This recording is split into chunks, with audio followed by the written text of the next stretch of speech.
What's up, ladies and gentlemen? Welcome to Black Man Unfiltered Network. Get your popcorn ready. Ladies, get your glass of wine together right now. Sip it, because we're about to take you on an emotional journey that you've never been on in your life.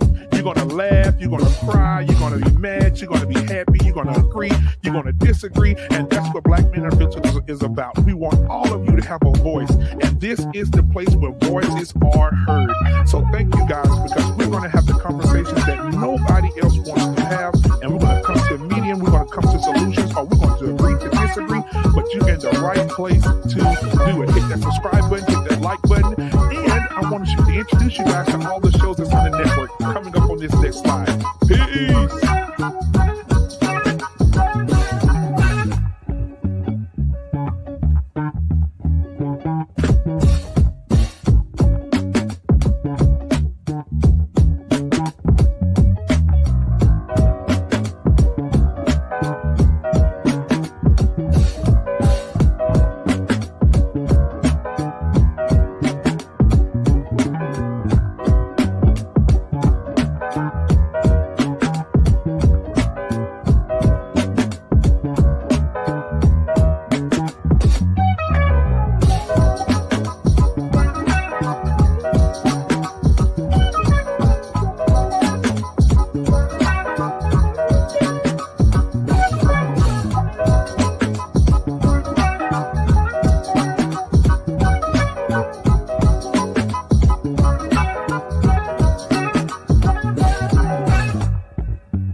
Ladies and gentlemen, it is Friday. TGIF.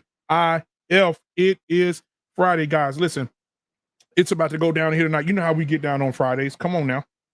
Come on now. Can I give y'all a little music to listen to?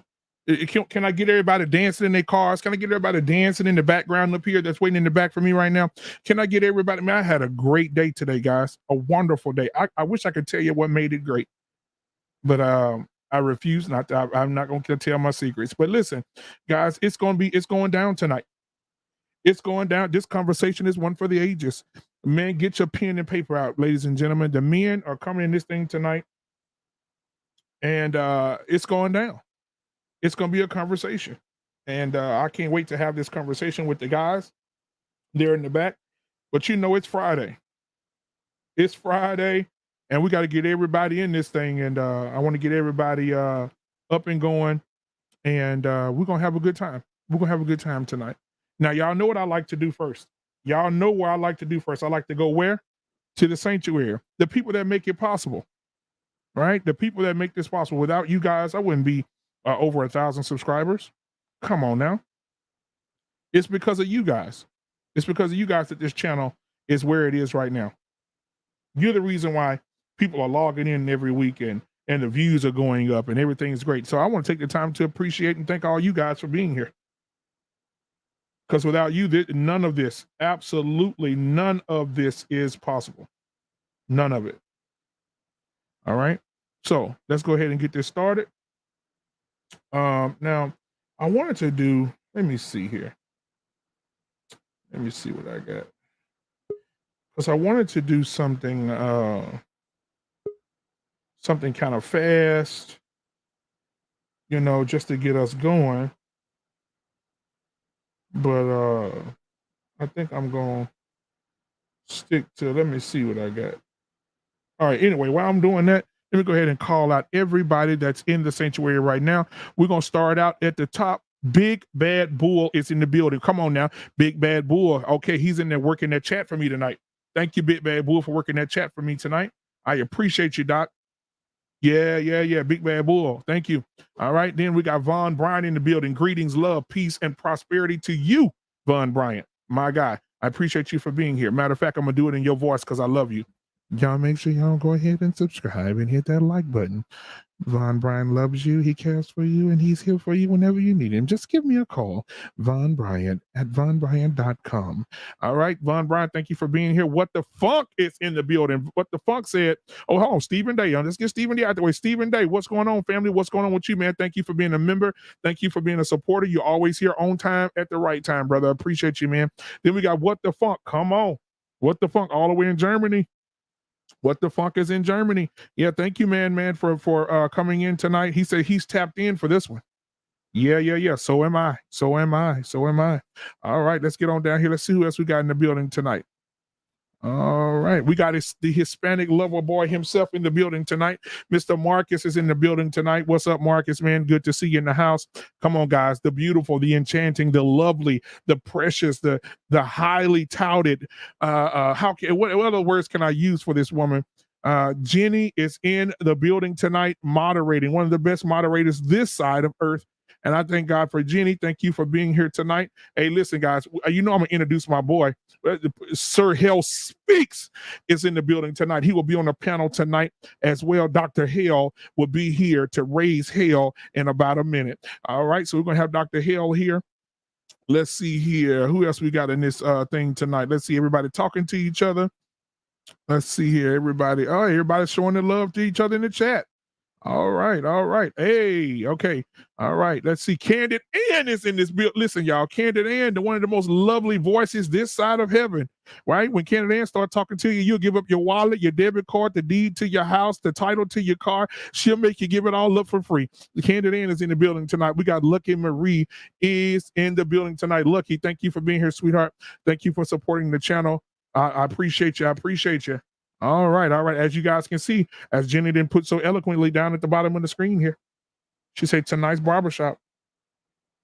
He cheats for peace, not for sex. Oh, yeah. Doreen is in the building tonight. Doreen, it's good to see you. Thank you for being here. Thank you for being a subscriber. Thank you for supporting the channel. I appreciate everything that you guys do. I really, really do appreciate you guys for coming in tonight. All right. So I'm going to take it back. Here we go. I think that I just want to start out, but before we get started with all the good stuff, we need to get to a point, guys, where we understand each other and we listen to each other. And what I mean by that is, I think there's a lot of people out here that are misunderstood in relationships, whether husband or wife. And I think that a lot of people that don't experience things or don't have an anecdotal experience, they feel as if these things don't exist. These things are not a problem. We don't have these problems in our community. We don't. Men don't think like that. Women don't think like that. Well, that's the problem. When we start to think that when we start to think that everybody else thinks like us, that's the problem. That is the problem. And so tonight we're going to address this because a lot of men. We're going to talk about men tonight. Now, keep in mind, um, PSA. Tuesday is Women's Night. hmm Tuesday is Women's Night. It's going to be an all women's panel on Tuesday. We're going to be talking so eloquently about, are there different types of femininity, and is femininity a switch? Can it be turned on? Can it be turned off? Or are you one of those women that are just born with that in you? Is this something that has to be instilled in you? All right. No place for the ratchet. No place for the ratchet. All right. So let's go ahead and bring my guys in tonight. Lucky said, be his piece, not his wife. Come on. Big Cap in the building tonight. I seen your little podcast, Black Men Assemble, in his Cap voice. Yeah. Thank you for being here. I seen your little podcast. He's going to be in with us tonight as well on this lovely panel, man. I appreciate you for being here. All right. So I'm going to go ahead and get everybody in here. Let's see what I want to play tonight, man. I'm going to play something tonight.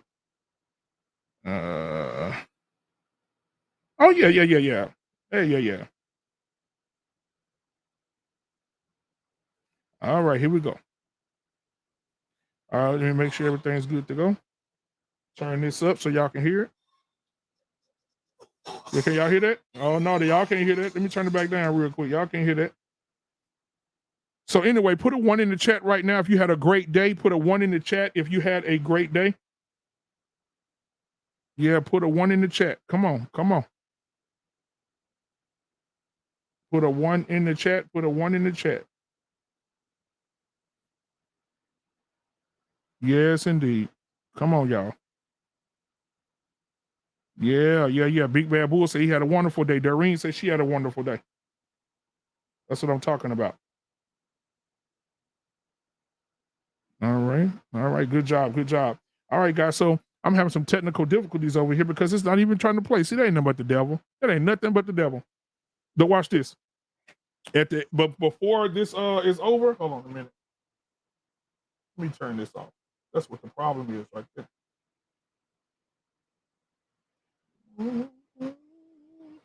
All right, guys. So anyway, let me go ahead and start bringing my guys up. But let me, before we start, I do want to, for just a brief, for a minute, 60 seconds if we can, guys. 60 seconds if we can. I want to do a moment of silence. The moment of silence for all the people that have suffered from the gun violence in the United States. All the children. I meant to do this a couple of days ago. All the children, everybody that has suffered from gun violence, everybody has lost, from Texas to New York it's all over the place where people are just going in on children, on innocent people. And guys, this is not right. This is not right. And we got to speak up. All right, we got to speak up. We got to speak out. So I'm going to turn my camera off for a brief second. We're going to give 1 minute of silence for all those who have been lost to gun violence. 1 minute of silence. You can pray in that time. You can meditate in that time, whatever you need to do. But I want to give 1 minute. I'm going to turn my camera off for 1 minute, guys. And I'm going to go silent. Here we go.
All right. Thank you guys for that moment of silence, man. I appreciate it. Again, keep all those people that have lost in your prayers, the parents. Let's just think about those parents that have lost and they will never see their children again. Just put yourself in that position just to understand that those people will never see their babies again, guys. Never. And so our prayers, meditation, whatever it is you do, if you don't pray, just bow your head and just send a thought, a prayer, or anything out to these people. I don't know what it feels like. I couldn't even imagine what it feels like losing my child at 11, at 10. I couldn't imagine what that feels like. So I want to make sure that I just wanted to make sure that we gave some reference to those parents tonight. All right. Thank you guys so much. I appreciate that. All right. So again, tonight's going to be a great show. I'm gonna go ahead and get my guys. I was trying to fix my technical difficulties here. And it seems like it's not working. However, when I bring everybody up, maybe it'll be working by then and we'll go then. All right, guys. So the first person I want to bring up tonight, let me see if my boy Cam'd up here. Where is Hink in there? Yeah, I see him. Yeah, guys, listen, we call him Hink the Link. All right, Hink the Link, man. Hink ain't taking nothing off nobody. All right. Hink is in the building tonight. My brother from another mother. Let's get him in here. Hink is in the building tonight. What's going on, Hink? If you can hear me, brother. What's going on, big brother? You good? Man, I'm good, man. Fantastic. How about yourself, man? Right on, right on. I was hoping you had my theme music for me. Man, listen, I was going to have your theme music, brother, but don't you worry. Before the end of the show, it's going down. All right? I know that's right. Yeah, yes, sir. All right. Then we got, next up, all right, we got my boy, the Fight Club manager himself is in the building tonight. He got his red hoodie on because he's ready to go to war. Give it up for my boy. If you need to get your money right, Aaron O will go with you. Here we go. Aaron's in the building tonight. What up, bro? What's the word? Man, you ready for this conversation tonight, man? I don't know where this about to go. Yeah, Doc. Woo-hoo-hoo-hoo. All right, man. Thank you for being here. All right, man. So listen, I want to bring in I Seen Your Little Podcast. We chopped it up last night for a little bit. He's in the building tonight, man. I want to bring him up. I Seen Your Little Podcast. What's going on, my guy? It's good to have you here, man. He probably in the back. So there you go. What's up, brother? Yo, what's going on, man? What's going on, man? What's going on, man? Hey, in a minute, I know you ain't talking to us in the bathroom again, bro. You gotta stop this. First of all, I got a mic and everything now, Aaron. So just stop it. Okay. Stop Hey, it. you gonna cam up for us tonight? Got a camera too? You know what? I might cam up tonight. I got a brand new do-rag. I'm so thirsty to show off on the silk side of the game. Oh, okay. Man. Wow. All right, let me get my boy in here. Another brother, man, my older brother, man. Listen, he's short, but he cut to death. And man, looking for a wife, all single ladies tonight. After he get rid of that background, that's gonna get me struck. So I'm gonna bring him up because I don't know what he trying to do with this background. Mandrell, can you look? I need you that background. I can't. Come on, I can't put that background on here. There you go. There we go. Now let's go to Boo. There we go. Mandrell in the building tonight. What's going on, man? Man, why are you so sensitive? I'm not. I'm saying how YouTube is. Come on. That's scary. Yeah, YouTube's good, man. Come on now. You know how YouTube get. All right, man. All right. Then we got my boy in here. Come on now. Listen, this guy right here, been married over 20 years. He just came from Jamaica. He came back with an accent. His Boston Celtics about to win Game 4 tonight and play my Golden State Warriors. Come on, the father, the husband, the businessman himself, Dr. Bennett is in the building tonight. What's going on? First of all, 25. Don't take 5. Please, my wife would get upset if you take those 5 years away. 25. Oh, 25. I said over 20, so I want to make sure I was correct. All right, man. Thank you for being here, man. And so, listen, guys, the next person I want to bring up is a very important person, man. Very important. Last week, he came onto the show. We lifted him up. We had a conversation with him. He reached out to me, man. We had a conversation. We over email, and I'm so glad he's here tonight, man. I've seen him on a professional level as well. And I wonder, welcome to the show, man, for the first time on the panel, because we're not going to count last time, because we were uplifting you last time, brother. You was our brother who was uplifting you. But I want to bring in Robert Watkins in the building tonight, man. Robert, what's going on, my guy? How you doing today, brother? How you doing, sir? It's good to see you, man. It's good to see you here, brother. I want to apologize up front for my conduct last time I was on your show. Okay, take your time, brother. Go ahead. We listening. That's it. I just want That's to. It. Okay, that's it. Okay, I thought you had, a soliloquy. You want, hey guys, your preacher voice. I thought you were gonna get your preacher voice on or something. I ain't got none of that. All right. So, guys, I want to start out. Oh, go ahead, Robert. I'm gonna start with you, Robert. Tell us how's your week been going, man. And tell us about what you've been up to lately, brother. And then Mr. Bennett, you fall in after that, Mandriel, and so on and so forth. My week's been okay. My grandmother died on Friday. Sorry to hear that, brother. We had a burial on Saturday. So I've just been using this week to get my head together. I want to bring down the show. So, I'm good. That's it. All right, Mr. Bennett. Week is going well. It's going well. Just looking forward to this weekend. Exciting sports weekend. Obviously, we got the Celtics trying to close out tonight. We got a big boxing card tomorrow. So, Brother Mandrell, I may ask for your pick before the show is over. But, definitely looking forward to the weekend. But life is good. All right, Mandrell. Oh, he crying? No, I'm not crying. Dang. Yeah. Oh, my. I'm sorry, Mandrell. You get a little sensitive on this, ain't you, Mandrell? Yeah, damn. That's okay. It's okay. It's okay. First of all, the nerve of you niggas. Go ahead. Okay? Don't ever insult me like that again. Damn. Crying. Damn, get it out. You're never going to see, hey, good luck. Good luck seeing me cry. I tell you, if you ever do, you better run. Whether you did anything or not. How you doing tonight, Mandrell? Doing all right. Whether you did anything or not, because apparently everybody got to get it. Oh, man. No. Everybody got to get it. Everybody finna catch this fade. Man. And so, you know what? Mandrell, you know what? Thank you, man. I appreciate you being here tonight, brother. I appreciate you so much. No problem, man. I'm fighting back sleep. That's all. Okay. Now, before I bring up Hank, I promised him something, and I'm going to give him what I promised him. So let's see. Hold on a second. I'm not done. Oh, go ahead. You asked me how my week was. How was your week? I said that. How was your week? No, you didn't. And you kept talking like as if you get emotional right now. he wasn't. No. This is what is called, Hank, for the audience. Men holding each other accountable.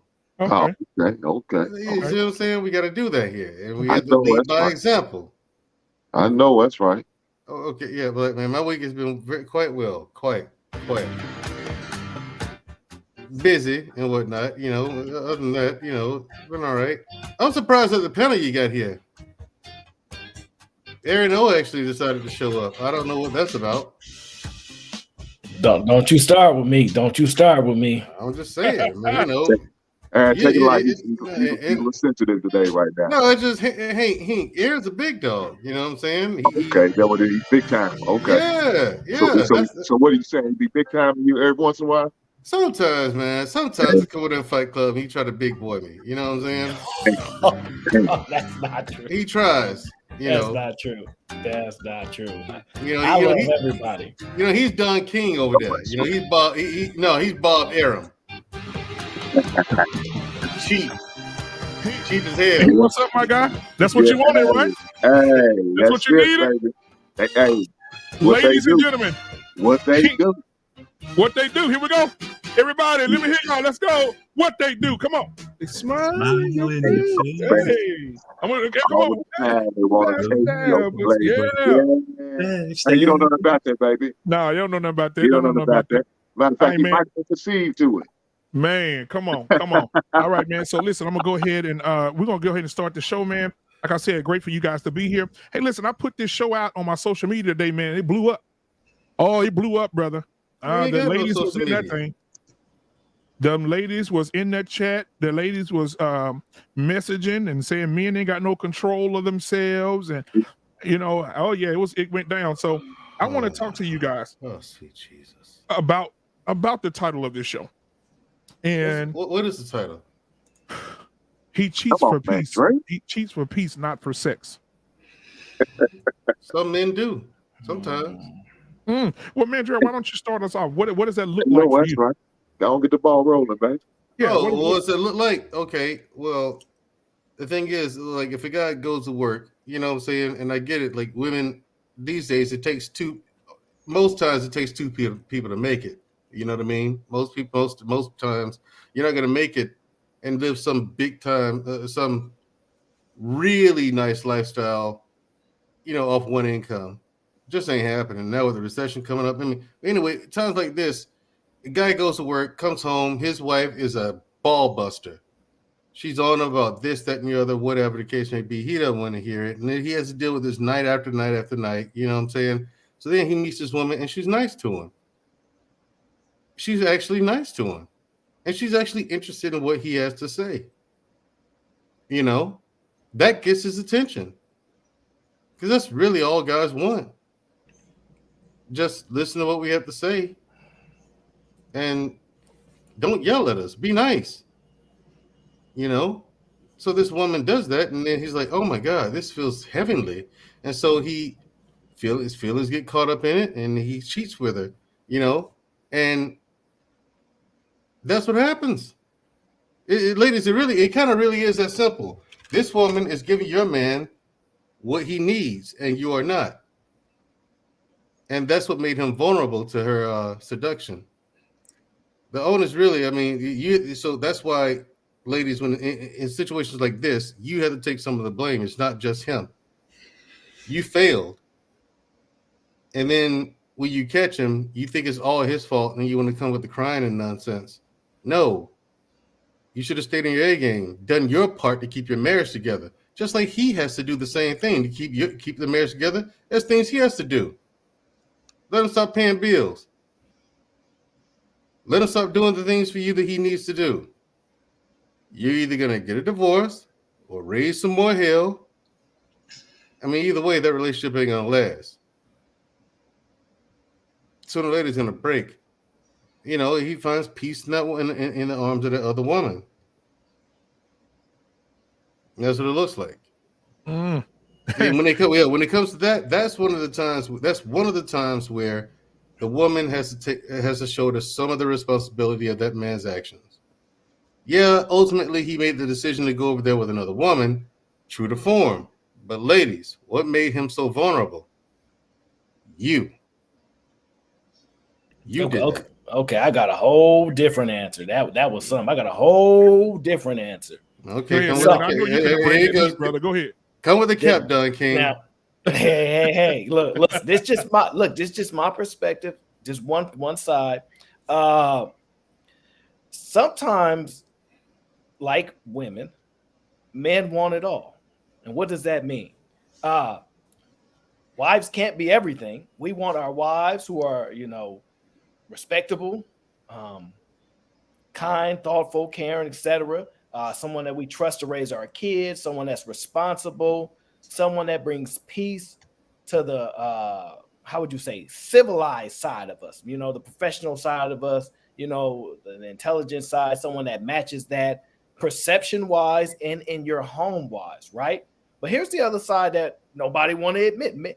Men are attracted to more than just one woman. No one woman fulfills a man. No matter what they're going to lie and tell you, no single one woman can completely fulfill a man. We would like to have the option to occasionally sleep with other women, but not have to maintain them, because the maintaining aspect of women outside of your wife is, to me, the real aspect of cheating. When you are maintaining another woman's lifestyle, taking finances outside of your home and put it in somebody else's home, to me, that's cheating. But if you happen, because you're valuable and women actually really like you and they just want to sleep with you, and you don't necessarily have to waste resources per se. Yeah, that's what a lot of men would prefer to do. It has nothing to do with our wives most of the time. It literally has everything to do with the fact that we see other beautiful women, we're sexually attracted to them. If we have the capabilities, if we have the space and opportunity, we would like to exercise that option. Now, some men afraid of consequences will defer not to do those things. Some men will do those things and hide them well, et cetera, et cetera. But it has nothing to do with the wives a lot of the times. A lot of times they do exactly what we have them for. But we still like other women. That's just what it is. Man, thank you, Aaron, for your perspective, brother. Let's keep my boy. Oh my goodness, I'm scared to bring him in. Hey, black man. Yeah. I told you he was gonna come with the cap, didn't I? Told you. That cap? Well, men was sometimes men want it all. What, dude? You know, that's all. The only people where you hear that is these lame-os on the internet. No. Aaron, come on. The vast majority of men, which is the average man, ain't looking to have it all. In a relationship, I have like maybe 4 things on my list. In a marriage, I got 6. I don't want it all. Mandrell, listen, you can't have it all, so you're willing to concede that line of thinking. But everybody would like to have it all. We would like it, but we know us as men know we cannot, so we naturally just already bring it down. But most people, if they could have it, they would try to get it all. It's proven time after time again. The thing is, most men know they cannot have it all, so we already adjust for it. You think so? Yes, sir. Let's bring in Hank. That's insane. Ladies and gentlemen, the man that's gonna be real with you, the unfiltered, Hank the Link. Go ahead, Hank. And look, I'm gonna tell you from experience. The reason I did because I wasn't happy. straight up what it was. I just wasn't happy. Wasn't happy with the situation at home. So I went out there to seek happiness somewhere else. Now, let me ask you a few questions, Hank, if I can. Go ahead, bro. So when you say you weren't happy at home, if you want to express this, if you want to, if you don't have to, if you don't want to, what does that look like, Hank? When you say you're not happy at home? I wasn't getting it on the regular. I wanted 4 days a week. I'm only getting it 3 times a month. That ain't gonna work. 3 times a month. That's all I was getting. And I wanted 4 times a week. Look, ladies, I don't know about no 4 times. It's 4 times a week. That can be negotiated, but 3 times a month, that's her fault. She had that. And what else? And what else did you want to add to that other than the sex? Was there anything else that made you unhappy, Hank? Well, the companionship wasn't there. The lack of communication, all that was failed. And then, I think it's mainly most of the communication, the lack of communication was there caused the lack of intimacy. So the woman that you went to, Hank, mm-hmm. did she solicit any type of peace to you? I wasn't looking for peace. You was looking for a piece of ass. Yeah. Mm-hmm. Yeah. That's all I need. All right. And anything else you wanted to add to that, Hank, before we move on? Or I'm a reformed man whore. Yeah, a reformed man whore. Reformed. You heard me. Absolutely. Now, I do want to say unsolicited security boss is in the house tonight. Auntie, she said blasphemy at the barbershop. Laugh out loud. Listen, security boss. Some men do go through this, and we're going to try to walk through this as easy as possible. I got Aaron over here, the philosopher himself, and then I got the next guy that's coming up that's really going to give it to us. Philosopher. The Dr. Bennett. Not a very good one, apparently. I know you're not this person, Dr. Bennett, but I want you to give us some insight or give us some type of advice for those men out there that are suffering in silence at home and they're looking not to find peace elsewhere because they're not getting it at the house. What do you think? Well, that's a different conversation. I when I saw the topic, I'm trying to get my head around the cause or the reason why guys would pursue it. But as far as what's going on in someone's house, that I don't know if I'm qualified to answer. But I will say this. First of all, I'm going to assume for this topic tonight, even though your topic says he cheats for peace, not for sex, that sex is involved. So we're not talking about emotional affairs or whatever. We're actually talking about where sex is involved. The physical act of sex is involved, but it's not just solely for the sex itself. Do I kind of have that? Yes, sir. Yes, sir. Is that kind of what we're doing? Let me add something here, because that's what I'm gonna do. I'm moving on and moving the, giving you a little bit more perspective. There's some men that don't cheat for sex, is what I'm saying. Some men go into it initially, will go into a woman that's just showing them peace. Okay, listen, this woman right here, when I'm around her, she don't have a potty mouth. She's not acting crazy. She's not talking to me. She's not saying, you do this, you need to do this, you need to do this, you need to do this. She's not nagging me, but she really appreciates the man that I am. And so that, from that perspective. Yeah, I can certainly agree with that. Like I said, it's not been my experience, but when I think about this, what sex is for, let me just back up a little bit. The way I've always looked at sex is supposed to serve three primary roles, and all three of those roles are supposed to be mutually beneficial to both parties. All right. So the first one is children. Again, I would think that'd be a mutual thing, because again, you're supposed to raise children together, at least you're supposed to. So that's a mutual benefit for both parties. But again, not everyone's going to have a bunch of kids. The average person has 2.5 kids. So let's just take the kids off the table. So the other two things, obviously, you have the physical, it just feels good. And then the last is, it's supposed to be something that bonds you, something that unites you. It's two becoming one. It's an intimacy. And with that intimacy, there's also a peace that comes with that. Now, it doesn't mean you're not going to have your disagreements or argue, what have you, but there's a peace that comes with that. And what I've also discovered over the years, that in regards to that, early on in a relationship, certainly sex can be a thermostat. In other words, it kind of sets the tone for how the relationship goes. But what I've learned over time is that sex becomes a thermometer of the relationship over time, meaning that the longer you're together, and if you're still doing it on the regular, I can almost predict, again, there's always outliers, all right? So I'm making a general statement. The longer you're together, but if sex is still a regular aspect of your life, things I would think that are pretty good, where it's like early on, you could just be smashing just getting your urges on, but it could be a very dysfunctional relationship. So I think that certainly for a man, because that is a major attribute of sex, is that peace part. It's supposed to be reflective of the peace that you have with your partner, that when that peace is not present, that you may seek it in another person. Again, I'm not justifying it.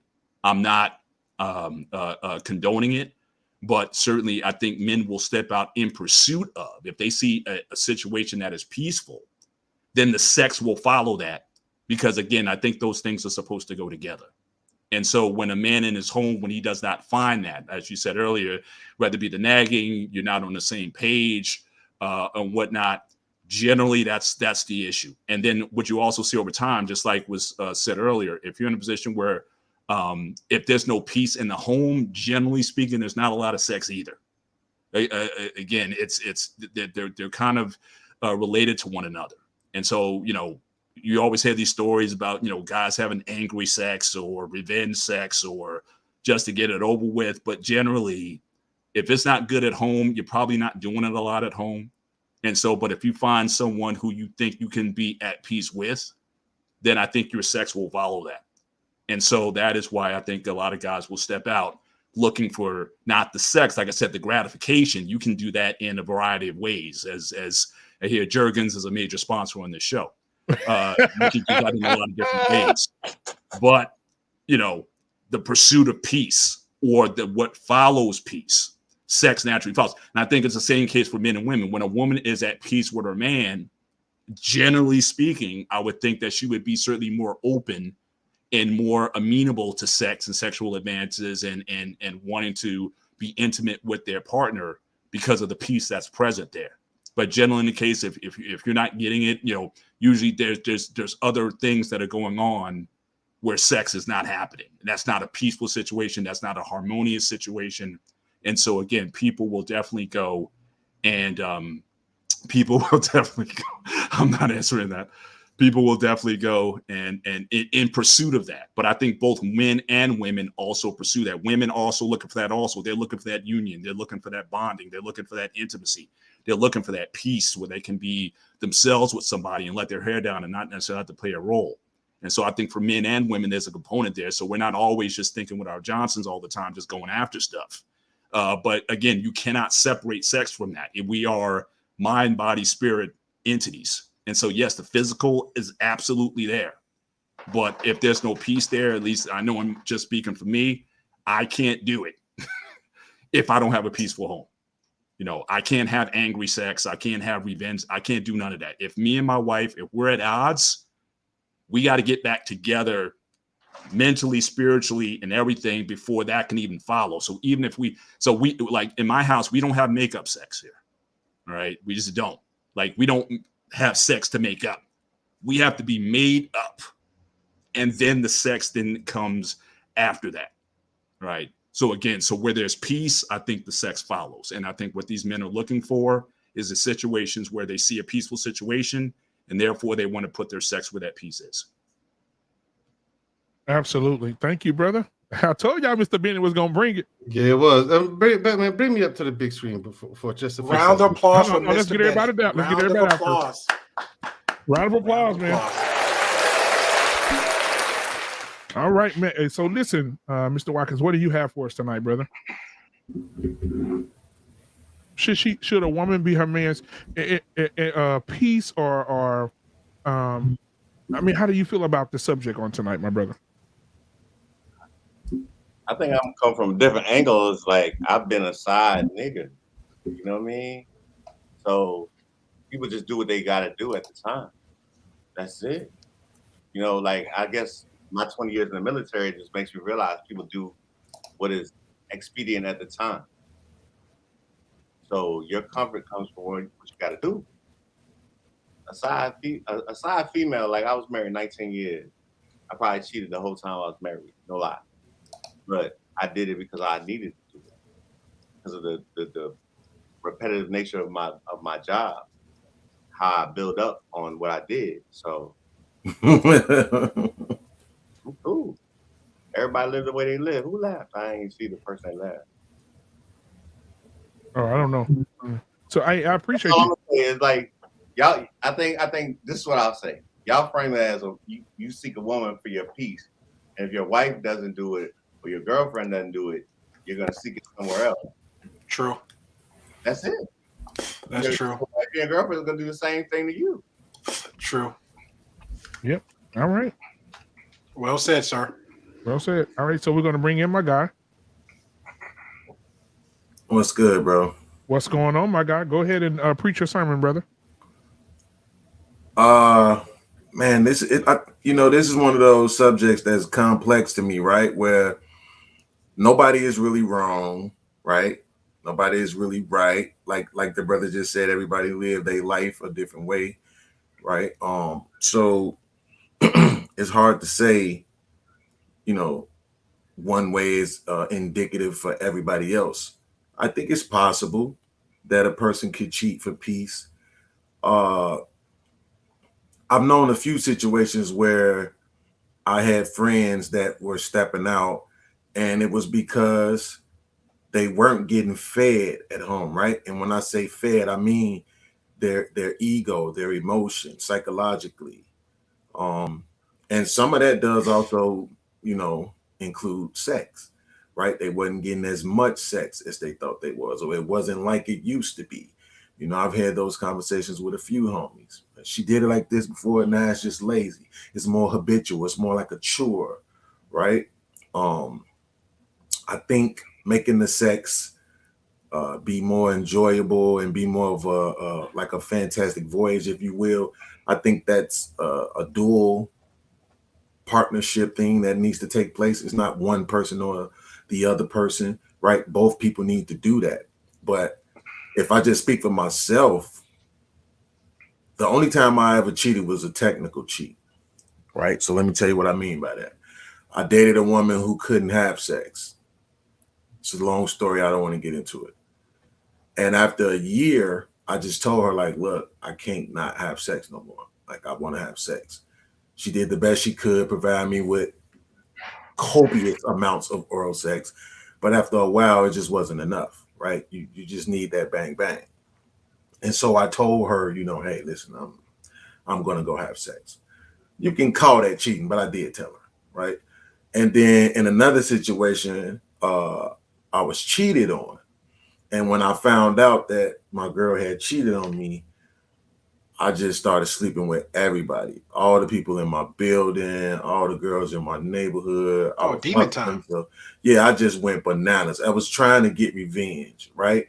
So to me, you know, I don't consider that cheating because I got cheated on and I just went ham. But at the same time, it wasn't like I was telling her I was doing it, right? So technically that's cheating. I say often on my platform and any other platform I'm on, I'm not a fan of cheating. I don't support it. I try to be a friend, but you know, with my homies, look, you met a chick, you went out, you did what you did. I don't want to hear about it. You know what I'm saying? I know cats that just slept with whoever they wanted to sleep with whenever they wanted to. And the women in their lives knew that they weren't the only ones. And so because I saw it, I know it's possible. And that's what I respect.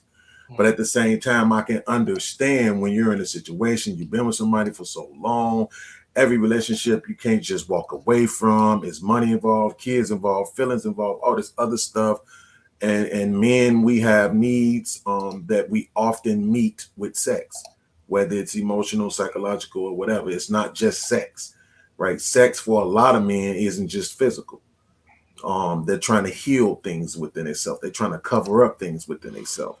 And so it's very complicated, bro. But I appreciate being a part of the topic right now, or the discussion, I should say. I see you in a little podcast. I want to jump in real quick. How old are you? I'm 45. You're 45. Okay. Yeah. And where you from? I'm from Chicago.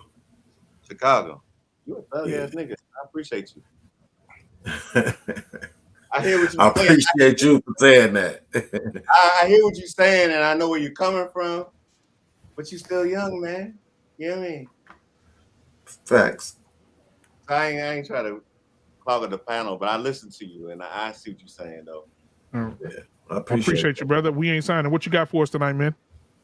Salute to the brothers on the panel. Salute to Black Man Unfiltered. Shout out to Gramps. And yeah, man, I will have to. I follow the same line as Mr. Bennett, where when men cheat is definitely for peace, because you got to understand. Ladies have to understand something. A lot of times in relationships, sex is propositioned as a treat, like we're some kind of animal or dog, right? If you do this, you get sex. If you own your job, you get sex, right? Or, you know, on your birthday, I'll do that thing you like, or I'll do this thing you like, right? And a lot of times, there's a lot, according to the statistics, right? There's lots of sexless marriages. And a lot of times when you have another woman, you can just be, right? There's no quid pro quo, right? There's no frustration there. There's no obligation there. And there's a sense of freedom. And there is something to be said for having, free sex.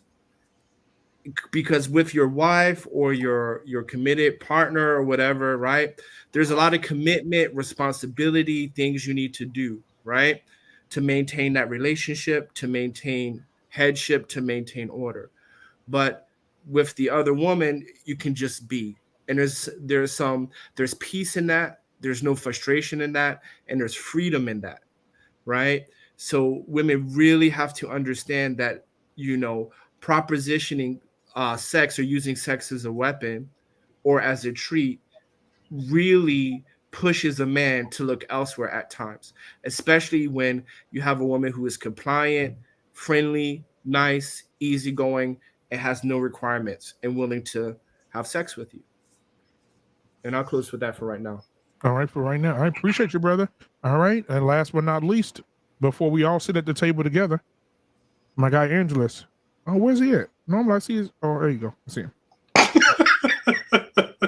You gonna cam up for the ladies to see you? You single, man. We're trying to get you in.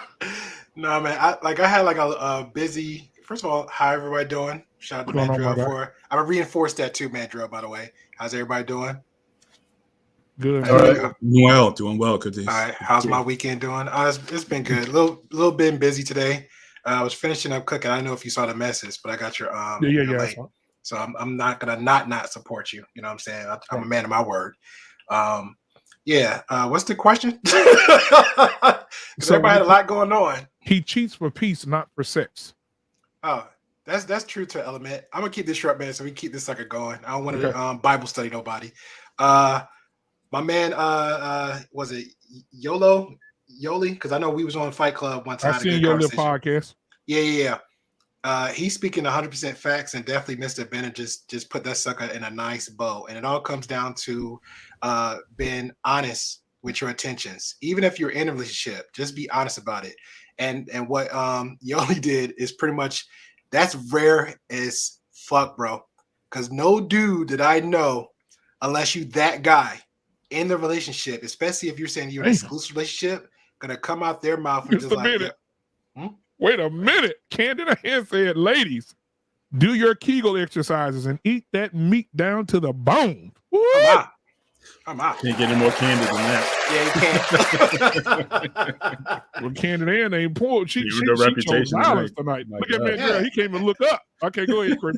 No, but that's fair. And this is again, you're talking to two individuals that's both married, right? They're telling you from general experiences. That's facts. Unfortunately, the younger crowd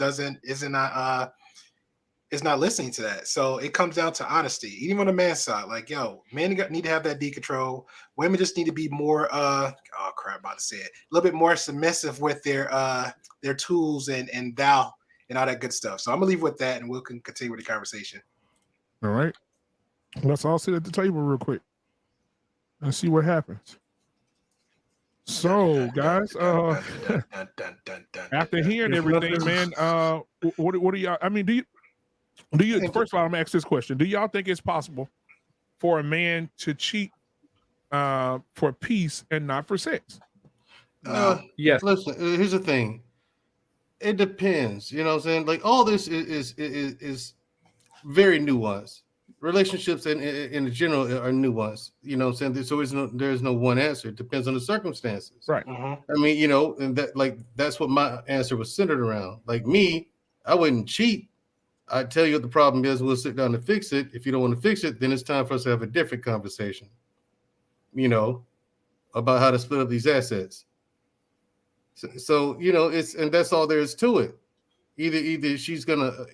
Women have to understand that both parties, the man and the woman, are responsible for protecting that relationship. In this case, the marriage. You're both responsible for protecting that marriage. A lot of times when women cheat, they say, well, he wasn't doing this, he wasn't doing that. Then if that's the case, she's saying that the man wasn't protecting the relationship. It's either that or the woman was being greedy. She wanted too much, you know? And Aaron was saying, right after me, he said, well, guys agree. It comes when guys are being greedy. They want it all. They want it all too, just like women. And those are guys who are being greedy. So you have guys like that who are just greedy. And I agree. You got a lot of guys out there who cheat for no good reason. They just want to have it all. And they get what they get when they have to pay the woman half. Yep. That's what you get. You got to pay a half. You being greedy. You know, like I said, cheating ain't my thing, but it's not my thing. But yeah, it's possible for a man to cheat just to get away. Twitching and twerking. Twitching and twerking. Yeah, I see him. But like I say, it is possible for a man to cheat for peace when he's trying to escape from his wife. Instead of him talking to his wife and working it out, which is what he should be doing, you have guys out there who try to escape the stress and everything of their married life through a relationship with another. That's how they cope. You know, some guys go to the gym. Some guys go to the gym. Some guys chew gum. Some guys read gum. Some guys read a magazine. People have different kinds of coping mechanisms, and that is some guys. Their coping mechanism is a relationship with another woman. Chewing gum over getting the box, bro. So for example, people have different ways of coping with stress and trauma. And in this case, their stress and trauma is their wife at home. And the thing is, ladies, if you're that woman, give your man that kind of stress and trauma, shame on you. You're the bane of that man's existence. I want to add something if And I you could. get wait, and Yeah, you he's get not what you lost, get when you behave that way and not protect your marriage. Well, the thing I want to add is, when we're talking about peace, we need to be careful to paint the picture. It doesn't need to be crazy in the household for peace to go missing. It could be putting him second to the kids. It could be constant nagging, right? It doesn't need to be world star level for the peace to drift away. It can be the constant nagging. It can be the what is that? What is that called?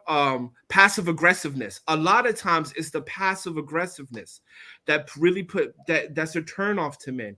And absolutely you can cheat for peace, because sometimes, like, yeah, you sleep with her, but a lot of times you just want to chill with her.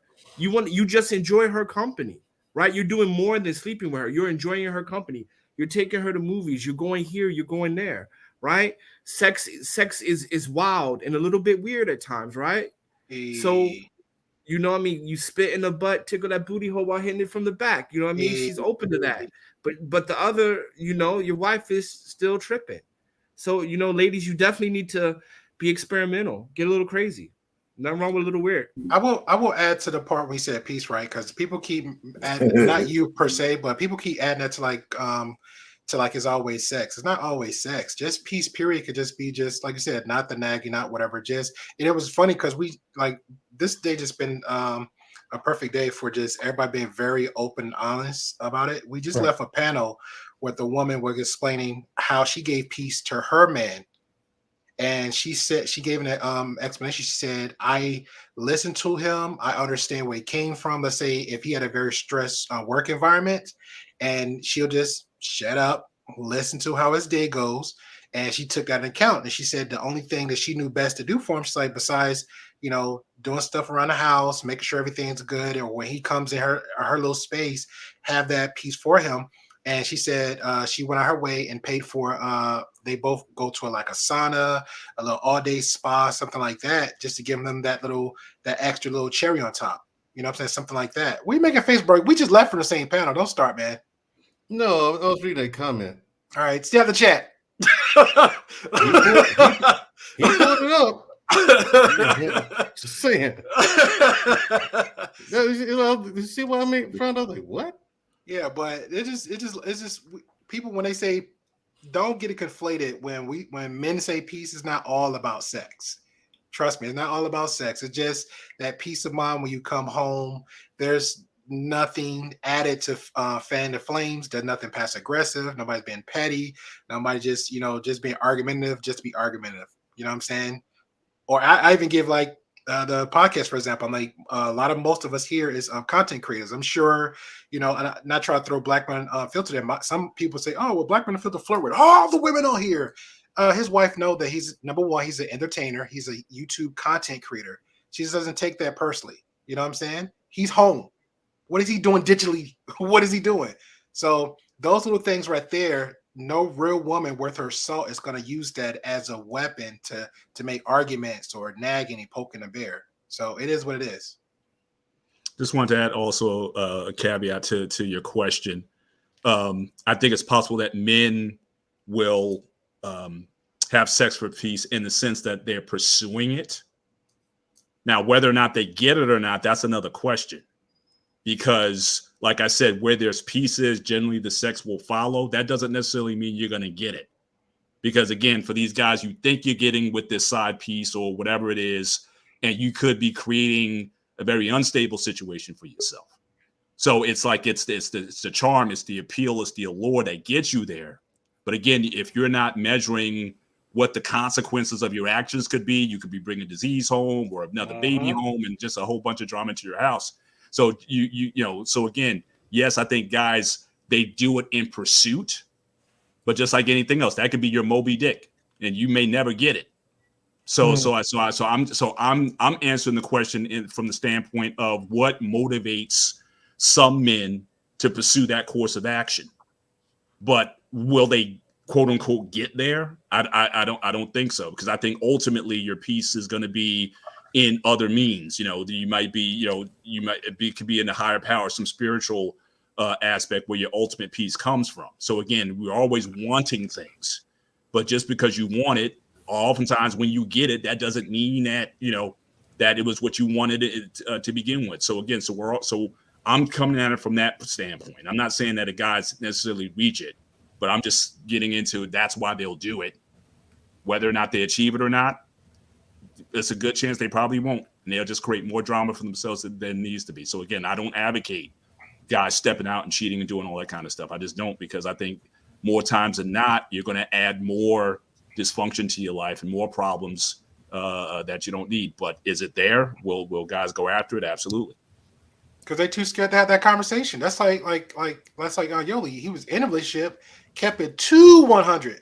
I ain't gonna lie, bro. My cousin that same level, I just couldn't do it. but it comes down to that. You have to be honest. You got to be honest, whether it's her feelings or not. Yep. And Lucky Marie just said something in the chat here. She said, what happened to peace being her ability to give balance to his mental struggles, physical desires, his unspoken emotions, and align with one? That's exactly what we're saying. Men are coming home. Imagine this. If you can imagine for a second, let's go back to Barney. Barney is a dinosaur from our imagination. And when he's small is what we call a dinosaur sensation. So Barney used to tell us to imagine things. Imagine for a second, a man goes and works for 8 hours, 10 hours, 16 hours. And he comes home. And when he comes home, he's, hey, baby, hey, kids, what y'all doing? Y'all good? Hey, you doing what you're supposed to do? Bam, bam, bam. And the wife would say, you didn't get that sink fixed today. When are you going to take that car to get the oil change? Hey, matter of fact, hey, I need you to go up to this. Hey, do this. Listen, hey, babe, listen, I'm tired. Oh, man, listen, you ain't tired. Right? What happens? A lot of men experience that. And I know a lot of men going to say, oh, I wouldn't do it. But there are a lot of men out here that are married, that have 4 kids, 3 kids, 2 kids, have a family dynamic, and their wives just mouths are just unbelievable. It's not a piece. Can I push back on that a little bit though? Like, not that I'm disagreeing with you at all, right? Hey, it's not Fight Club, bro. It's not Fight Club. Right. Yeah. No, it's not that I disagree with you, because I think that is definitely a factor, right? But I think with the way my mind works, right, I like to deal with numbers, right? Mm-hmm. So I like to speak about in generally, which means the majority. Right. If I'm being honest, I just think the majority of dudes cheat because they have the option to, right? Like, that's the majority. Like, you can think about it like this, right? If we look at the numbers, only 33% of Black men are married, right? And so I know it's a lot of live-in situations that we don't always account for. Right. I know that happens as well, right? But that's what I'm saying. If you just look at the numbers, it's more of us living apart than together. So I just think most men who cheat, I think most of them cheat because they have the option to. From a young age, we're told it's a good thing to be able to get as many women as you possibly can. And it feels good. Let's just be honest about it. Like, I never really wanted to be a whore. Growing up, I always wanted to be a husband and a father. Like, people, when you're in class and the teacher said, what you want to be when you grew up? I would say, well, a husband, right? And a father, because the absence of my father was doing so much damage to me. And even though I couldn't verbalize it as a young man, I knew it. And so I always wanted to. I'm sorry? When you stacking them girls up, you feel good too, right? Facts. But this is what I'm saying, though. So when I was single and I was whoring, it was fun, but it wasn't fulfilling. It wasn't the same as when I had this one chick who anything good or bad that happened, she was the first person I wanted to share it with. You see what I'm saying? And then no matter what, like with my woman now, like 2009 is my favorite year, bro. We spent so much time together, and we would just get up and we would smoke and drink. And I'm kind of a comedian most of the time, right? So I'm just cracking jokes and we laughing. And after hours of that, it would be hours of sex. And then I would go home to my baby mama. You know what I'm saying? So in a sense, yes, I was finding my peace, so to speak, right? Because at home, it was my baby mama. It was all the drama. It was the fact that, she had recently cheated on me and all of that. But even now, though I became the man that she thought she wanted, I still wasn't getting peace. But I was getting it out in the streets. Like somebody else made this caveat earlier, that all of the other girls, they like you, right? Because they don't have the expectations to pay my bills, pay my this, take care of that, blah, blah, blah, blah, blah. They just like you. They like how you dress. They like how you talk, how you dance, how you move, right? But your woman, hey, fix the sink, unclog the toilet, spank them kids, rub my feet. I don't feel like it today, not tomorrow neither. Don't touch my hair. It's all of that type of stuff too, right? But that's when you in a relationship living together. And so as most of us don't live together, I would just say in general, if we're just being honest, most guys cheat because they have the option to. Well, here's the thing, podcast. I would agree most dudes do cheat just because it's there. Mm-hmm. You know what I'm saying? But to look at Marie's comment, that's not true. Not all men cheat are only as faithful as their options. I mean, you know what I'm saying? I could be in a relationship and I can get attention from women left, right, and center. But if I'm in a relationship, that's it. I'm in a relationship. I don't care who approaches me. You don't have to worry about me stepping out. Listen, my commitments are my commitments, and I take them extremely seriously. And I actually get insulted when I tell women I'm in a relationship and they still press on me. That pisses me off. You know what I'm saying? So not all men are like, and I'm not the only one like that. So there are men out there like this. And to podcast point, I mean, bruh, I just think y'all low integrity niggas need to find something to do. So can I ask you hold something? on. If you're cheating on your lady just because it's there, you ain't busy enough. Go make money. Instead of cheating, go make some money. Integrity. What is low integrity? No, that won't work. You can't sit there and just sit there and say go make more money. Making money. No, not that. Go see a movie or something. Find something to do. But I'm saying, I heard go see a movie. This is the thing. There's a certain amount. Find something to do, man. No, there's a certain amount of competence and intelligence and experience it requires to make a lot of money. That's why most people do not. So when we say these things, yeah, it sounds good because it'll make certain men look better than other men. No, I'm not trying to do that. Just go learn. Go learn another language. But see, that's what I'm saying. You trying to make people be something that they don't want to be. And when people try to put a pressure on people who don't want to invite their pressure, they'll go to a space that don't have that pressure. Well, fair enough. You get what you get, though. I mean, if you're looking at lady folks with the I have to you got to pay all that alimony. You got to pay all that alimony and stuff. I would say majority of men, especially majority of men in marriages, yes, people cheat. Absolutely. Yeah. But majority of men in marriages aren't going to cheat, even with the options, right? I mean, self-reporting is around what, 26% that self-report that they cheat anyway. Majority of men understand, especially in marriage, that doing this you're going to lose something, right? There's kids, there's homes, there's finances there, right? So I would definitely have to disagree that a man is as faithful as his options are, because most of the time the man is not going to step out. Now, do men step out? Absolutely, right? But they're it's self-reporting, so you got to take it with a grain of salt. But it's at what, 26 something percent? So that means what, 70 plus or like 60 something plus don't. Right. So right. Wait, just one last point. One last point. This is why it's all the more reason why if you're feeling tempted to go step outside your marriage, you need to focus on that marriage and fixing whatever it is that's broken. Because it might be your fault, because you do have children, you have finances, you have resources, all this stuff invested into this relationship. Why would you put that in jeopardy over sex with another woman? Yeah. I mean, whatever the problem is, that's all the more reason to be laser focused on fixing that between you and the other woman. Now, this is just me. People would disagree, and that's fair enough. Respect. I mean, if my point of view is, if you have a different point of view, love to hear it, because like I said, this is a very nuanced issue, and it has to be taken on a case by case basis. But if we solve it for the general, okay. If you're being tempted to step out your marriage, you need to focus on that marriage and fixing whatever it is broke. You got too much to lose, man. And you are responsible for the thing is, you have to understand, fellas, to the fellas in the chat, you are responsible for the woman you're married to. You're responsible for her. Ladies in the audience, you're responsible for the man you're married to. You are responsible. He is your responsibility. Yes. Hold on, let me give you this. Hold up, podcast. We gotta get Mr. Hale in, and we gotta get information man in, Mandrill. Yeah, I want to add to this discussion. People omit that. I just want to give you a quick statistic, bro. I read somewhere that said 39% of cheating, I think it was in marriages though, but don't quote me on that, happened with coworkers. That is true. there. Yeah, That is absolutely true. That is true. Yeah, but 39% is not the majority. Majority has to be 51%. And also, we're talking about 39% of the 26% that's self-reporting.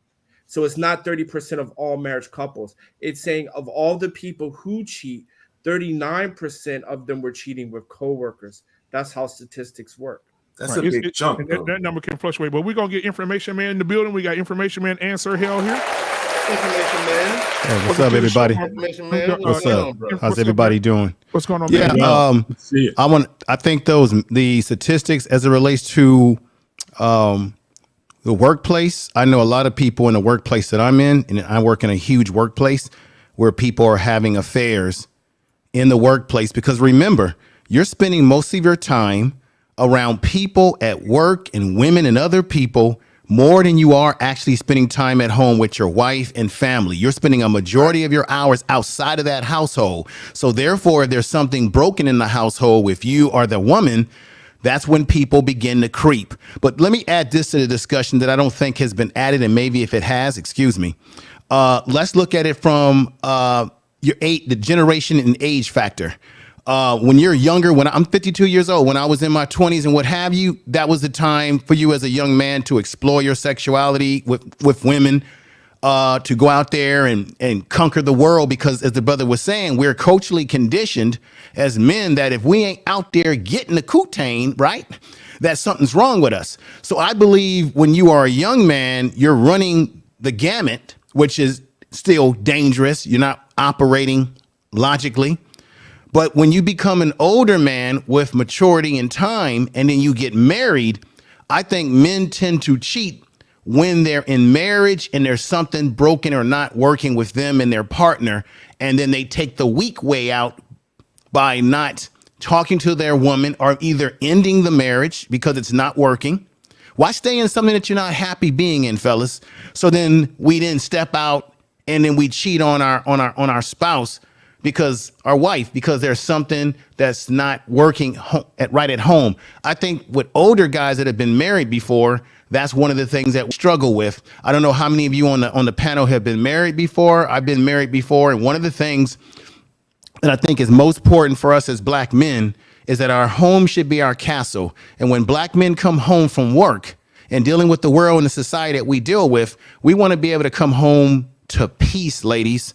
So the goal is that when your man comes to the door, don't hit him with all the heavy stuff. Give him a chance to take a shower. Matter of fact, have bath water ready for him. Give him a chance to have a meal and relax. Sometimes it's not what you say, it's the tactics of how you go about everything that you say to a man, ladies. Give him a chance to decompress himself just as much as you want to decompress when you come home. And then let your husband, your spouse know of some of the issues that has arrived. The brother, I think, and me as a black man, I will take that and digest it a lot easier other than you just throwing things at me. And even in my own marriage, that was one of the problems that I was dealing with personally with the communication and all these things of that nature. So older brothers, when we're married, will tend to creep out because there's something broken in the relationship. The brother's right. Men will cheat because we have the options. We're told that the world is ours, right? We have the option, but it doesn't mean that you have to act upon the options, gentlemen, because part of our problem as men, and this is why I agree with the brother was saying, as a man, part of being a man is being able to control one's emotions, one's physical urges. It's about going deeper into yourself. And this is why I said, I don't know if it was on Sir Hell's show or when I was on with Raw B with him, I believe that some men should spend time by themselves without the interdependence of having a woman in your life to learn more about yourself. Can you go a week or two? Can you go and spend time without having a woman around you and being interdependent on the female to make you fulfill yourself as a man? You should be able to have some fulfilling without there being this need to have every woman that you're jumping in and out of bed with. And I also agree with the young brother, what the brother was saying before too, that when you're hopping around with different women, and I've experienced this too, you had fun, but there was no fulfillment. There was no emotional connection to the woman versus the woman that there's something about the woman that you meet that you want to be with. And it's like there's something about her aura. It ain't even about her sex. As a man, as you get older, sex becomes less important. Now you're thinking about where is the woman's mind at because you've had your fun. And that's how we have to develop ourselves as men. And we got to stop using excuses, because excuses are tools of the incompetent, and those that use them seldom succeed, ladies and gentlemen. We got to stop using excuses.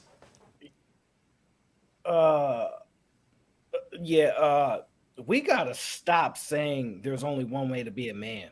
As a man, you got to have this. As a man, it's always as a man, as if men are one way. And what I have found is men are a whole bunch of different ways, in a lot of ways different, and this, and that.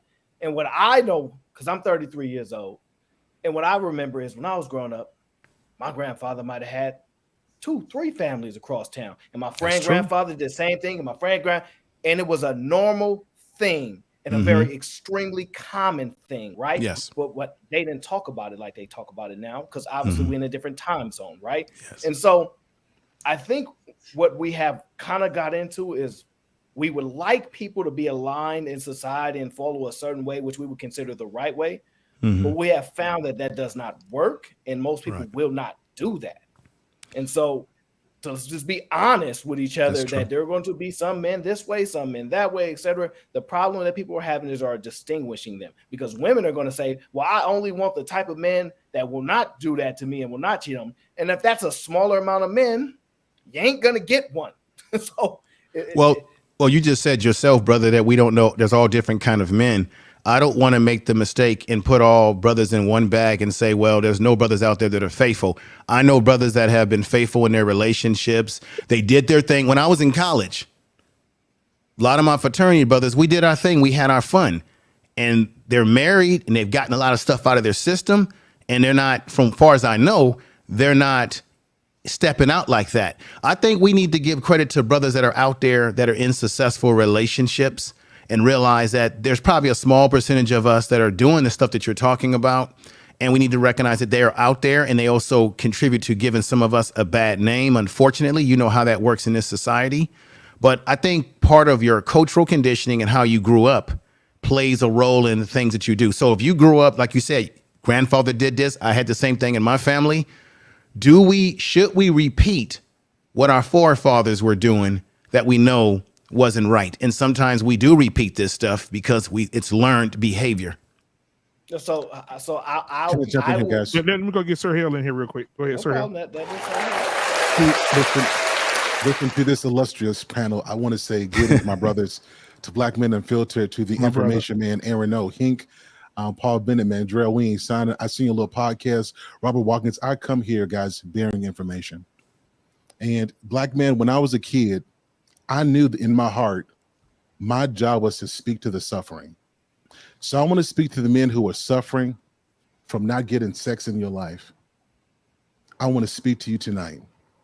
Ladies and gentlemen, if you have a good man, he's a good brother, and he steps out and cheats, it's his responsibility, but ladies, it's your fault.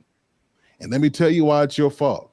If this man is doing what he has to do, taking care of his responsibility, he's loving on you, taking care of the family, he's a father, and that man comes home to a place that's in chaos, there's no peace, that man doesn't get a decent dinner, so you don't care about his health, you don't speak kindly to him, so you don't care about his emotional health and his mental health. But when you go to work, you give your job your best, and when you go to church, you clap your hands and you do your dance and you turn around in circles and you serve. But when your man comes home, he has to beg for stuff, and he's a good man. If he cheats, it's his responsibility. But my dear sisters, it's your fault. And I think we have to start having these type of conversations, because we go all the way around it and we forget that you and I have a responsibility to each other. And when you are off and you're neglecting what goes on in your household, you leave the door open for a man to step out and get the little piece that he's begging you for from somebody else. So if he cheats, it's his responsibilities. But ladies, it is your fault. Thank you, Sir Hill. Anybody want to go ahead and anybody want to I would like to respond because I'll be quick. Thank you for that glowing endorsement, Sir Hill. I certainly appreciate it. We are 100% in alignment. Did you say this as well?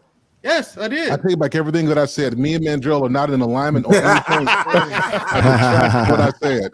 I said the exact same thing, dude. And Aaron, wait, Mandrell, I got some pushback. I'm like, how?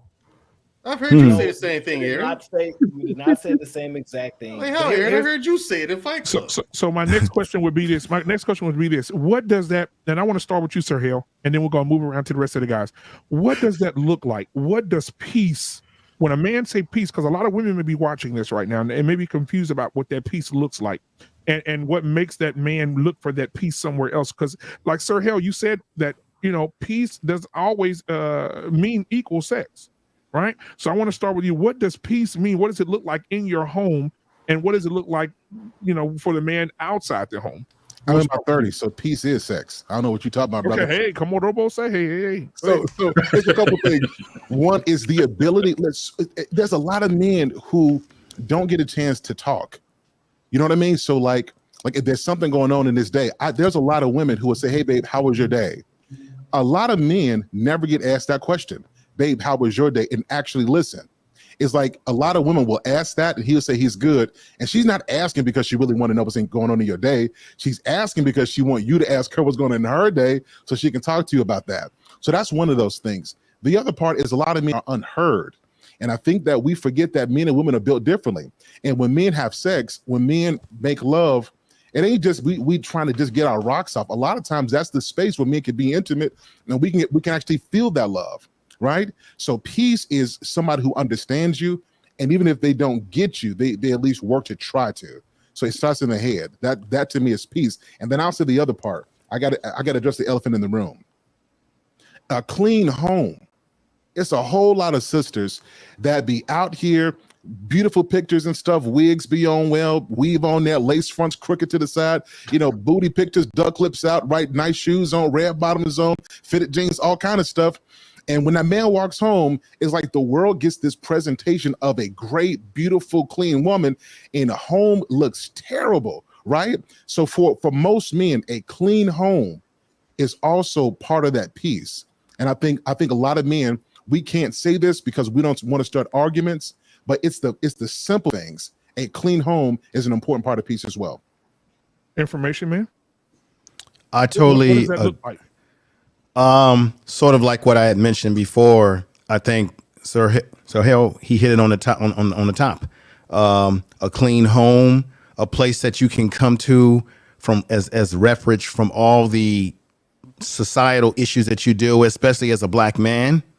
A place where your woman talks to you with respect, and you can just decompress and relax and be who you really are and feel free. But if you're coming home to a chaotic household that is not in structured, and a woman is not fulfilling those emotional as well as physical needs and the structure that you need in that household, then it's going to be a danger zone for you as a man.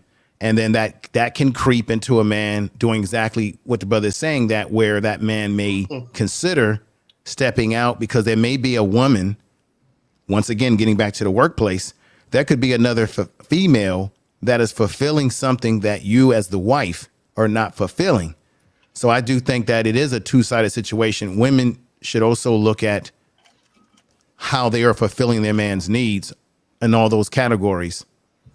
And but we as men, if we come across, this is why we got to investigate women too, gentlemen. If we come across women, I always say you should always be aware of what that woman's diet is, how she cleans her home, everything. And I look at what they put in their body. That tells you a lot. Is she a finger popping woman? Does she spend most of her time looking at soap operas on TV, or does she read books? Because that's what's going to translate to your child if you have a baby with this woman. So I think when we identify those aspects in a female, we should quickly get rid of them.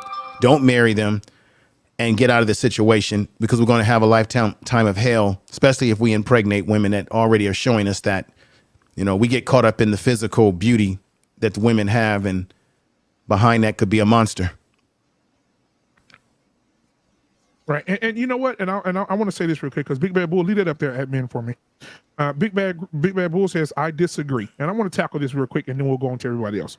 I disagree. He said, how can the ladies resolve that of which they don't know? A man just up and deciding to cheat is a weak child. A man would figure out what she may be battling with that's impacting sex. And I want to say this real quick. Oh my Big Bad Bull, God. let me talk to Big Bad Bull. That's my brother. Big Bad Bull, I disagree with you. Because when it comes to the imperfections of a woman and what a woman is supposed to do, the first thing we go to is, what's she battling with? What is she impacted by?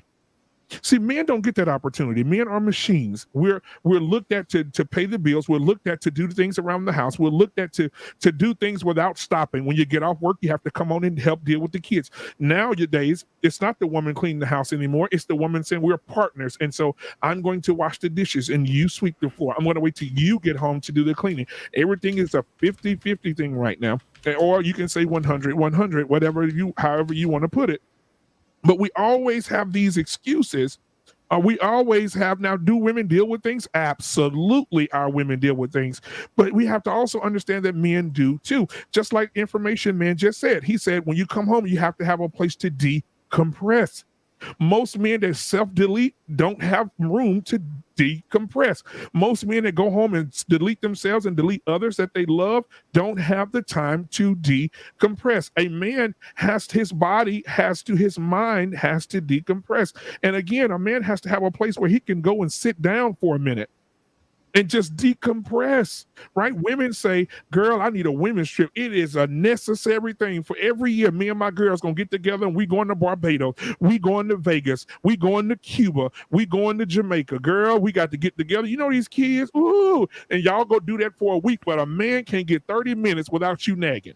But you know what is interesting about what you just said? Go ahead. That's celebrated. Yeah. Wild Girl Summer is celebrated when women get together and take these trips. That's celebrated in society. When men say that we need time, we're being called, oh, now you're weak. Now you're not strong. See, it's a catch-22. Society says that we should be strong and leaders, and sometimes we're raised that way by our fathers and uncles. But at the same time, we're still humans. We still have flesh and blood, and we have emotions. And this is why a lot of men, particularly black men, are dying silently, right? Yes, check this out. They spent in the NFL, which is a men's sport, they recognize breast cancer for women, and they should. And so the football players will wear pink, right? Mm-hmm. But nobody talks about the fact that more men die of cancer than women. Why is it in a male sport dominated by black men, where black men are dying of prostate cancer, there is no recognized day to recognize prostate cancer or cancers that are killing men across the board, particularly prostate cancer when it comes to black men.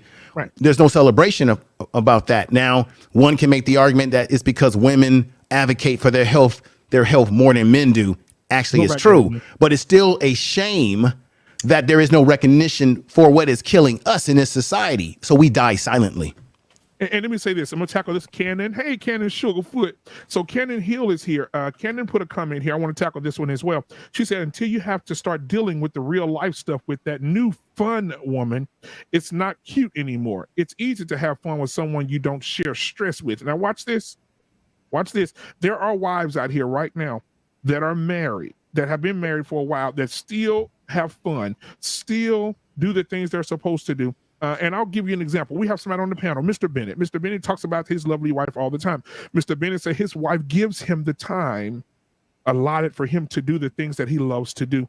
And in return, he gives her the time as well. They don't bother each other. They give each other space.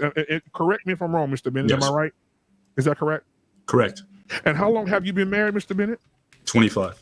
25 years. Somebody just got out of prison on a 25-year sentence. This man has been with his wife for 25 years. He does what he needs to do to decompress. She does what she needs to do to decompress. But I bet you're wondering, I bet they ain't got no kids. How many kids do you have, Mr. Bennett? Three daughters. Did that with 3 kids, 25 years married, and 3 daughters. 3 daughters. That's impressive. With girls need more maintenance than anything, right, Mr. Bennett? Come on now, somebody. So we can't say I that have a there's no daughter women myself, out that's there. true. And he just has celebrated his anniversary. They went to Jamaica. They had a wonderful time, right? He came back glowing and shining like he never had before. I said, look at this, look at him now. See, he having a PTSD moment right now. Look at him. He's just thinking back right now. So what I'm saying is, you do have women that show their men a fun time and give their men time. And when you have a man that you can give time to on his own time and then give time to you, then you're winning. Mr. Bennett is winning. He has a wife that's understanding. She's a nurturer. She's a lover. He is, and he returns it. Listen, I'm gonna go ahead and go to Aaron O. Aaron O, the question is to you, sir. She actually makes a good point as far as when stress start coming and it's not fun times anymore. That does changes the environment. I can understand that. I just think that what we're getting to right now I got is you, Cannon. My bad. It seems like we only want to highlight the good. I'm gonna just say the stuff that nobody want to say because that's what I do. Maybe we're getting to a point like when women weren't looked at the way they weren't looked at in the workspace, and it's been 40 years, etc. Maybe society is shifting, and younger people, I will say most of us are a little older, but right under us, younger people are seeing spaces where they don't believe that they're supposed to be with one person for their whole life. They don't believe this. That's what their actions are showing. They don't believe this. They don't have the same faith that most people that are getting married. Like it's just changing, and sometimes because we don't want to acknowledge that because it gives credence to a possibility of something we don't agree with. But if you just look at what these young people are saying, Netflix and chill, nobody want to take me off a date, they want to buy flowers, like what's going on? We're all the men that I didn't have no dad, like everything, every aspect, it's changing now. And I think most times we're late, like when we thought women shouldn't do jobs, then we found out, okay, we probably shouldn't say that, let them do jobs. Even in the prospect where, I'm going to say it, people that play for the other team, when we might have perceived them back then, we were like, okay, that's wrong. We need to adjust. I think we come late to this part of where we see people are making different decisions because they just don't perceive things the way they used to see it. And I just see it changing.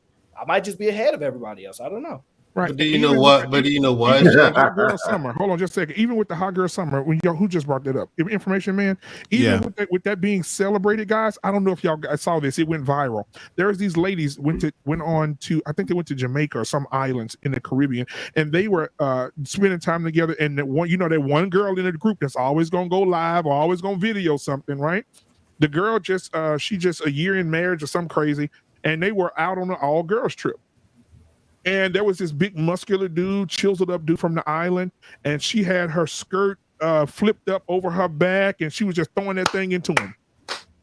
And her friend was videoing it, and she looked up and saw her friend say, "Girl, I just got married. Turn that camera off." Oh my God! See? You see what I'm saying? So if the camera was not rolling, the husband wouldn't see her rolling. See what I'm saying? And so my thing is, I do agree with you sometimes. And I remember Sir Hale said, we had a show months ago where we talked about ladies going on these all women trips on how it's kind of that's we need to talk about it. We'll hit on it in a few minutes. But those all girl trips, they ain't good for everybody. They're not good for marriages and relationships. They're just not. But we'll go to Mr. Bennett. Your thoughts, sir? Well, to your question about what peace looks like. What does it look like? Just like any other situation, it's about negotiation. You negotiate what you think peace is in your particular situation. And so that's a conversation. So just like two nations, how we're going to live together as peaceful nations with one another, that's negotiated. And you're going to have different peace terms and treaties with every partner that you deal with. So for the person who says, a clean home, I think most people would prefer a clean home. But I'd like to use a fictional character in this. I think Oscar Madison. Most people won't even know what that is. Oscar Madison, I'm sure, didn't care about how his house The Odd Couple. Yes. Yeah. So again, it's going to be different in every situation. So your piece, have the conversation with your woman to say, look, this is what I need from you in this situation. That I think is peace. Peace is, are you in alignment? Are you going in one direction with one another? I think that's what peace looks like. Peace meaning, again, not at war with one another. You going one way, you trying to go another. You're aligned on finances. You're aligned on spiritual matters. You're aligned on how the children are raised. You're aligned on work-life balance. If both of you work, all right, which is for the most people. I mean, everyone talks about having that stay-at-home wife, but again, in this economy, most people are going to work. She gonna be tired too. So that those peaceful terms, guess what? You might have to be doing some of the cleaning also. So it's whatever you guys align on that makes your situation unique to your experience. That to me is peace. Knowing that when I leave home, I know that me and her, we got the same objectives. We got the same thing. We're working this plan. We're going to keep it working. She has her roles and I have mine. And we come together again when we have to. She may have her time when she goes and does what she needs to do. I need to have my time. But when we come together, that's when we come together. And so I think that, not rather than just having this fixed idea of what that should look like, I think that's for you and your woman to discuss and come to that understanding, and then be committed then to the agreement that the both of you made. That's what peace looks like. So if you come home and say, look, baby, I need a half hour to myself just to decompress a little bit before you get into it with the kids. I'll get with you in a minute, but give me 30 minutes or an hour to decompress. And then we can get together. We can talk about anything you want. That's peace. So I think that has to be a real discussion, and both people have to be committed then to that, making that the goal.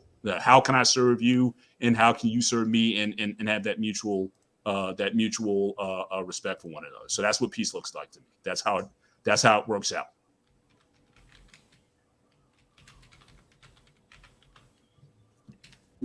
Mandrell is single. He's looking to be married one day and want to have a family one day. So Mandrell, what does that look like for you looking forward into the future? When Mandrell walks through the door, or he has the family thing at his house, what does that look like? What does peace look like to Mandrell after a long day work at the gym, at your job, or at your store that you're going to open? What does that look like for you? No yelling. You know what I'm saying? I can talk to you about anything. I can talk anything out. I can negotiate anything. But what we're not going to do is raise our voices at each other. I'm not going to yell at you, and you're not going to yell at me. You understand? I mean, and also I like to add this, fellas, because I see this a lot. A lot of guys like to push their weight around, and women like to do the same thing, but nobody's thought about what this looks like. That's why this question here, in my opinion, as soon as you asked it, I was like, brilliant. No one thinks about this. So no one knows what they really want, and they get married. When it comes to the nuances of the marriage, they don't know. So when things come up, that's why there's so much clashing and contention. You know what I'm saying? They're learning as they go. Okay, I don't like this. But they don't know how to handle it. So they're like, oh, I don't like that. Stop doing it. They yell and carry on. So everyone in the audience, please think about this question. Like for me, it's the raising of the voice. Don't do that. Talk to me about whatever. And if I'm stressed, let me go take a shower first.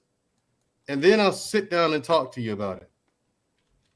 You know what I'm saying? You need time to decompress. I need time to decompress just like you do, ladies. Give me a minute. But most days I can come in the house and talk to you about whatever as soon as I hit the door.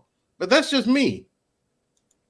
You know, and that's why this is nuance. Young people need to think about what peace looks like for them. For me, it's just not having yelling and screaming at each other. And it's almost just that simple. You know, as you go along, you can probably add some stuff to the list and take some stuff off. When you sit there and talk to each other, you're gonna rearrange some things. It like Mr. Bennett said, it's a negotiation. And then you negotiate, you come to common ground. Say, okay, these are the things that I can do. Those are the things you can do to make the situation better. Bet. This is the way we're gonna roll. Right? That's how it is. That's how this works. It ain't hard. You just have to, both of you have to be willing to, once the decision has been made, both of you stick to your respective paths on making the other person as comfortable as possible. Because you're going to hit roadblocks. You're going to have problems. So, yeah, for me, I don't want to hear you yelling and screaming at me about whatever, because I ain't doing nothing to make you yell and scream. All right. And so I want to get Robert Watkins in here. Robert, what does peace look like in your life, brother? When it comes to your relationship, when it comes to keeping that thing together, what does peace look like? And then we'll move on to Hink 75. Go ahead. It was a lot of things said. So can I ask like 2 questions real quick of some man's name? We ain't signing. The young man. He made a statement about he's not going to be in a relationship that's quid pro quo. What does that mean to him? Because I know we won't get to him. I just want to know what your thoughts are right now. That's peace. Yeah. I think everybody's like capping. Like you got to negotiate. Like you know what you want from a woman, so you're gonna tell her what you want. And if she don't do it, you're gonna leave, right? So everybody's saying this other stuff like I'm gonna move around and I'll cook breakfast every other day and do this stuff. Like you know what you got from a woman. It's gonna be what it is. Like, I just think I think I'm in the wrong audience, to be honest with you. It's because I'm like, think about it like this. 50 years old, right? I've been a father for 30 years. I've been in the military for 20 years. I've been married for 19 years. I've been overseas for 7 years. Like the perspective that y'all have is different than my perspective. These are rudimentary things to me at this point. You know what I mean? Like we got kids out here shooting each other, going to elementary school, shooting up people. We got people going to a grocery store, shooting up people. But we sitting here talking about this. I mean, it's cool. I'm not even trying to, no disrespect to the panel or nobody. But come on, perspective's perspective, right? I can tell you everything I know. I apologize. That's all I wanted to say. And then really honestly and truthfully, we ain't signing. When he said he don't want to be in a relationship that's quid pro quo, I just wanted him to expound on that because quid pro quo means this for that, right? Something for something. Say again, sir? Quid pro quo means something for something. Right. So why wouldn't you be in a relationship that I give you this and you give me that? I didn't understand. Honest question. So sure, I'll respond. So the thing about it is that I wasn't okay. First, when I talk, I don't talk about individual experiences because there's no way to assess that. I like to talk in general. That way, we all can add perspective. If I talk about my personal situation, there's no way you can add to it. Or if you talk about your personal situation, there's no way I can add to it. Right? I'm at the mercy or submission of whatever you say your experience is. Yes. Now. When I said quid pro quo, first I preface it with sexless marriages, and a lot of times women, not your woman or my woman, but women often offer up sex for something, right? Yes, sir. Right? They use sex as a weapon. So when we're talking about why would a man cheat, right? Just a general man, right? One of those things is because sex in his household is quid pro quo, whereas the side piece will just be freedom, enjoyment, fun. That's where it came from. That's all right. Thank you for that. So on the Hink. Hold on, Black Man. I gotta run. So I just want to say I appreciate you extending the platform for me. Absolutely, brother. As always, everybody on the show, dope show as always. I'll be listening in the background, but I appreciate everything. I'm gonna holler at you guys later. All right, brother. All right, Take only care, in brother. America, Aaron. Only in Take America. care, Aaron. Fight Club. Go manage your fighters. All right, so we get to Hink. So Hink, what does peace look like to you? Because I know a couple of weeks ago when you were on the screen, brother, and you told everybody what you wanted in a black woman. So from the kid situation into everything else. So I wanted you to expound on what peace looks like to Hink when he walks through his door.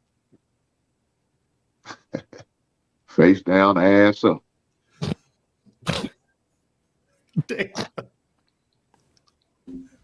You see, ladies.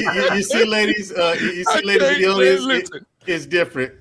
Okay, so Hink, it's different for every man. Give me a little bit more, Hink. You got something else you want to add? Hey, man. Look, I don't. Hold on, Hink. Before you say that, hold on, Sir, can I get it one time? Ladies and gentlemen, this show just took a turn. Okay, go ahead, Hink. I don't ask for much. You know what I'm saying? I really don't. clearly. No, I don't. You know, as long as we can have a good open lines of communication, I'm good.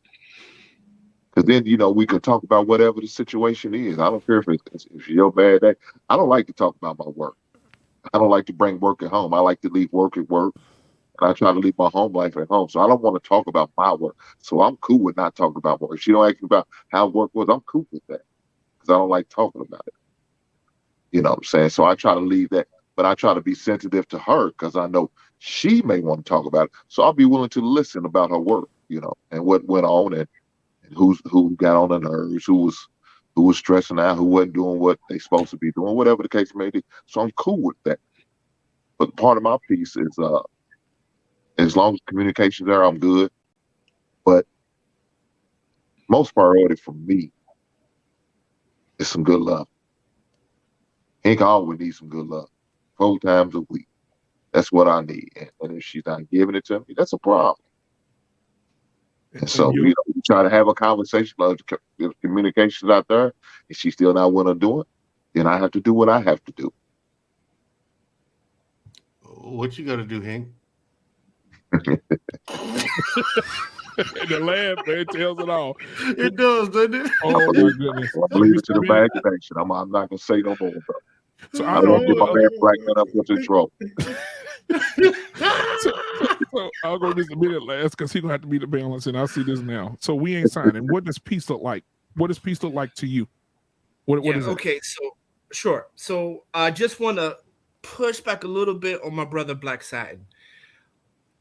Is he justified in cheating? I can see that, but it's never the other person's fault when they cheat, in my humble opinion, right? Because there need to be honor in your words. I would never cheat on my wife. I would just leave her, right? If that was the situation, I would just leave, right? I think that we do have to honor our word, and if you cheat, that is a character flaw, right? That's a character flaw. Oh. So, and I can't.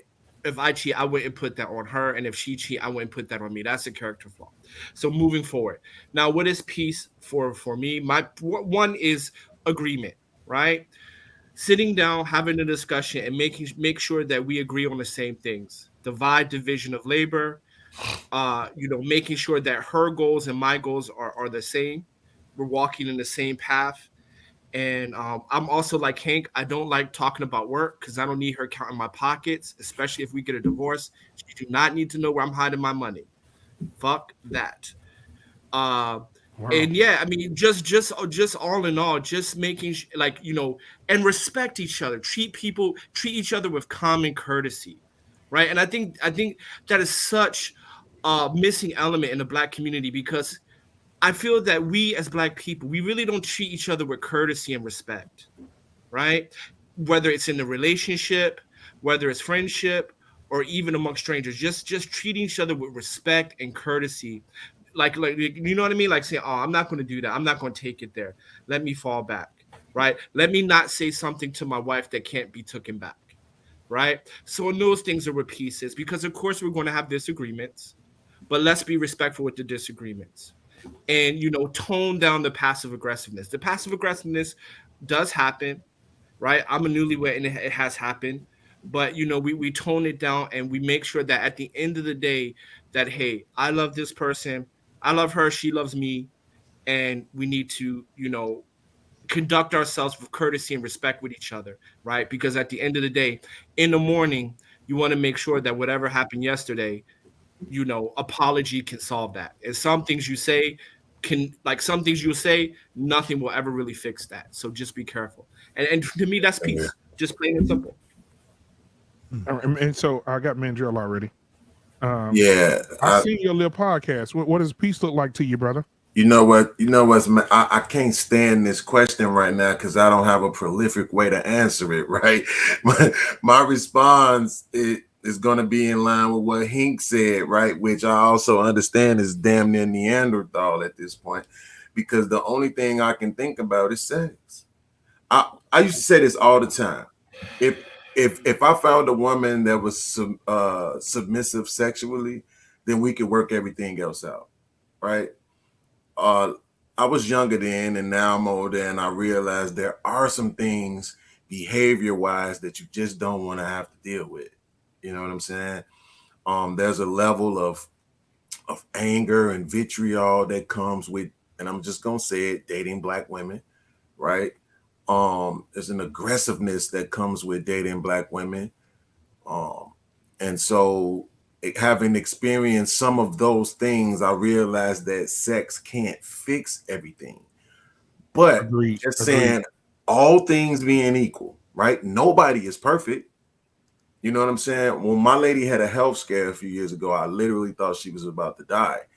It made me start taking accountability to my own behavior. I had spent so much time trying to fix her and her kids. And then I didn't want to add any more stress to her already fragile body and mind. So I had to take accountability in how I was behaving.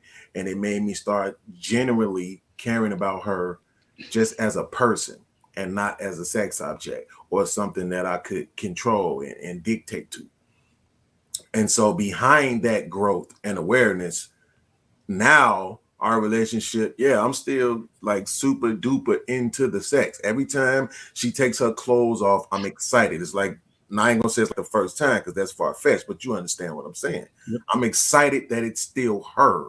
It is amazing to me that after 11, 12 years, it's still her. Right? So it's like, damn, this the same chick I met on the bus stop that day back in 2004. God damn, right?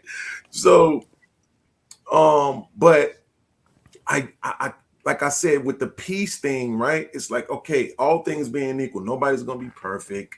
We're gonna have arguments, we're gonna disagree on stuff, whatever, right? You're gonna get on my nerves, I'm gonna get on your nerves. That's the biggest thing I think each gender, man and female, needs to realize. None of us is perfect. You do shit that your woman don't like, just like she do shit that you don't like. Once you get past that, as long as you got me physically, like intimately, sexually, you submissive, you there for me when I need it. I mean, everything else I feel like can be worked out. You know what I'm saying? So that's what I'm saying. It's like, it's hard for me to just say, well, this is what my piece is. Cause just like, I guess I could rock with Mandrell. If we ain't arguing and you submissive sexually, I'm at peace.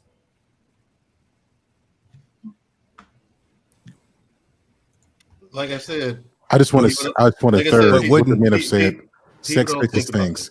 I think guys, I think there's a part we're missing. But wouldn't sex don't just satisfy us? A lot of our women, you start to realize that your woman wants it too. And somebody told me this, and bro, if you're watching this, you know what I'm talking about. So I was going through some things in my own relationship, right? So just so you guys know, in a relationship, but we're going through some things. And he said something to me that changed my life. He said, bro, sometimes when your woman is acting crazy, sometimes you got to handle your business.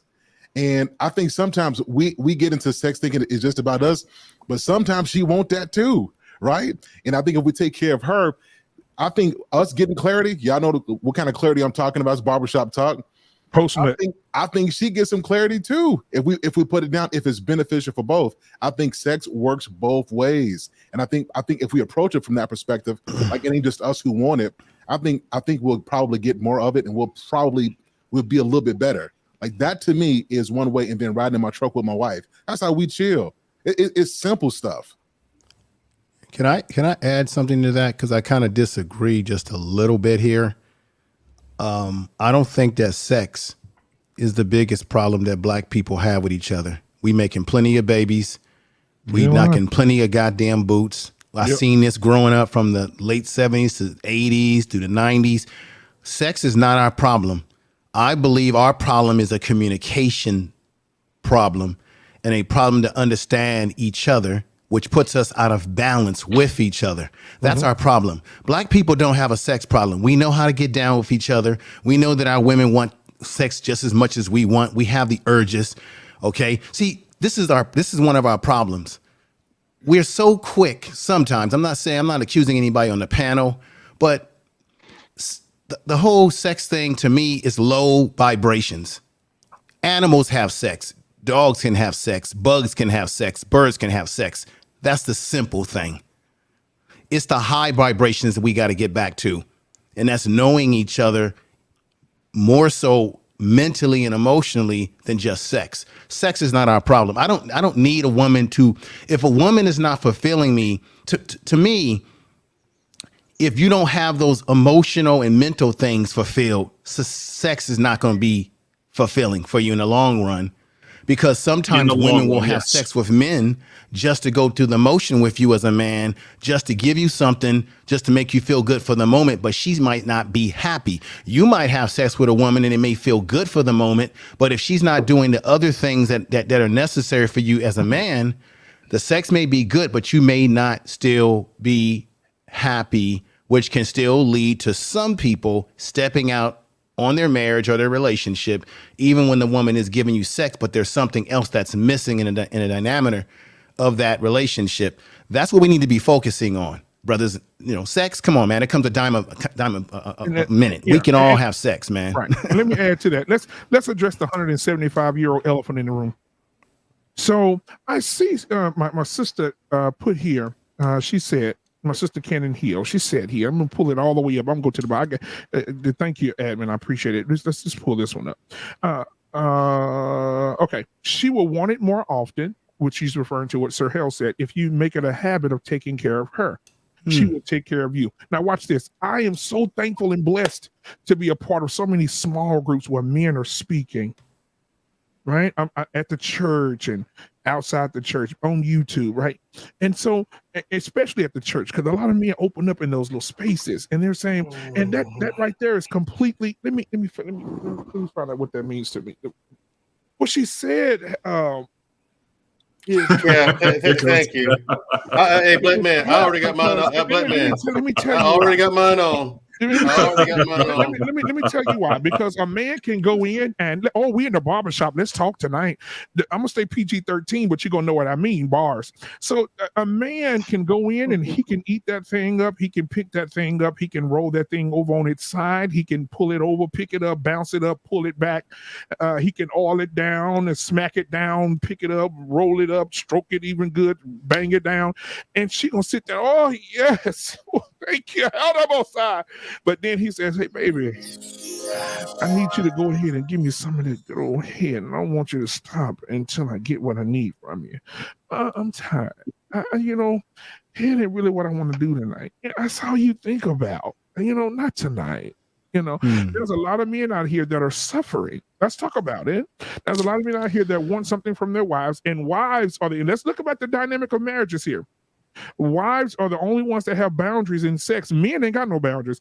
If you get in the room, you got some men that'll lick your damn armpits if you ask them to. So men don't have boundaries, but when it comes to women in the middle of sex, they don't mind telling your ass no. Is anybody on the platform, have you ever heard a man talk about this? Anybody? Come on, somebody. Yes, I have. That's a really good you can give point a that woman you bring. everything sexually pleased, or she can bust 5 or 6 of them. Yeah, I think that is a legitimate. As much as what I said earlier, I still think that sex is not our biggest problem, but there is a situation where women will only let you do certain things depending on the woman. Some women, let's be honest here, some women are more freakier than others. I personally like women that are more freakier with me per se, right? So let's be honest. We want the woman to be the freak in the bed and the lady in the streets, as they say in the rap music. All right. Here's my thing. I for one want to say I do have boundaries. I can't keep my woman off me. Okay, Black Man, put that cap back on. Okay, we got Sir Hill in here with it. Come with it now. I think y'all think I'm joking. Have y'all met my wife? We met your wife, Sir Hill. But the problem is we've also met you. Some of us guys, we really do have this. The problem is, Sir Hill, we also met you. Okay, so I don't see how your wife would.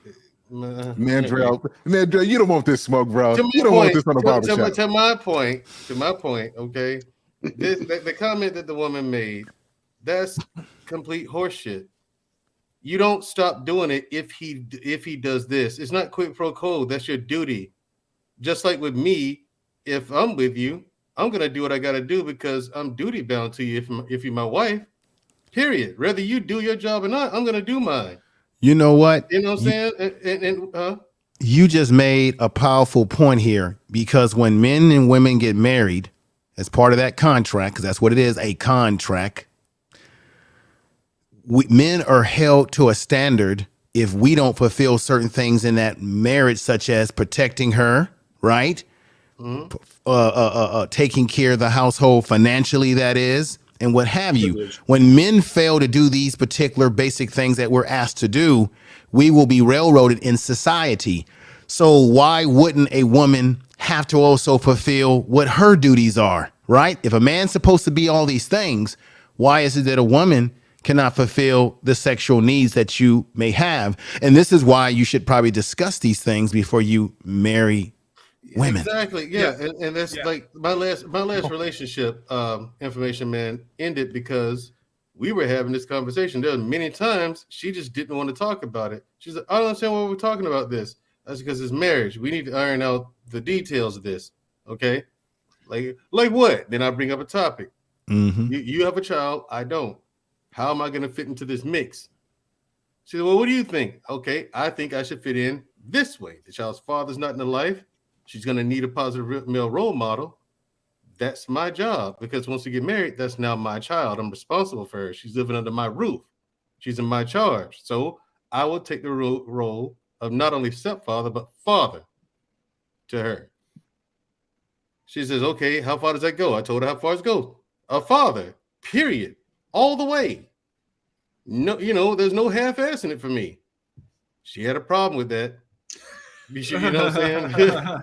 She had a problem with that. So I mean, that's the thing. But in having the conversation, that's when we found out that we had some disagreements, which turned into issues. And those issues, and because there were issues, she was unwilling to, compromise on some of them, and I had to make a grown-up decision.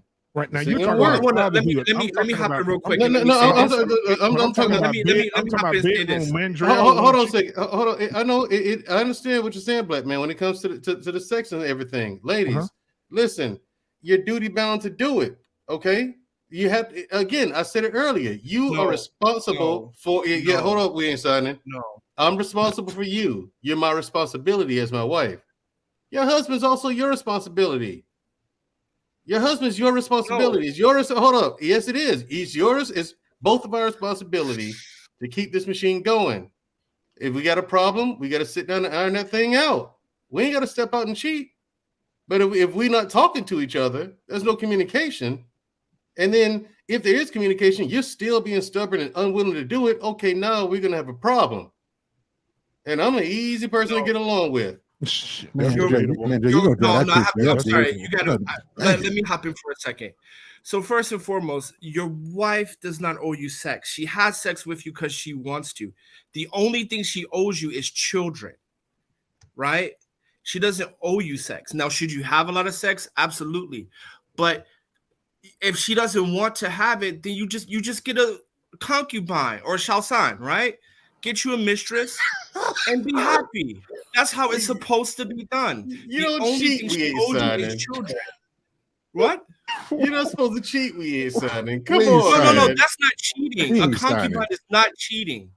How is it not? This a concubine. Well, it all depends on your belief system. With it though. Look at it. Because a concubine is an attachment to what you already have. I gotta go somewhere. See, he sound like a plan to me. Look at him. Look at him. Hold on. First, disclaimer. I do not advocate cheating. I do not advocate polygamous marriages or all that. One woman, one man. That's what I advocate. But you just said. No, I want you to break this down for me because. Yeah, I'm breaking it down. Let me break it down. So you don't believe in cheating, but get your concubine. So what is it? Paperwork involved in it that makes it better? Like what? Like tell me about this. So concubine, basically, right? You pay for her house, you give her a salary, and you. She's your concubine, not a. Let me tell you something. Your wife is gonna be giving another woman some money. Like that you really want to make her angry? Give another woman some money. Not my wife. Again, gentlemen, pedigree matters. So you gonna take care of we ain't signing. We ain't signing. Can you go to the list again? Go to the list again of what your concubine looks like. Give us the list. What do you do for your concubine? Go ahead. We uninterrupted, guys. Let him go. Go ahead. Okay, so concubine, you pay for her apartment out like in a neighboring city. You give her you give her you give her allowance, right? Not salary, you give her allowance, right? And you visit her on the weekends, and you take her with you on business trips. That's not escort. No, because she's only for you. She's only for you. Nah, she ain't gonna be only for you. You think she's only for you? Yeah. She gonna be for the streets. It's 2022, man. Bro, I don't do that. I've never done that. I don't do that. No, we got you. We got you. So there's no way I get up. Go with a concubine, man. I'm not paying for no hoe. No, I'm not paying for no. You housing her, you feed her, you take care of her. Right. Oh, and you get her from the countryside, right? I don't give a shit. We ain't said it. Here's the thing, man. We ain't said it, bro. I'm normally with you, bro, but you tripping on this one. You straight tripping. Bro, I'm not advocating you should do this. I'm just saying, in the situation that, like, first, your wife does not owe you sex, and if she's not giving you sex, you have a decision. You either divorce her, or you get a concubine. The only thing she owes you is children. That's it. Okay, but let me ask you this: we ain't signing. Real quick, we got Cannon Hill. She's called in. Cannon Hill is in the building. Now, Cam Hill, you know we want you to cam up. Come Shout out to all the concubine hoes out there. Hey, look, that's what I was about to. Hey, that's what I was about to ask. We ain't signing. At what point do I give her father the pigs and the goats?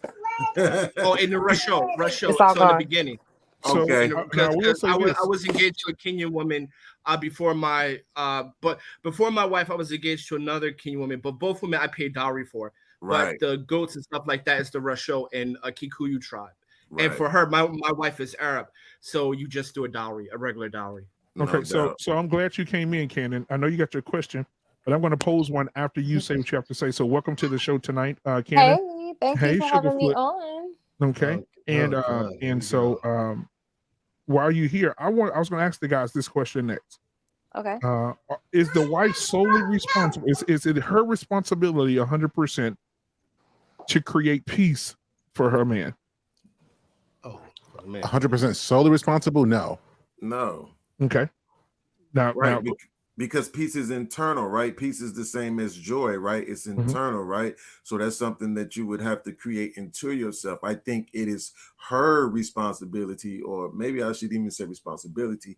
I would prefer to use the word accountable. She's accountable for not destroying your peace, right? But what she can do is she can heal, right? Whenever your piece is fractured, you go outside, you have a really tough day at work, you wanted to punch your boss in the jaw, but you couldn't, right? And so you just come home and you're like, man, I'm tired of this job. And then she says things and does things that reminds you that that was just a struggle there, and you can let it go. And she kind of, heals your piece in a way.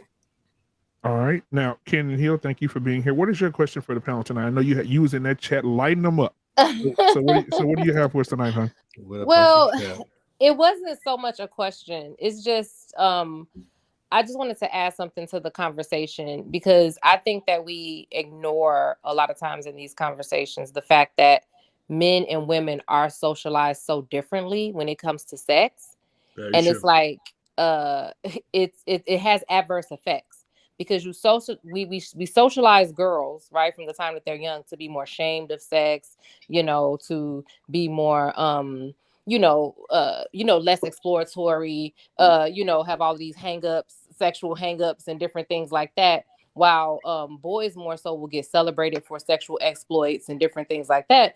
So when you become an adult and you get married, like we're marrying each other, right? But then you have one person who has been pretty much socialized to explore all of their sexual desires all this time. And you have another person who's been socialized to more repress it, and to even see, I said, like, the thing is, I do think some women as well as men do see sex as a thing that's something women give to men. And I think that therein lies the problem, because if you've been spending since you hit puberty, if you've been spending your time suppressing your sexual urges and only viewing sex as something that's for a man, then I mean, why would you make time to try to go do it and all of these other things? Like you may do it in the beginning, right? Like for the relationship, like, oh, let me give him this, we're on good terms and this and that. But then afterwards it's going to become labor, because it's like, oh, you know, once you start getting the kids and all these other things, and like that's a problem. So that's why, like, for even a lot of women, they don't even start becoming more sexually expressive until they get much older, when they don't really care as much about what society has to say, and they have to unlearn all of these things. So I think that that's like what we really have to look at. Like, to me, that's like so problematic that we socialize both genders so differently, and then we expect them to come together as adults with these you know, with this sex situation that lines up. And a lot of times that's why it doesn't. But that's why I say, I think that when men view sex as something that is for them, a lot of times they won't give time to figure out how to please a woman or the woman that they're with and different things like that, because they're more focused on their pleasure. And then even to that extent, a lot of women will even feed into that, because a lot of women will fake orgasms and different things like that for the man's ego. Shout out to like DJ that. So Envy. He may not even know that he's right, like he may not even know that he's not even satisfying her, right? And like a lot of people don't even have these kind of conversations with each other, and they're like in whole relationships, and they're not even talking to each other about these things. No, wait, Let's talk about it. no. DJ Envy's wife said for 10 years straight she faked orgasms for a decade. 10 That's crazy. years. That's her fault. So hold on. I have to push back a little bit. Me too. Women today are not sexually shy at all. You got Amber There Rose, you go. Slut Walk. You got what is it? Netflix and chill. You got Nicki Minaj, Megan Thee Stallion. You got Cardi B. Come on, women are especially American women. That WAP doc. American women are by no means shape or size are sexually oppressed at all. The most police sexually is the black man by far. And when women, like for example, if women were so ashamed, how can this man's wife get on social media, broadcast to the world that he's not giving me an orgasm? And there is absolutely no backlash to him at all. Stop the cap. But and brother, this is why we ain't sometimes signed. Brother, we ain't signing. This is why sometimes I think that you all are listening, but you're not hearing, right? Because I never said that women were extremely sexually suppressed. I said that women are socialized more, right? And I'm disagreeing. They are not socialized more. I never said they are not. Okay, define. They are not socialized more. I'm directly disagreeing. Were you socialized as a woman, or was I socialized as a woman? So, but see, let me respond real quick. We ain't signing. See, and then I think what I wanted to say to that, because I kind of agree with the pushback part, and I didn't necessarily disagree with what you were saying. Only one part about the repressive thing, right? Yeah, you're a woman and I'm not, right? But I was raised in a family of women. I've been around women all my life. I have daughters, sisters, aunties, mother. So I can speak to the fact that there was no repression, right? What I heard was don't be a whore. That's what I heard being preached to women a lot. Just don't be loose, right? As they used to say back in the day, that child is loose, right? Don't be loose. Don't be a whore. Don't be promiscuous. Not don't enjoy sex.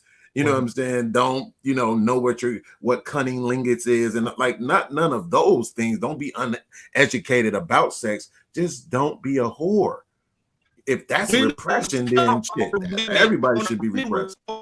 Hey, we ain't signing. We ain't signing. You breaking up, man. Go out and come back in. You got that Chinese connection. Go out and come back in. There you go. I have to make so go ahead. What she was saying. Oh my God. Because certainly you're right. You've certainly had a trend in the last 20, 25 years when you've had female artists who certainly started to break out of these social norms. But we ain't signing. He's the first one to always bring up. There's been these societal norms that have been there for thousands of years. And for thousands of years, there's been this separation in terms of how we socialize women and men. The last 25 years or so, we've had these women who've been sort of breaking that out, but you're still going to be at odds of what the general trend is. I think it's changing, but but even still, in your home, again, you might be listening to Nicki Minaj and all those people, but what your parents tell you or what your mom and dad tell you could still be very different. So you can still be conflicted about that. So I think her point generally, I think, is sound, that historically we've done this, and certainly the last 20 years have certainly, we've seen this sort of tide shift where women are certainly being a lot more expressive with their sexuality. But, I can't disagree with her general statement. Historically, again, the idea of the chaste woman is certainly something that's always been valued. But again, for men, our sexuality is our masculinity and our masculinity is our sexuality. We pair them together, but we've seldom done that as a whole with women. And that's just a fact in reality. And we have to, I think as men, we have to take accountability for that, because ultimately we hurt ourselves in doing that. Now, again, I have 3 girls and I have talking. Oftentimes they don't want to hear from me because it's icky to hear from your dad about sex. Right. But I'm this open book as well. So I tell them what the real is. And I tell them this: you have a right to this. This is something that God made you for. And certainly you have every right to be sexual just as much as a man is. But unlike what I hear sometimes in these places, if I had a son, I would tell him to be chaste just as much as I would tell the woman to be chaste. So, but again, we do have this double speak that we have in our homes, that men are supposed to sow their wild oats, but the women basically stay chaste until you find a husband. I think that is a thought process that no one wants to acknowledge. So again, I want to agree with her that this is generally how it's been, but certainly we're in this change that the last 30 years, this whole thing's being flipped upside down. But you're not going to just do away with thousands of years of training and socialization just overnight. You're not. Yeah, and I think isn't there more of an emotional disparity though between women and men being expressive sexually? And what I mean by that is, like I said, my grandfather said a long time ago, and I don't agree or disagree, but he always said it. He said, "Listen, I'm my boys and my girls are different. I'm hard on my girls because I don't want them out for the streets. Period." Right. And he said, with my son, I have to worry about one penis, but with my daughter, I have to worry about several. Yes. Right. And so he used to say that all the time to my sisters and to my aunts. And so, I think there comes because he always used to say the emotion, he that old Southern talk, the emotions behind that is something else. When a man stick that thing up in a woman, it's different for a woman. It could change her whole life, whole mindset. She'll be different. Fact. Right? He said, man, man, go hit that thing and we don't even think about it. I won't even remember her name tomorrow. But a woman remember that man. It stick with her. That's what he used to say all the time under the tree. We used to listen to him. And so that's one of those things where we think that we're doing something that we actually not. No. What I'm saying is, man, JL, I'm not talking about you going in like King Diggling and King Swing. I'm talking about the emotional attachment that you have with that woman, whether you went in big or not. When you was intimate with this woman, the woman attached herself emotionally to you. Yes. Not just the physical sex, but to you. Right? And then all of a sudden you say, I want to go over here and be with Darla.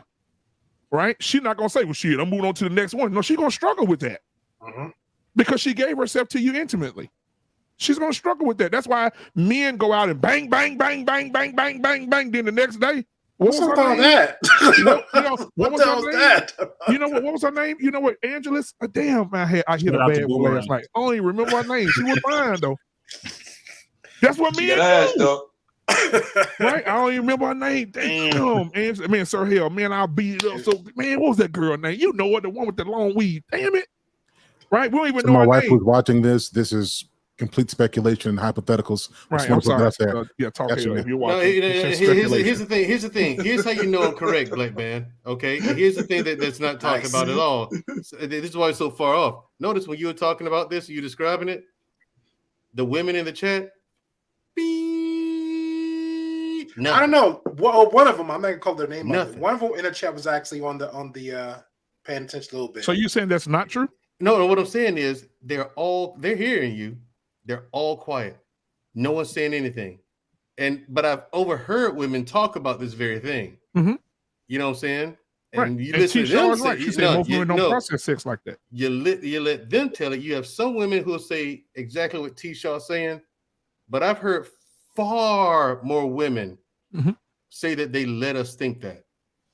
which Yeah, leads me to be that's true now, here's too. so which leads me to be skeptical because once upon a time I believe wholeheartedly the same as you do, right? Wholeheartedly, but now I'm skeptical of it. So I'm kind of like, all right, this is one of those issues where I'm prepared to have my perspective change if I can actually get a woman to tell me the truth. Right. Well, You know what I'm saying? You shouldn't be worried about just one woman. Don't worry about all of them. You don't give a damn about all of them. All of them don't matter to me. No, I just want to know, Hank.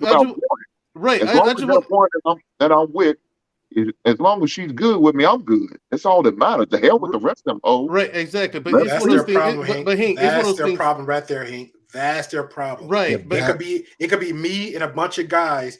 Let's just say me, I'm the virgin or I'm the blue pill, I'm the simp. But all these guys, oh yeah, I got this girl. I got it. Now I'm more worried about what they think or what they're thinking or whatever versus me and this one girl. I got lucky and I found that one girl just for me. But I'm so freaked out about what everybody else thinks about me and mine. I'm good. No, it's not that. I want to know these things because you guys know me well enough to know that I just want to know things from my own ears. I just want knowledge. But just in general speaking, don't worry about what man. Don't worry about what every woman thinks. Worry about that main one. That's for you. Put that main one, and you be concerned about what she thinks, how she feels, how she rolling. Right. Hey, we got I forgot. Hey, my bad. We got no captivity in the crib tonight. Fellas. What's going on, man? We get you in, then we'll go ahead and get the Chinaman back in here. He backstage. But go ahead, brother. Yeah. What you doing, back to Hey, I just want to say this. Man. Stop the cow. Stop. Okay, listen. Cannon Hill. You know, much respect to Cannon Hill. Cannon Hill made a great point. If we were still living in the 60s, 70s, 80s, or maybe even the 90s, right? Not in the 90s. Okay. But the tables have drastically turned. Okay, there are right now in these present times. I would argue that there are more socially awkward men than it is socially awkward women, and women. Let's keep it 100. Women are the ones who make the damn eggplant emoji popular. Let's be for real. Come on, y'all. We got to stop the cow. Let's stop the cow, please. Thank you. Anything else you want to add before you get out?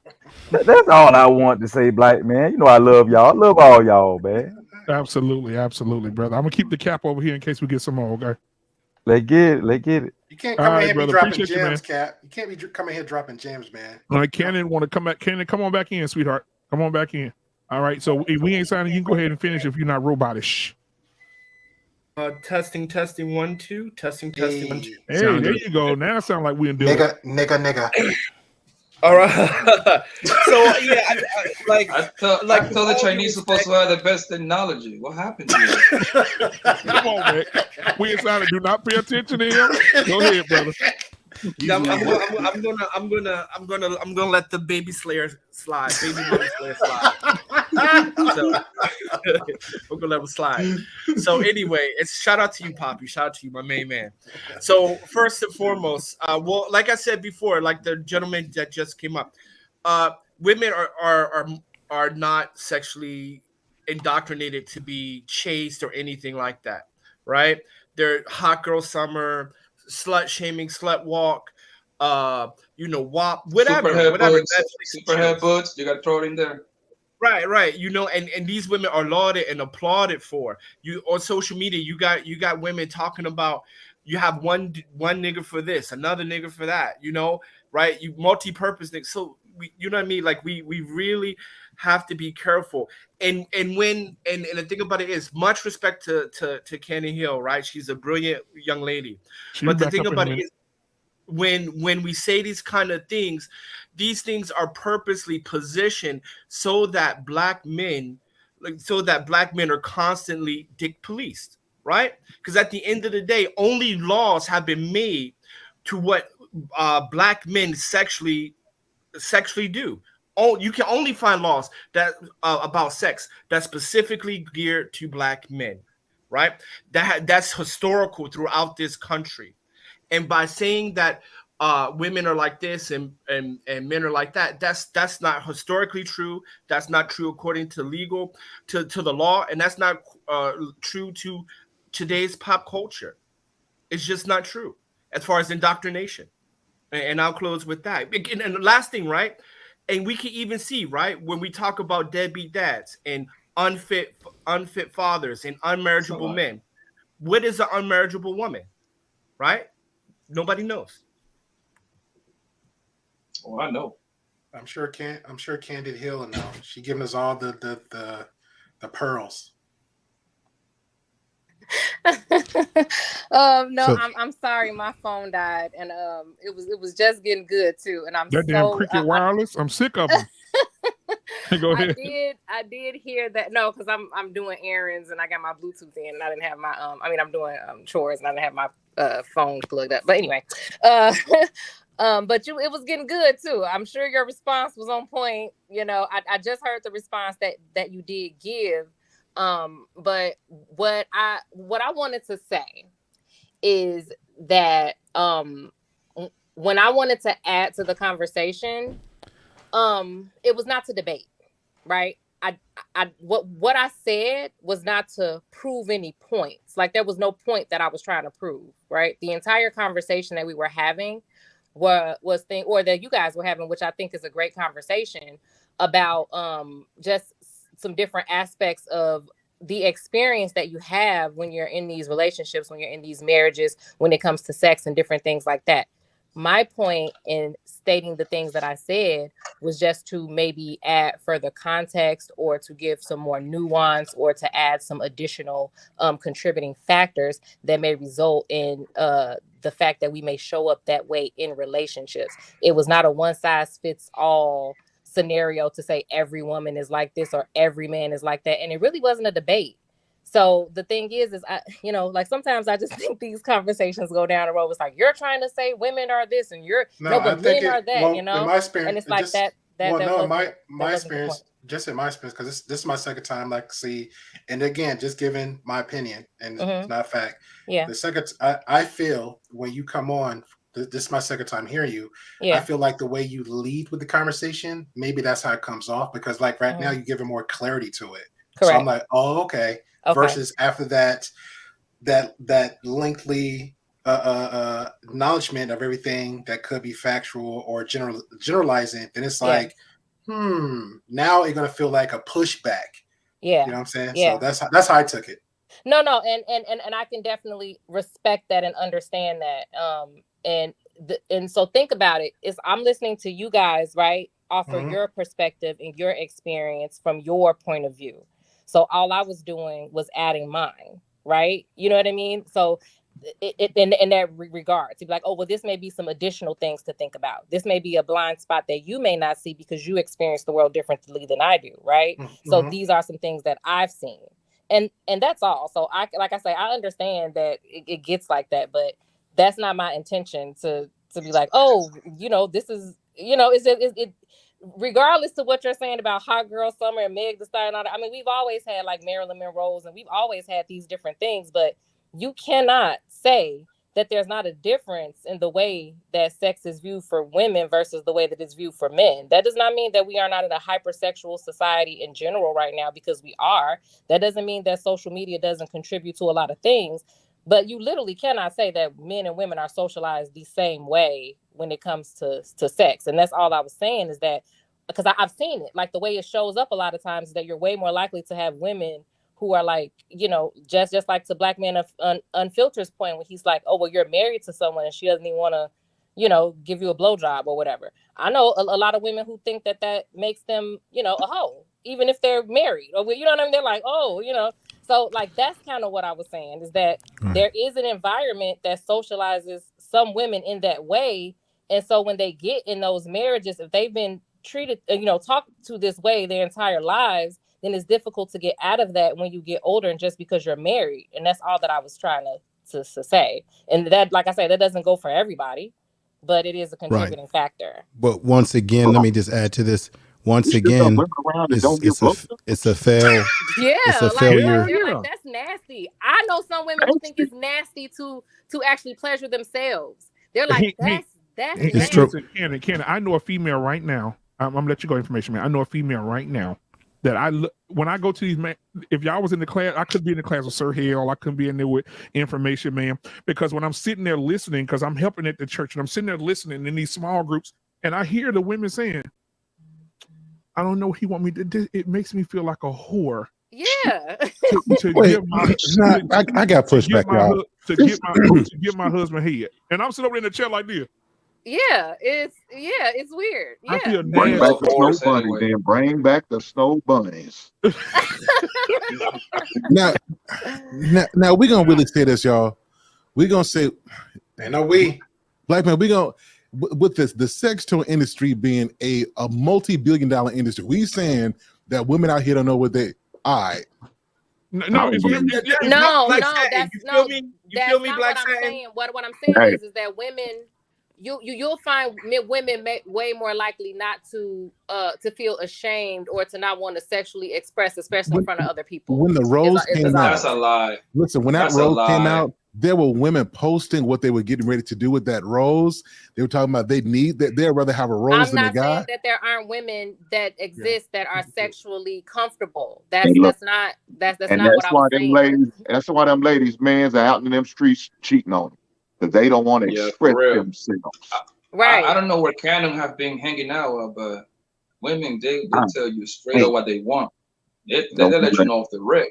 I don't know I'm not what saying girls that you there be aren't hanging out with, women who baby. exist that And are look, like that. But okay, yeah, so I guess my question is, if you won't even see that as possibly a contributing factor, then what are you like? Are you saying that the women who are with their hood, like they just don't want to have sex with them because I see it. Well, I see this. the lady that I'm That's talking about, not she the said her normal, husband, though. she said her husband can get it anytime he wants. He can get the coochie, he can bend it over, slap it, or whatever. She said, but when it comes time to oral sex, she say, it is just nasty to her. It makes her feel, she tried it one time, made her feel like a whore, and he can get anything else, but it ain't gonna be no head.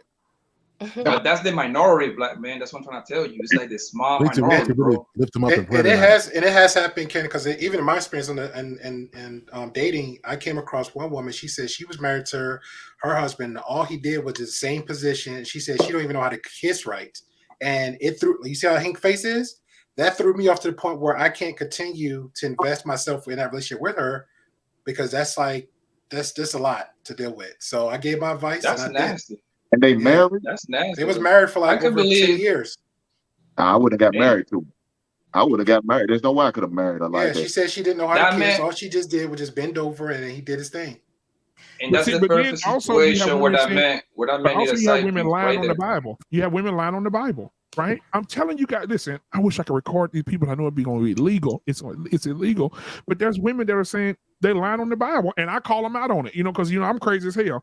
And she said the Bible says all these different positions, hidden from the back, the side, all this stuff, it's just blasphemous. Mhm. I said, That's no, another. I That's said the another Bible ain't conversation. said that. I Yes, said that's a that's a lie. factor No, too. that lie she That's got a on the factor Bible is too. blasphemous. I'm telling Yeah, Jesus. that's a Shout lie. out to the heathens, baby. That's a Let's factor get to it. too. And I heard that in 7th, 8th Shout out grade. to all the heathens. What you heard in 7th? What you heard, Angela? Well, my teacher said that because what you said, he said when he Right? was in college, women would do that. They'll do everything else but this, but that, because they felt like it's blasphemy in the Bible.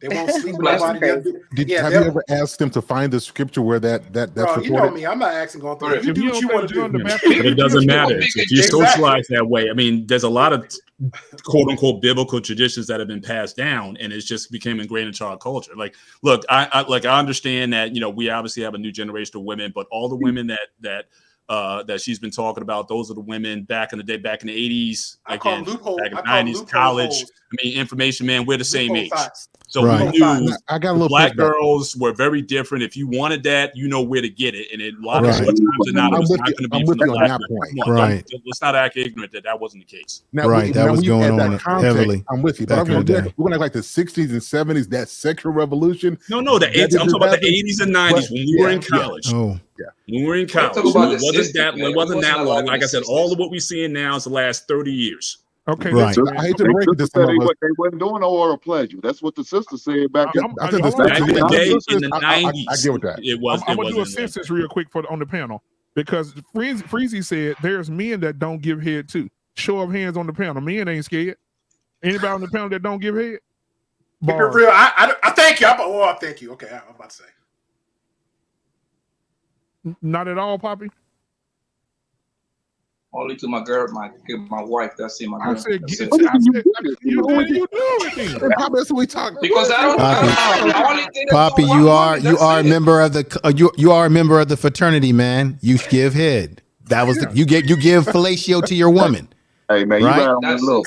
No, it's Then- called No. My whole life. It's called Fellatio. It's cunnilingus. being a cunning linguist. Yeah, Right. cunnilingus.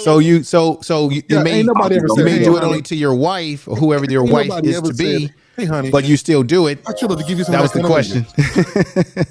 Now, Yeah, one but person. like I said, I only did it to one woman. That's it. But Hey, people, brother, people laugh that's at me fantastic. though. People laugh at me. I be like, hey, man, I don't Nah, care. because I you ain't wait, gonna put- because you have a standard that you have developed for yourself, and you say, hey, I'm only going to do this for the woman that I'm going to give my life to, or give my my love to on that level. Nothing wrong with that. But as men, I think every man should be skillful in that area for a woman, I don't. to your woman. No, I disagree. I disagree because it's scary outside, bro. Real No, scary outside. You wanna put your I'm not face down there, saying bro. now. I'm not saying you want to look up on every woman running around here. No. But I'm just saying that a man should, in that particular area, have some skills. That's what I mean. Don't get it twisted. It's gonna Let make me the tell job you something, easier. bro. Do you I have have skills, seen some Poppy? shit. It sure out is, there. or hell, I you seen some preaching. Do you have stuff. skills, Poppy? Do you have skills, Poppy? So, Kenan, do you have anything Everything else I before do, I I got bring somebody else skills, up, baby? No, that was it. That's all I wanted to add. Hey, I'll be sending you an email tomorrow for Tuesday, okay? Okay, yeah, All right, but baby. you all have a good conversation. Keep it up. All right. Hold on, where she going? I was gonna ask her the question, bro. Oh God. You have a Oh, what's question for me? your question? Yeah, is she gonna let her man cheat in piss?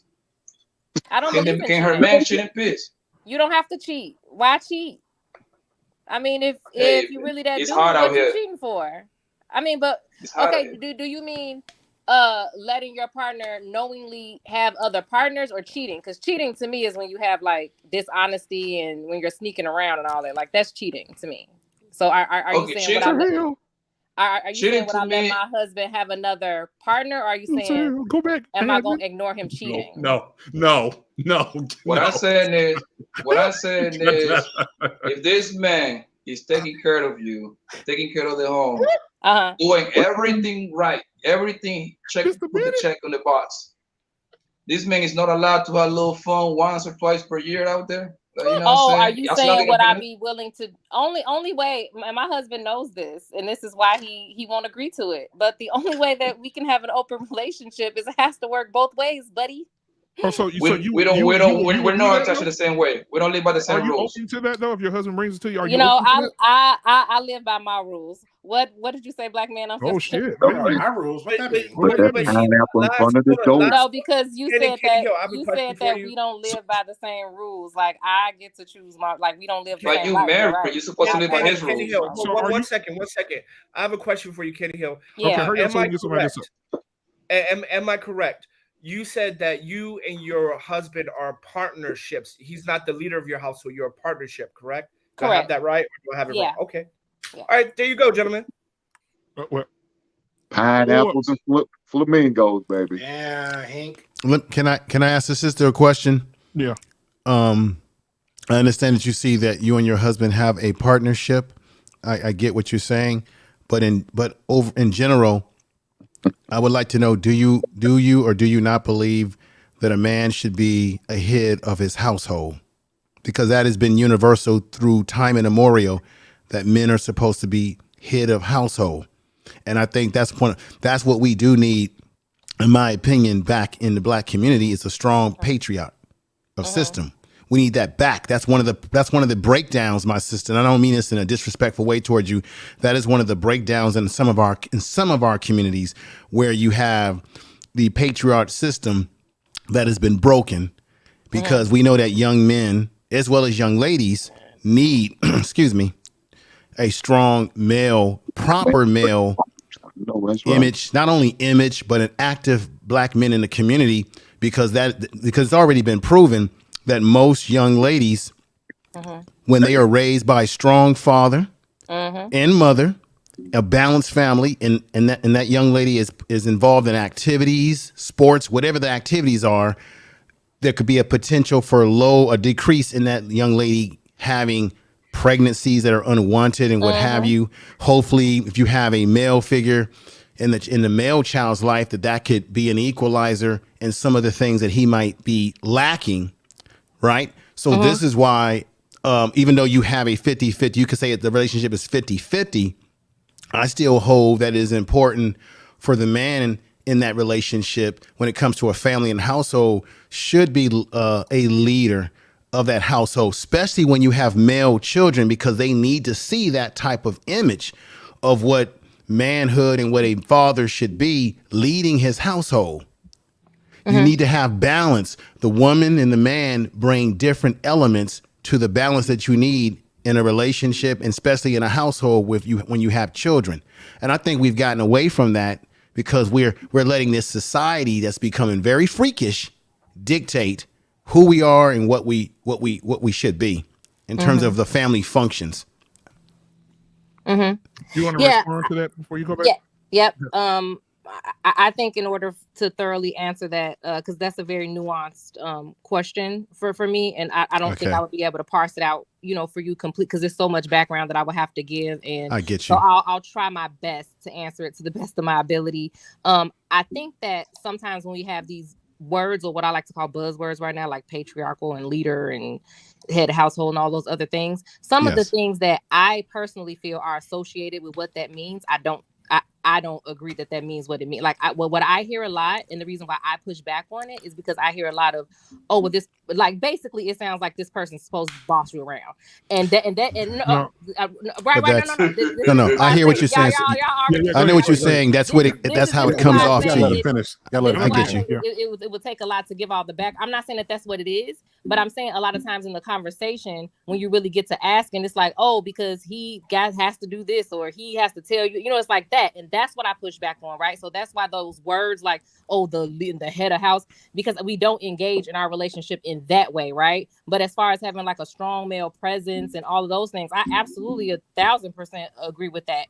But that's why I think that the baseline of any relationship begins with respect, and that's respect for both people, right? And it's not just because I hate a lot of the conversation goes like men are the ones who need respect and women need something else. It's like, no, both people need respect, right? So the thing is that in our communities, we always have been, especially since we've been here. We were both slaves. We were both all of these things. We both have been partners. We've had to partner in order to survive. Like, we literally had to do that. And our communities were more communal, way more communal. Like, we had bigger extended families that helped us raise our children and raise our families. That's actually what I think harmed us the most, is that we have gotten away from that and have gotten more individualistic, and we're trying to do things on our own. And that's what doesn't work. Like that one man, one woman, picket fence, dog. That's a very recent invention. Like, extended families are the ones that really help the most, right? Because you have not those nuclear families. You have those community things and stuff like that. So I think that from the perspective of saying, like, is your man the leader in the house? I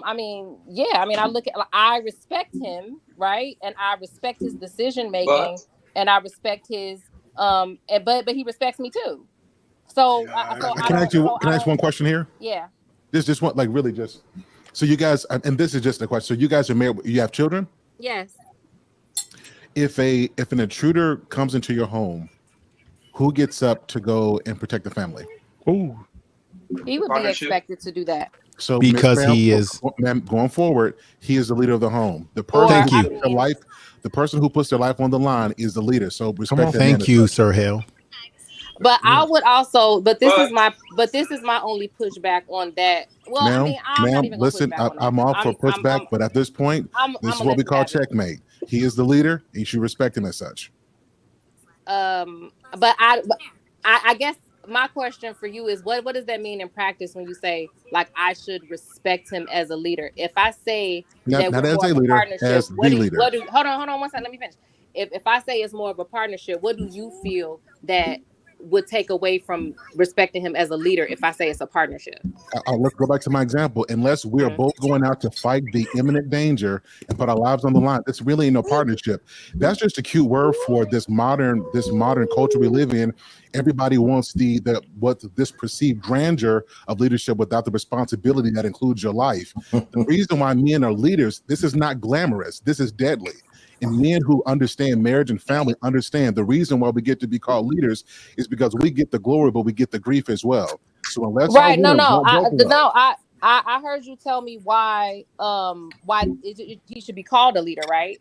But I guess what I'm asking is when I say partnership, right, in your ears, what do you feel like he's not getting in a partnership that he should get as a leader? Is what I'm saying. So let's go back to the example. Yeah. Like whoever is responsible for making sure those critical things are taken care of, that person is the leader. Whoever that stress falls on. This is not really about what he's getting. We're not, because that's what made you popular. Yeah, this is type of talk right there. This is about what he's giving, and when Courtney. Yeah, and when Courtney. Like that's the thing that really had most of us like, oh man, this is different. Hey, I see right? Because one thing I'm not sure if you know. I don't know what conversations you've had in your real life, right? Hey, can you mute him? But one thing that you may not know is that a lot of us are first. Yo, this is not Fight Club for real, bro. In today's time, was willing to speak. Back up. Thank you. He's on another He's on Fight Club right now. Club and roast him after this is done. Right, he's on Fight Club right now. On another channel right now. Yeah, he's on Fight Club talking to Brittany B and Courtney. Kick him out. How you trying to multitest like that, bro? That's like all right, go ahead. All the level. So Cannon, basically, like if I was petty, if I was married to Cannon, she came up tonight, but she don't want to show people how pretty she is. But if I was married to Cannon and somebody started shooting in the house, I would look at you and be like, go ahead. I'm tired. We're partners. Yeah, we're partners. We just gonna go down here and jump them together. Don't worry about the kids. Me and you going downstairs together. But I think, but the thing is that I wasn't gonna. Okay, would he agree to? Would he agree that this is a partnership? I was gonna let that ride, but since y'all want to keep driving it home, I'm gonna go ahead and give my pushback on that. The thing is that we love you, Kenny. Come on. Number one, first of all, I think if there is some type of dangerous situation that happens in the household, then I think that people are going to generally do whatever makes the most sense to try to protect their household, regardless of what that is. Like, if I'm downstairs and I'm by a bat or something and somebody comes in, I'm not gonna run upstairs or wait for my hood, like come down and get like that's not gonna happen. The other part is that nobody knows, none of you right now, unless you are specially tactically trained in combat, know how you will react in a high stress situation. There is fight. Hold on, let me finish. There is fight, flight, or flee or freeze. So you don't even know how you will respond for me to be like, oh, you have to be a leader just in case somebody breaks in the house. The third part is we keep talking about these strangers breaking in the house. If you really want to be clear with it, when people are harmed, they are way more likely to be harmed by people who are still going to jump instinctively. Why y'all won't let me finish? Oh, let her finish. Why y'all won't let me finish? Go ahead. This is the barbershop. This is the barbershop, man. We'll be more civil on Tuesday. I'm with you, man. Let's talk about the actual likelihood. Hold on. Let's talk about the actual likelihood. Ma'am, this is the barbershop. This is the gentleman's turn. No, Cannon. So listen. Hold on. We ain't signing. Hold on. Let me just say this. We'll let you finish, but still, let's be cooperative. I refuse to let this blasphemy continue being signed. Speak for yourself. I'm trying to get my holy water right now. You know what to do. I was respectful and I listened to your points and I let you finish. Cannon, you just came in a sundress in the barbershop, dropped your kids off, and on the way out. Yeah, exactly. I was trying to leave peacefully, but y'all kept trying to, beat a damn horse. In the barbershop, men have the right of way. I think. I want to ask her a very logical question, going back to what Sir Hell said. Is it perceived? I just want to drop. Let me drop this on her, please. right? I just was saying, like, let's have common courtesy for one another. That's all I'm saying. So let her finish, and then I'll ask my question. Then you can ask yours. I just want to put this. This is important. It is perceived in our society. I have to say is also important, right? But go ahead. Go ahead. Go ahead, man. Just go ahead. It's not that. It's not that. Just go ahead. We'll let the sister speak. Okay. Thank you, gentlemen. I know we got all riled up for a minute. I'm not riled up at all. I'm not riled up. My apologies. But I'm not arguing with women. It's not. But my last point only thing that I wanted to say is that in regards to that, the likelihood of someone actually coming into your home while you're there is very low. The likelihood of actually being harmed by a stranger is very low. It is way more likely when people are harmed that they are harmed by someone close to them. Yeah, I got next. I swear I got next. Please continue, ma'am. No, I got next. No. Rock, paper, scissors. I got next. Paper. I got next. No.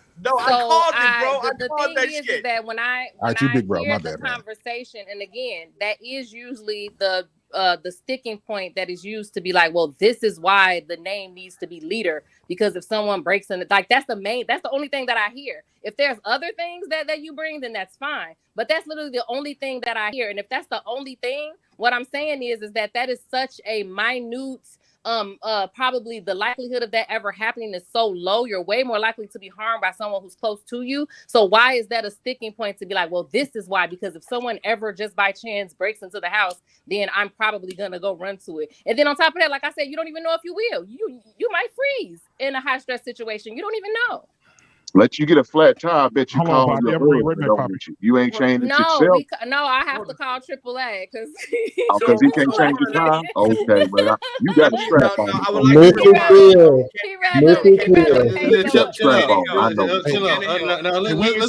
we ain't signing. Here you go. I got next. I'm just gonna make 3 quick points. So first and foremost, right? You need to be a little bit more considerate when you're speaking to men and talking about what we have and don't have. Most of the gentlemen here have grew up in the hood. So at the very least, we know how to slap box. So we know how to throw those hands. Another 2 men on this panel are military trained. And also when it comes to decorum, this is barbershop, okay? So men have the right of way, right? Women in an all-male thing cannot say, I'm talking, right? You need to concede as a woman because men have the right of way today. This is etiquette, right? I'm just like when on female panels, right? When you guys say, I'm not done, every male caller that comes up will say, I'm sorry, your turn, right? This is just mutual etiquette. That's right? This is just mutual etiquette. And lastly, my question to you, because I'm not throwing shade at you. I have no shade for you whatsoever. What you do with your husband is your business. I don't care if y'all 50-50, whatever. None of my business, right? I'm in another fucking continent. So my last question is this: would you sign a bill would you support a bill that says all men before they sign a birth certificate, they must get a DNA test of their child? And I'll rest with that. Yeah, I don't care about that. They can get a DNA test. Okay, information, man. You have a strap on. Well, I'm sorry, sir. If it was information, man, sir, here, I'm sorry. Well, no, what I'll do is I'll reserve the right to give Sir Hill the time that I was going to get. So go ahead, brother. The information man is a good brother. This is a good brother, right? This is a simple question because you said something about, what's the likelihood of danger happening? What's the likelihood of this? Fellas, if you got a girl, a wife, or children, how often are you scanning for danger when you're out with them? Every day, all the time. All the time. Yeah. I know. Especially if you're Hello, Miss Cannon. The reason I brought that up is because you get a chance to not worry about that because men take on that pressure. Yes, sir. Men are the leaders. Yes, sir. I don't get a chance to not worry about that, though. That's what I mean. In practice, what I'm saying is in theory, the way you just said that sounds wonderful. But in practice, I grew up on the south side of Chicago. That is not my experience. I grew up down the street on Halsted in Chicago Heights, Illinois. I know exactly. I was raised up in Newark, New Jersey, Essex County, all of it back and forth. What are we talking about? Inglewood. what I'm talking about. My first trip was in Inglewood for a whole month with a girlfriend I was dating. She was bougie as fuck. What are we talking about? What I'm talking about is that I didn't have the privilege to just walk around blindly, not paying attention to my surroundings. Until you got a man. No, what? For the most part, let me be real with you for a second. For the most part, women, even in bad neighborhoods, dudes who live by a code, you don't mess with women and kids. Now, you got some of these newer age people who do stuff. We ain't talking about them, but for the most part, there's a code of conduct. You don't mess with women and children. So even though you felt unsafe, you were a lot more protected than a lot of the brothers who were walking in that same community. Yeah, men are way more likely to be harmed by strangers, violence from strangers. Women are a lot more likely to be harmed by people who are close to them. But this is the problem. The reality. So I agree. This is a problem. Stand down, baby chat. Stand down. So this is a problem. It's a problem that women want the praise of the leader, but not the responsibility of the leader. I see. It's crazy that I hear this, and every time this word partnership comes up, they want the respect. They want everything that comes on the front end, but on the back end, they don't want none of that. It's the man's responsibility, but he don't get that level of respect that he is leading the household and he got the final say so. And I'm telling you that it is a problem. It's a problem because when it comes down to the front end, I want to be equal. On the back end, you need to go downstairs and you need to lose your life. And I love the question that Sir Hell asked because it shows that he got the sacrifice on the back end and you are willing to take all the credit on the front end. And that is horrible. What am I taking credit for? Hey, man, it's not a problem for her because she's good with it. She's good with it. Ain't a problem for her. What am I taking credit for, though? It's a problem for him. I want to have that's when you have a problem. Is a husband. I really want to understand. See, ma'am, you don't understand how it's coming off, and we're telling you how it's coming off. You don't mean any harm, and we know that. Yeah. But we're telling how it's really coming off. Like, if your husband was on here, would he have the exact same perspective that you have? Nope. Yes. Nope, because she's there. He's there. He won't do it, bro. He won't do it. He won't do it. He took that blue pill a long time ago. I put half my life on that. He won't do it. Half my life on that. He won't do it. Whatever. Don't be trying to talk about my husband. My husband. Half his life. We're not talking about him. I'm not talking about him. I'm not talking about him. Yeah, she got that strap on for her man. I know that's right. Don't be talking about my husband. Okay. And the fact that you laughed, I'm done. What'd you say? Yeah, she got that strap on. This is not She get out of line. All I have to say to you, gentlemen, is that my husband is very happy and has I know absolutely that's no right. complaints. Yeah. So, I know my hold on. Here's the thing. Cannon. Uh-huh. You think he's happy. You think he's happy. But No, do you trust me, know I it? know. Yeah, Do you know I it? know it. Yeah. Are yeah. you sure? Million is working to Yeah, do you when happy. you know, you know. Let this one go. It's done. It's done. It's done. That's what I was saying. That's kind of one of the things that triggered me to come up when you guys were having the conversation about the women withholding sex from their husbands and stuff like that. Like that's actually one of the things that triggered me to come up. Yeah, but make sure. No, but the real talk never. though, just make sure you're actually listening. Not just you, but make sure people actually listen, because I had an issue with that with one woman, because she will literally lock on to one particular person, only the word, but they wasn't listening to the message. So not just you, but I would ask this for women, period. Especially the fact that Black Men Unfiltered have a men's panel, aka the Barbershop, back to like what Witty Sound says, etiquette. This platform, we do come first, respectfully. If he's bringing you on, yes, you can have the conversation, you can have the talk, but at the end of the day, we're not married to you. We're not trying to smash you. We're not trying to get with you. So let's have the respect for this quorum. Do your bit, step out, and let another one, a woman, if she wants to, chime on in. But then before she goes, Hold on, wait a minute. No, let me ask a question, Miss Hill. Miss Hill. You guys. No, I'm not saying. I'm just again. I'm saying in general. In general. Angela's, hold on. Angela's, have I overstayed my welcome? No. Cannon, listen. Cannon, listen. I want you to hear this. We care about you, and we're going to exercise this demon out of you of modernism. Respect that man as the leader of. And I'm telling you, I'm being facetious, but I'm being serious. Whether he tells you this, whether he tells you this or not, whenever you talk about your man, to the public. You speak about him in the highest esteem, highest regard. Now, what you do in private was what you do. But the way you talk about your man is how the world sees him. I'm just telling you that as a brother. I don't know you, but I'm telling you, speak about him in the highest regard, because how you portray him is how people see him. A wife has an impact on how a man is perceived. Because I got a question for Miss Hill. Miss Hill. So my question to you is, so when you say partnership, are you saying that y'all like split the bills 50-50? You paying half of the bills, he paying half No, of the we bills? don't even do like that's kind of what I mean. Like, no, we don't do like 50-50. Like it's 100. Like there's Who no paid the like. most? No, I'm saying when it comes down to Who paid the most? who paid the most in the bills?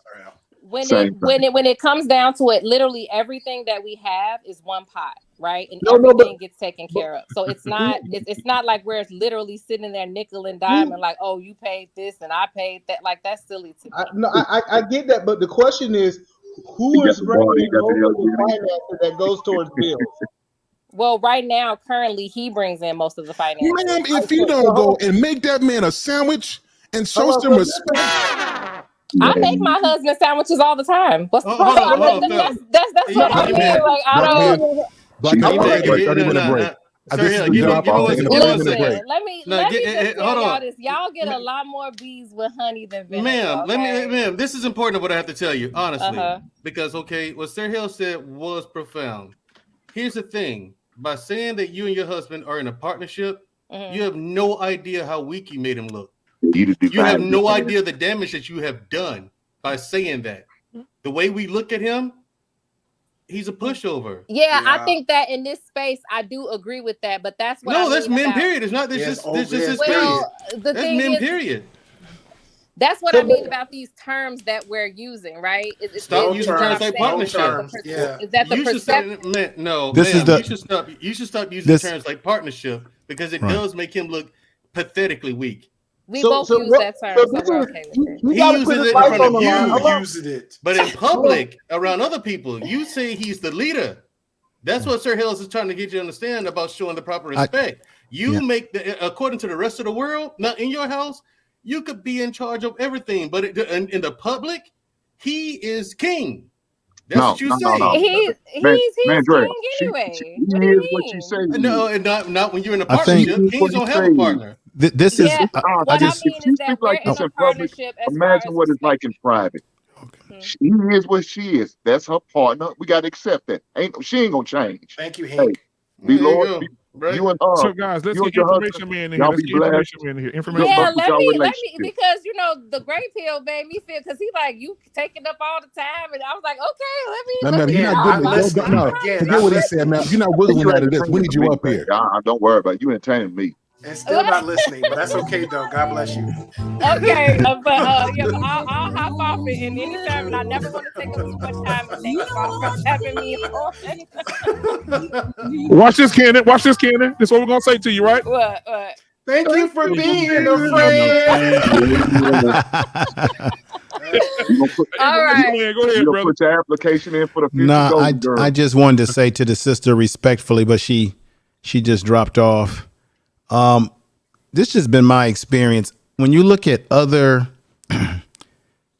ethnic groups, I've never heard other ethnic groups refer to the men in their family structures that I've been around, call their husbands a partnership. In other cultures, because of the way they've been raised, women automatically see their head of household, the man, their husband, as the leader, because that is important to project leadership, especially when you have male children and you have female children, because females learn how to respect men and respect their men in their life based on how they see how their mother treats their father and how they honor the father and see him as a leader. This is all learned behavior. And so I think that's one of the things we have as a big problem in some black communities, where sometimes our women see us as this 50. There is no 50-50 partnership. That's a illusion, because men and black men in particular in the black community, we are the ones who mainly go to war and fight. I've never heard a black man who got attacked in the streets say, "Where's my female protection?" It is normally women who say, "Where is my male protection?" Excuse me. Jada. Where is black male protection when I need it? I almost feel like sometimes some ladies treat us as if we are utility belts. When they need us to be brave, now they say, where's black men when I got attacked? And then when they don't need us for anything else, then they say, well, I don't need a man, or I don't need this. I'm independent, blah, blah, blah. It seems like black men are just used as utility. When we need you, we'll call on you. When we don't need you, just stay your ass over there. And that's how it feels. And it's right. It's her relationship. Whatever they're doing privately is their business. But I agree with Sir Hill. We should not, especially with black men in this society and how we went from being called boys. Remember that? They called us boys and not men in this society. We need our women to put us in the same spot as leads of put us in that same spotlight as other women put their men. Very importantly, black women talk about black girl magic, and they want us to celebrate them, recognize them. They should do the same in return when it comes to us in a marriage that is optimally at a high level. So I think language is everything.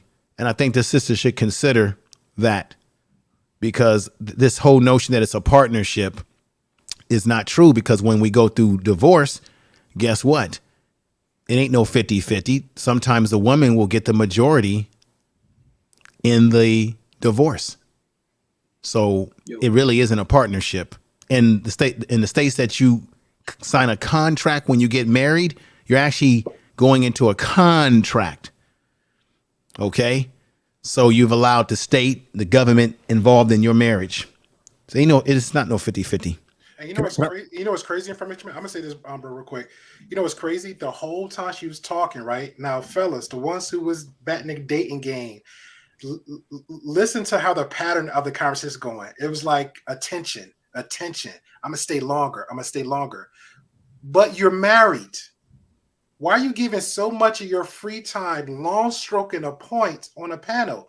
You're married. We had a married woman on here, right? But guess what she did first? She made sure her husband was taken care of first, then moved on. Now, I could be assuming, and I apologize if I am, but the way the conversation going is, you got more things going on in your life, like you're multitasking. Hey, the phone charging, I'm trying to do laundry, I'm trying to do this. Take care of home, your husband, your home. Let's all pray together on God and then move forward. Then if you got some time for the panel, do the panel. I've been on YouTube for a long time, and I've always in the back of my mind when you have, and I'm not saying the sister that was on the panel per se, but I notice on YouTube, you'll have women who sometimes claim that they're married, but they'll be on panels with men late into the wee hours.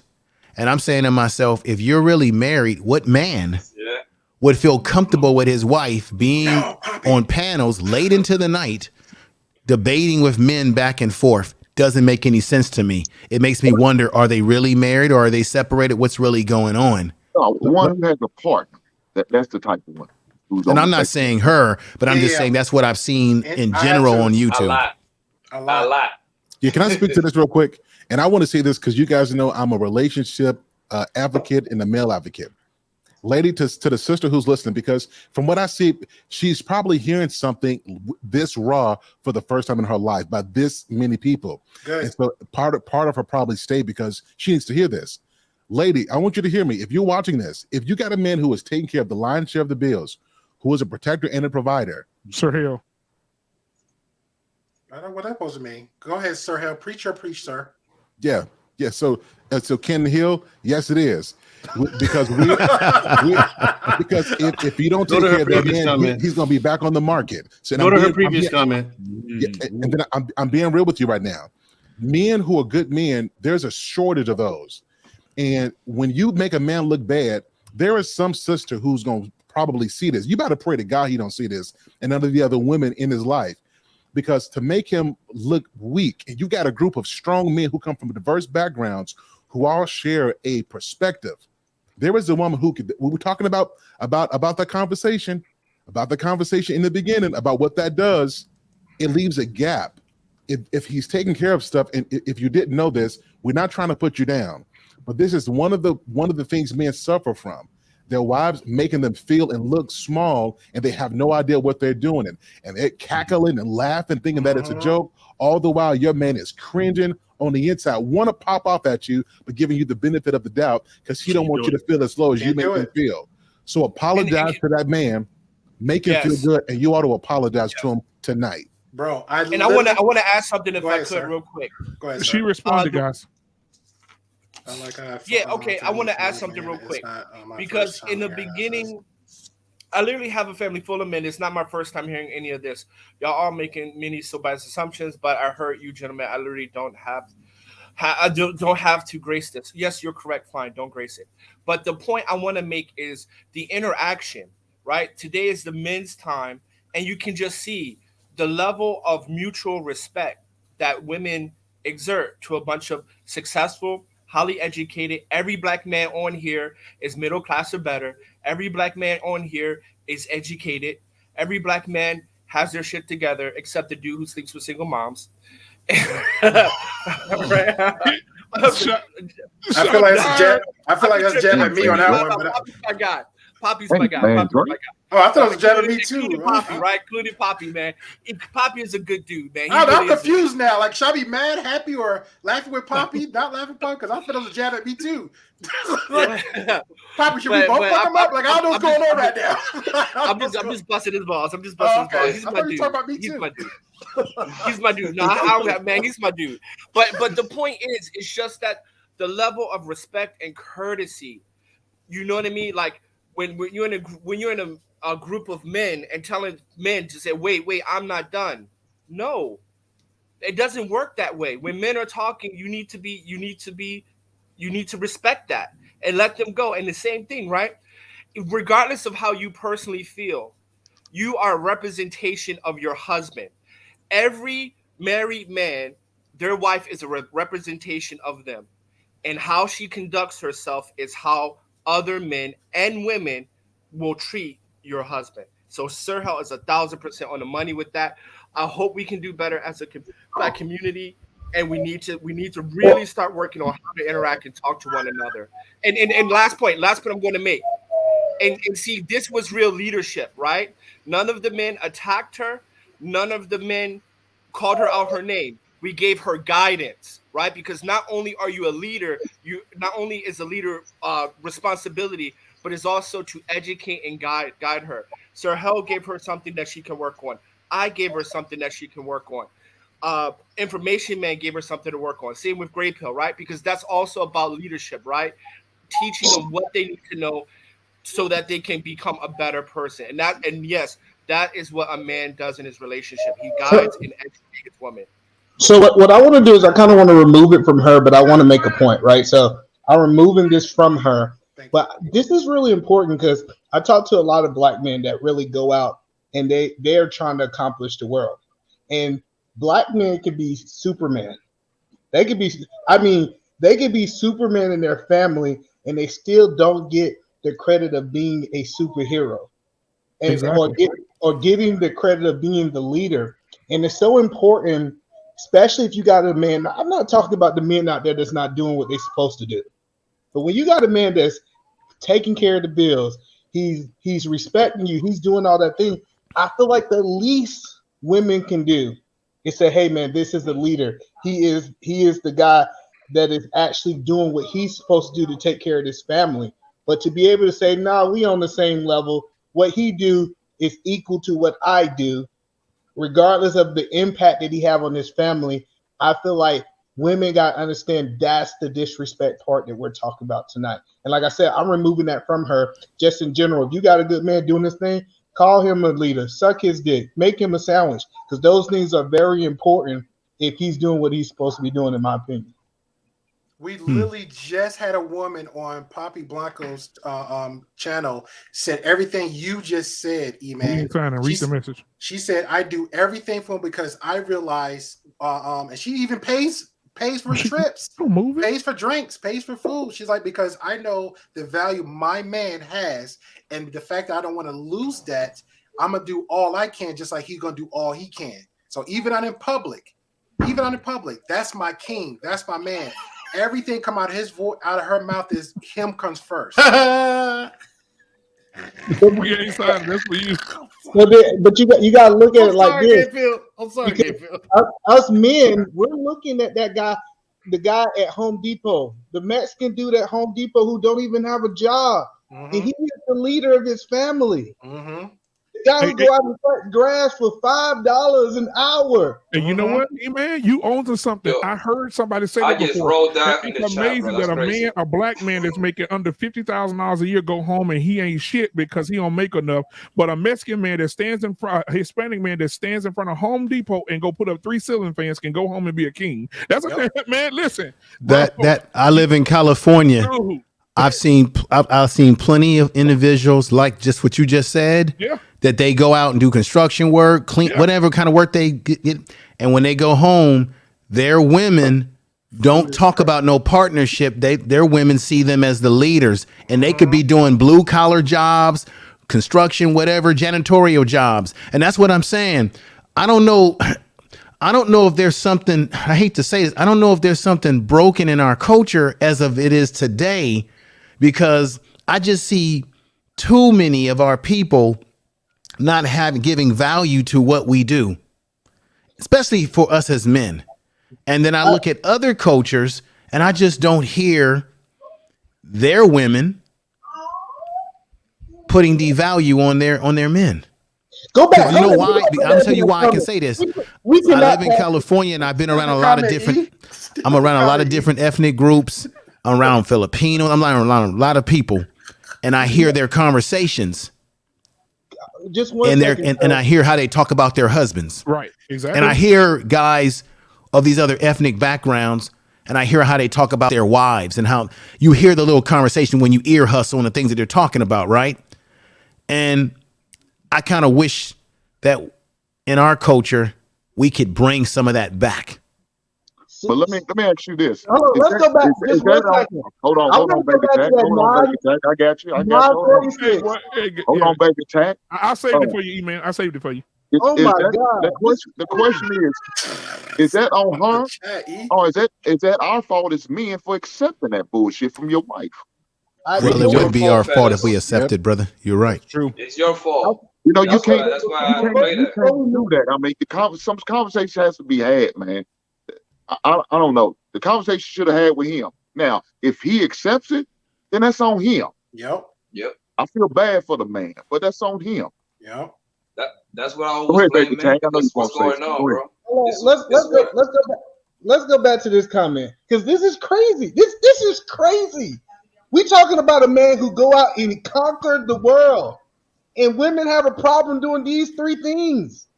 The things that you was designed to do. You was designed to do these 3 things. And if you want to ask, you're misogynist. That's why you're misogynist. They're gonna call you. Well, I don't care about that. What I'm saying is this right here is, it don't matter how great we become. It's almost a point that women still make statements that we don't deserve this. That shows you the value that they see us. That shows the value, because we're not talking about no Pookie or Rayway. We talking about a person who's on his purpose and doing what he's supposed to do, and they got a problem with doing that. Good Lord. So you talking about this would be a man that's productive, pays his bills, treats his woman with respect, right? Takes care of his household, gives the woman protection, right? All the things that women are asking for. So if a man is providing that, then it should, in my estimate, if a man's providing those basic things that a woman is asking for, then I don't think it's too much to ask for that woman to provide those things that men are asking for, right? Because women will certainly tell us when they're not happy with what we're not doing for them. Instantly. And they'll go gossip with their girlfriends in the beauty shop about what we're not doing for them. Instantly.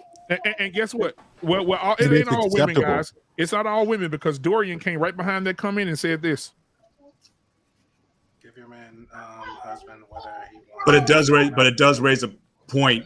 Again, we ain't signing. You were talking about how women are so liberated, but again, it's just there's some women out there who said that first part of what she said is still by a lot of women considered to be a degrading act.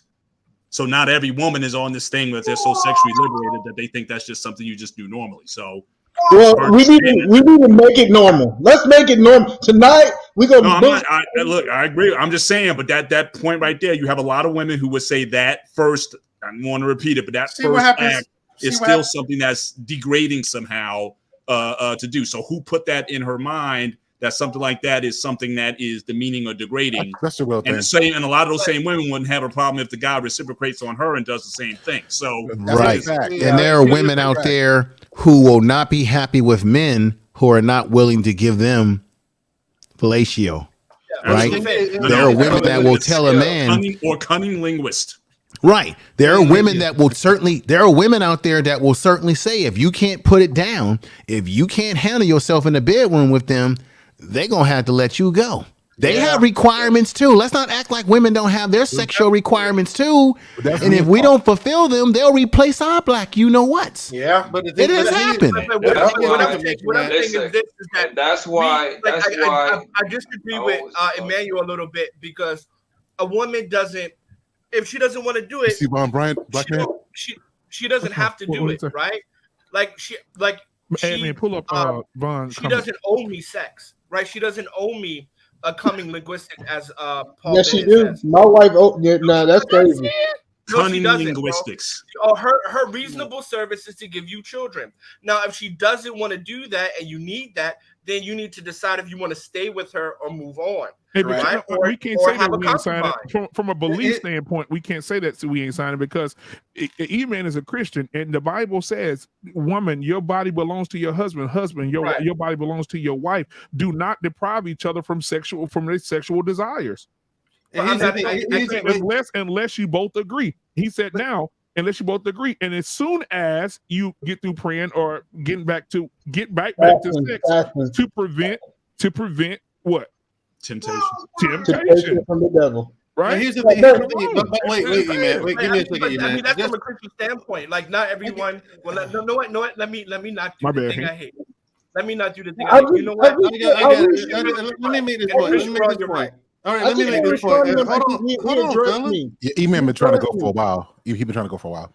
And I haven't. Man, Joe, E-Man been trying to go for a while, bro. E-Man got that Fight Club. 10 minutes. E-Man got that Fight Club blood in Sir Hill. Now, as I was saying, before I was so rude, we want to hear from E-Man. He's got a point. Over there, the dark one.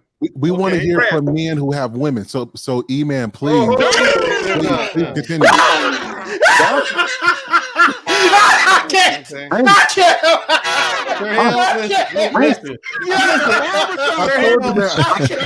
told you you're gonna get a me. I told you, man. You keep on playing. You don't want to do it, Sir Hill. It's the barbershop, baby. Sir Hill, you don't want to do that. Oh, I do want to do it. I'll make you cry. Trust me, I want to do this. Anyway, I'll make you cry. Okay. Now listen, as I was saying, you gonna make us cry by taking that hat off. So rudely interrupted. Okay. Now, what I'm saying is, bottom line, fellas. I mean, you can argue this point back. You can argue back and forth, but the bottom line is, we're not good enough for them. That's what's in their mind, and they're socially conditioned to believe this from a very young age. We have to do all the things we're supposed to do, and they do what they want to do. That's the long and short of it. That's what it is. And the thing is, it's not. You don't even have to convince them of it. Just listen to the conversation the woman had tonight, and any other panel the women are on. They're all singing the same song, and then we ask them to do what they're supposed to do. Excuse after excuse. Come on, Jenny. Excuse after excuse after excuse. You know what I'm saying? Then it's like, well, black women have been through a lot of trauma. Black women have been through a lot of trauma.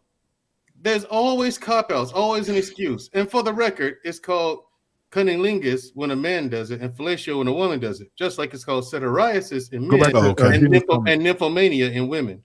Okay. Nymphomania doesn't apply to men. It's psoriasis. Man, it's called Cunnilingus is when a man does it. I forgot we at the barbershop. Jenny said you got to pay that price to get that ice. Come on, bars. Thank you, Jenny.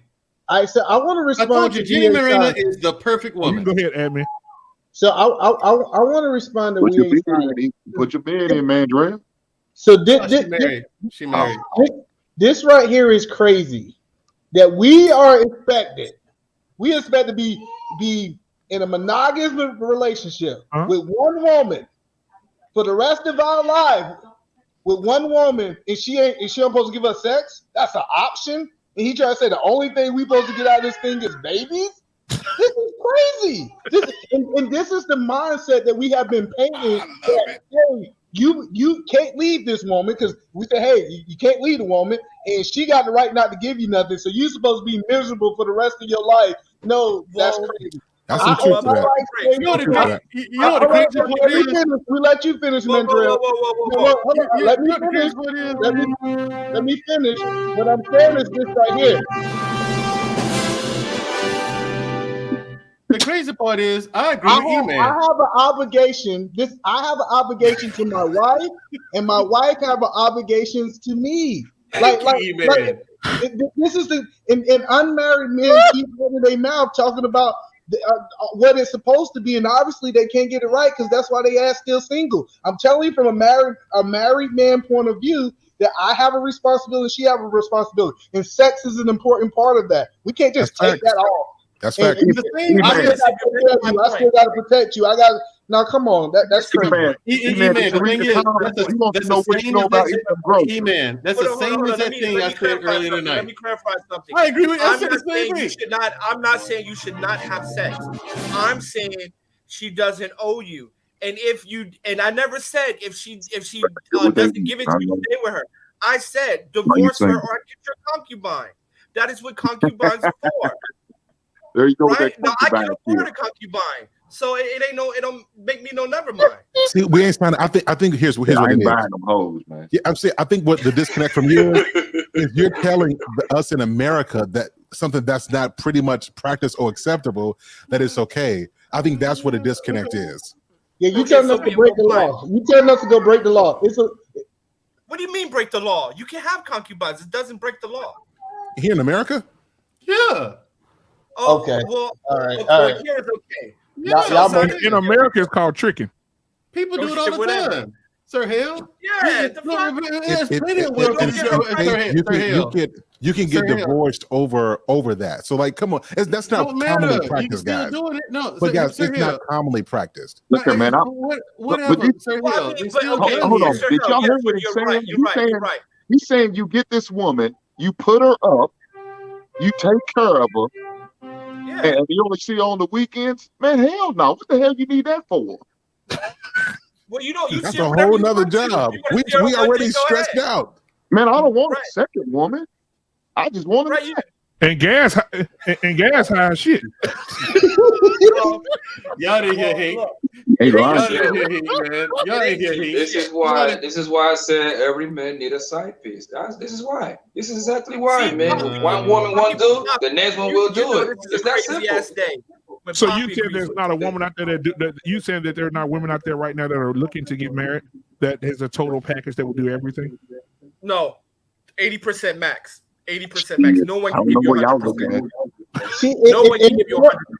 The point that I'm making is sex was only designed for marriage. Like sex was literally only designed for marriage. So when we that is not true. That is not stop. That's not true. No, sex was designed for marriage. Hey, 2022, bro. Come on, bro. I don't know where you live.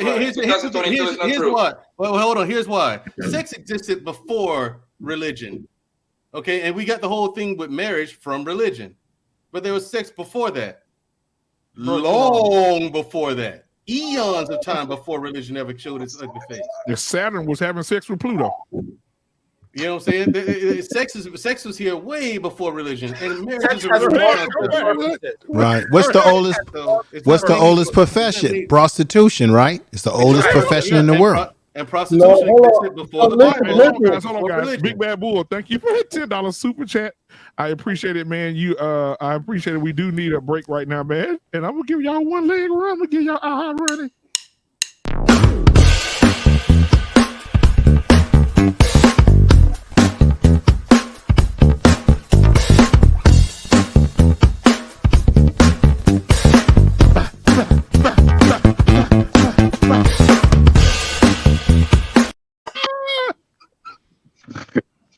Yeah. This is the thing with people that don't. Hey, People man, I that think that don't one believe, leg right? you even taller than Mandrell on one. What now? What you say? I want to put this out there. That I'm bullshit, Mandrell. Much love, my brother. it's nothing older than God. It's nothing because we keep saying that this stuff. You don't even know if God exists, so stop. Bring the religion out of it. Yeah, Get the religion out of it. Get the religion out of it. Just Now let the religion start the conversation. Can of worms with Hey, that y'all, face. come on now. We was in a puddle of mud, and all of a sudden we got together and our Right. bodies There's no were proof created. that God exists. So there's no proof for E-Man, religion. we was in a puddle of mud. Shout out None to of that. Kendrick. Believe He that. narcissistic, Mandrell. Stop I playing. know. No, He's I'm not narcissistic. playing. If he wants to believe what he wants to believe, fine. Believe in your religion, but leave that out of this conversation and let's come up with something practical. No, this is the barbershop. So it's He has the marriage, right though, to that's why. speak his opinion. Yeah, he got the right to discussing feel what their he perspective. feels. Like so, what I believe from my perspective, God is the oldest thing ever. Right. Okay. So when we say that sex came before God or before belief, I said it came before religion. Listen, be quiet. I know it's hard for you. Just 1 second. I've been gone. I've been letting you talk for 3 weeks. Now be quiet and listen. It's your turn. Listen. You man, how close I came to just eviscerating you. This is the point that Watch I'm your making fucking mouth. right here. Oh, now you upset. Oh, now you can't. Now Baby, listen. thank I'm you. not upset. I'm not upset. I've had something to change for you for a long time. Look, So you look like you're a little frustrated. I've It had sound something like to change you for need you for a vacation. long time. It sounds like you need a little vacation now. Refresh Just now. saying. Mandrell. Don't do this, man. Bro, Boy. go chill. Bro, go chill, change your tampon, and let the man Boy. finish. Damn. Listen, I'll be goddamn if a chink tells me that to go change my tampon, okay? Playing it being a black man. Cut the shit. Okay. Go have your chicken fried rice, okay? And your fucking scorpions on a stick. Okay. Eat that. Me and E-Man are talking, okay? Grown folks are talking. Me and E-Man, grown folks are talking now. Okay. That's what I was saying. You can believe whatever you believe, but sex was designed to reproduce through marriage, right? Like that is common sense. Like, no, it's not.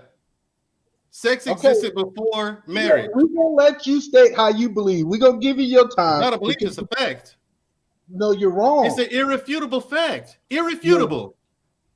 Adam and Eve, bro. Adam and Eve. There wasn't married before it started smashing. Sex came first before religion, Mandrell. But before Mandrell, religion, nigga, thank you for agreeing with me. marriage. The other guy. Before My bad. religion. I'm sorry. I'm drinking coffee right now. I'm in my own world right now. Go ahead, sir. I apologize. When we talk about it from this perspective, the sex was a consummation of a marriage. What we've done in our culture is we isolate those two things. What E-Man is saying, for the most part, has some basis to it.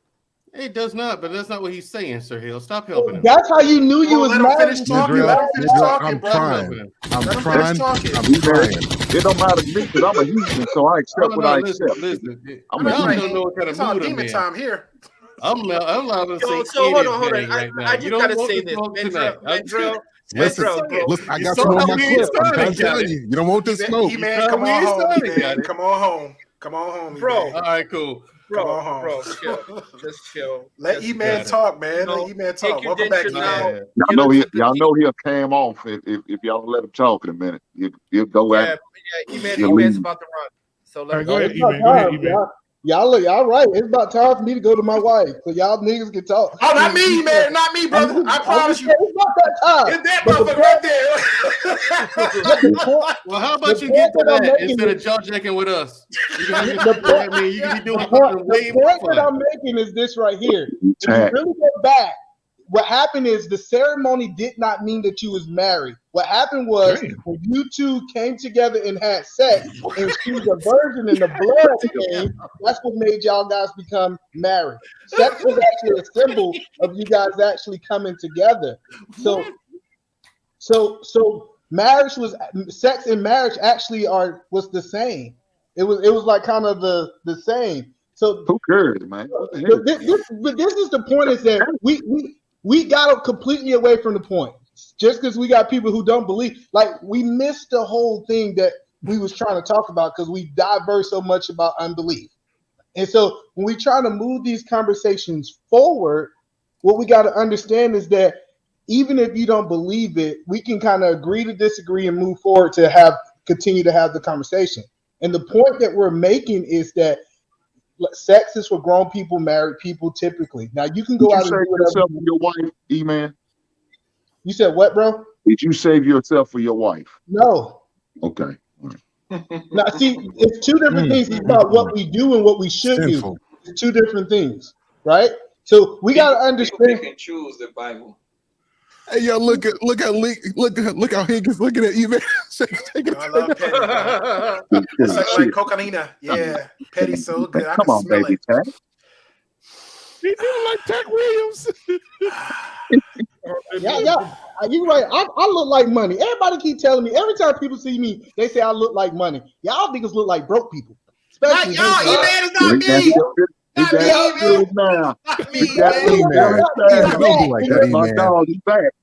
That's my dog. He's back. I know that gap between them two front teeth. It look like you ain't got much, man. You can close that up for $7.99. Oh, this would turn into this. I'm ready. E-Man.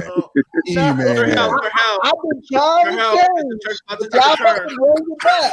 E-Man. This is the barbershop we love, boy. No, Sir Hill, don't help him. He's Somebody about to need to help you. I like this version of E-Man. Don't help Keep him. it going, my brother. Let him do his thing. He's in his feelings, man. Get in your feelings, big dog. This is the crazy part, though, and I'm gonna end on this. I'm gonna let y'all guys talk. But the crazy part is this right here: we always have single men who don't have the results in their life trying to argue with married men on how to get the results that they already have. Like it'd be different if me and Sir Hell was having this conversation because this man been married for 20 years. So I gotta say, hey, he knows something more than I know.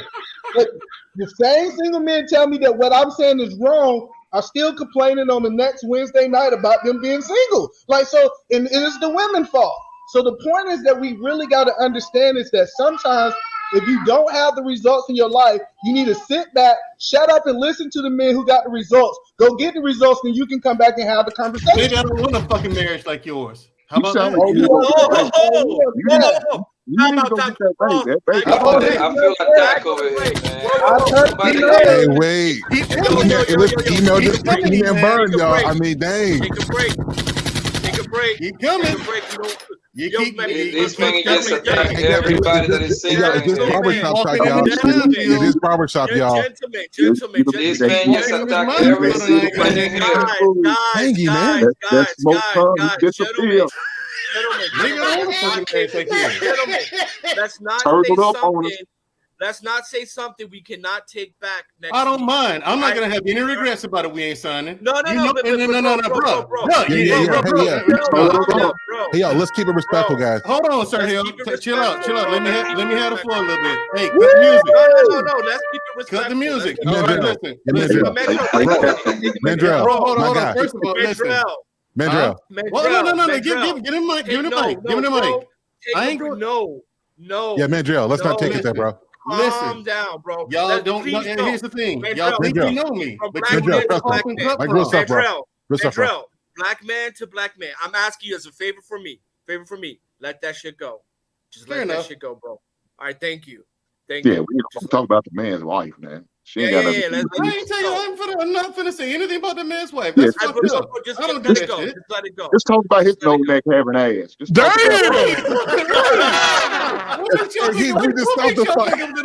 Damn, I do have my limits. Holy shit. Some things are sacred and you don't touch. I know that's right. Respect that man's wife. I don't remember. Yo, bro. Mandrell, first, thank you, man. Thank you for that favor. Because at the end of the day, man, we all black men. We all successful black men. And we gotta I'm not be a broke careful. nigger, According to the chat, Kevin said, if he ain't signed according to the chat, that's debatable. And I'm not broke either, man. They said a proper and white. Like, why you even do that? Yeah, that hurt my feelings, man. God dog it. I worked hard to do where I'm at, man. A middle class citizen. You didn't call everybody broke and shit. Yeah, he said y'all. He said y'all. He was designated my mom, my grandpa taught me this right here. He said, his son will always holler. I didn't say nobody's name. I said y'all, and if you put yourself in that category as the y'all, that's true. Hey, that's like saying I didn't point the clip at you, but I just let it spray. Man, you what you said? What an impact. That's right. Listen, little my man, you man is back. You made the most passive aggressive shot. Took the most passive aggressive shot of goddamn all time tonight. Yeah, he shout out all the single men in here, passive man. aggressive, man. Like I don't appreciate that, homie. I do want to say this though. If y'all really understand what I said, I attacked the truth. I didn't have to attack y'all on a personal But level. you didn't give the truth. You didn't give the truth. So you because said the first and foremost, bro. Let me explain yourself. I'll explain myself. So first and foremost, right before you Christian niggas was the Hebrew niggas, and marriage was I gotta be a nigga. a ritual. Let me take a break. Right, a marriage was a ritual. So before you got married, sex was the token of virtue. So after you have sex with her, you bring the bloody sheet to her father to let him know he keeps the dowry and he raised a virtuous woman. Sex was not you have sex where you're immediately married. You both make a commitment between you and her father. Then you make a circle eight times around each other, saying, "This is what I do, and this is what will happen if I break those covenants." That was marriage. That was marriage back in the day. Is this what they do in China? Yo, Black man, real talk. Hey, if this motherfucker know Latin, yo, I'm out of here. If he know Latin, I'm out of here, yo. If he know I speak Latin, so is this what's going on in China right now? What?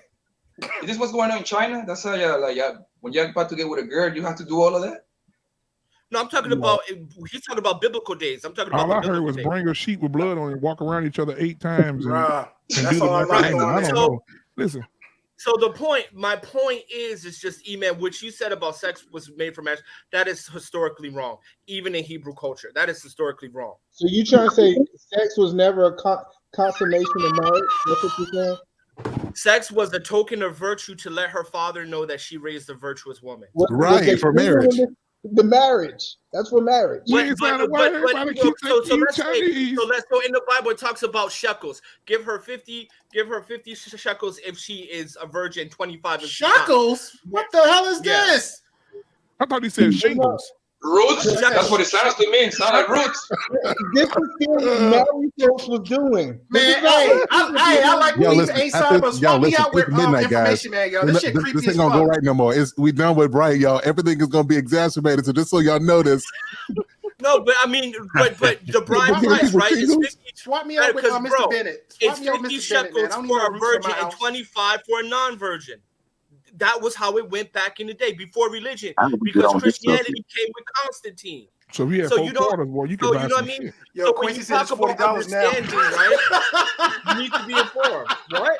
Blame this shit on baby Tack Williams, man. Yeah, what about she wasn't a virgin? How much she was? Like How real much she talk, was? though, She wasn't E-Man a is right, virgin. though. Sex was made to consummate vows. Like that virginity actually meant something. It's not to say that was the only way, but sex was one of those parts. That's why, like, when a guy was, what do you call that, betrothed to a wife, and found out that she wasn't, you could just pretty much ruin everything because I'm consummating shit every night. It depends on the. You're a hella married man. That's a good consummation, huh? Hold on, Right, but but anyway, man, the point is there's multiple functions for sex. Matter of fact, there's sexual That's a rituals fact. for service, right? Like Easter, right? Where they go around having orgies during the Easter time. Where? That was also a function of sex. So, I mean, and that is before Christianity. Taking notes. Right, and that's what I'm saying. During the worship, But Christianity during the is the worship of religion. Religion has nothing to do with the marriage. The marriage falls under the religion that we have. But even if we're talking That's about her the hell time of doing Adam spells. and It's probably like creation, all like this even and if we're shit. talking about Adam and creation, there were other people there besides Adam, and they were practicing sexual. And to be fair, what happened to him? My point exactly, because it was supposed to be a way that's supposed to be done. You're So talking what about about when the it time was of Noah. I'm consummated talking between about me and me? And I'm what talking about that? the time of Seth and Adam. You're Were talking they about the time married of too? Noah after Enoch. That's not in the book. That's Were on They the Bible. sleeping with other dudes? Were they married No too? filter. Hey, man, no filter need to leave. We ain't signed along. Man, no filter, man. Look, man, I'm not that spoken like you. So fuck you. Yeah, like who is that? Wait, this is wait. Don't worry about him. We ain't Hey, yo, signed it. who's no filter? I don't know. He sound like Poppy's people. No, Sir Hill, this person had been saying all night that I worship the devil. And I was like, I saw it, man. I'm sorry that I laughed that hard, man. I'm gonna apologize to you, brother. I'm sorry that I laughed. Look at this. He's trying to put black folk back in what? Slavery. What? Nigga, you belong in slavery, motherfucker. Man, you just talking about the Lord. Now you just cuss this man out. We ain't started staying frame, bro. Exactly, Hank. Exactly. I'm trying to understand this. You know what's crazy? You know what's crazy? They both compatible. They both got a no word. Hey, do what you do, man. You ain't. Hey, look here.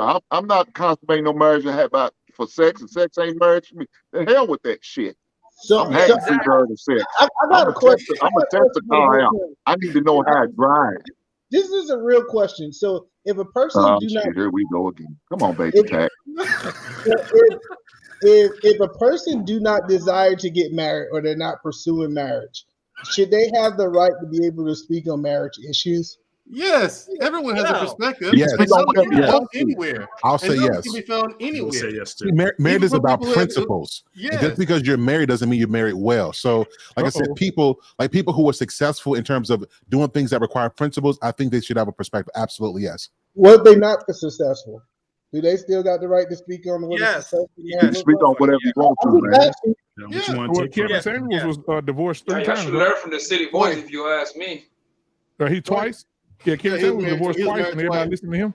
Yeah. But no, Kevin Samuels didn't talk about a successful marriage. He talked about how to get someone. He talked about how. So if you really understand how he talked about both, but he talked more about the first part of what you said. Yeah, getting together. He didn't talk. I didn't really hear him talk about staying together. And I might have missed we need to rebuild the black community with families and children. So, he told whole women to go back to your baby daddy and make it work. That was the conversation. No, what I mean, staying together. He didn't give us. Well, I'm put that to the side. You lost that, bro. I want to put that. I concede to that argument. The Lord Jesus Christ told me that's not an argument I want to go down. So I'm gonna concede that. So yeah, I talk to him all the time. You want his phone number? Jay is still a dust. No, I don't want your Jesus. I don't want your Jesus. All right, hold on, Black Man. I'm gonna go off camera for this because no filter tripping. No filter tripping. No filter been trolling, man. I like no filter. Stay out the chat. I think it's a girl. She's a divester. You know how Snuggles got your attention? You know how Snuggles got your attention? That's a divester right there, this bro. One here, no filter got my Snuggles is smart. Well, yeah, that's true. No filter seems to be a moron, but he's entertaining. No, I think it's a girl. I think it's a girl. You think so? Yeah, I put money on it. Well, he or she, whatever, he might be a man for night. Right. Hey, bro. Hey, you always like talking about them. You just like them. Every time.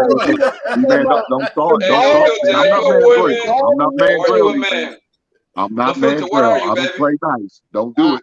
I love how you got that gap. A penis. I know. I'm about to say something. No sign. Don't bring up the women. I'm not gonna do that. Don't do it. Yeah. I ain't gonna kill you. I ain't gonna kill you out of here, man. I know. Your daddy Tack gonna get on me if I do. So I ain't gonna do that. I'm you know how I know look like Talk women, Williams, though, man. You do. Do you wanna know? How I know it's a woman? They got the same last name and they look just like. Is that your father? Same last name. He might be. Is that your uncle? You might be related somehow. You do look alike. Is that your uncle? What y'all talking about? He looks like Talk Williams, man. He looks like Talk Williams. No filter. Where are you? Come on. Is that your uncle? That could be his nephew or his son or something, dude. You do favor Talk Williams. Come on. Is that your uncle? Come on. Hey, man, Drell, you know who you favor? I've been wanting to tell you this for a while. You act like a woman, man. You act just like a woman. You favor Leonardo the Ninja Turtle. I've been telling you like that. You pointed. Is that your uncle, E-Man? Nah, I'm your daddy though. Don't go there now. Yeah, E-Man, don't do it to yourself, bro. Don't go there, E-Man. I can't go anyway. I need to get him all started up before I leave, man. I know you like getting men started up, don't you? You a fluffer. You a damn fluffer. E-Man, me and Sir Hell already said you once. Me and Sir Hell said you want. Let him step in it, man. I mean, yo, he All told me right. before. I do got to get out of here, guys. I appreciate We know why he said that.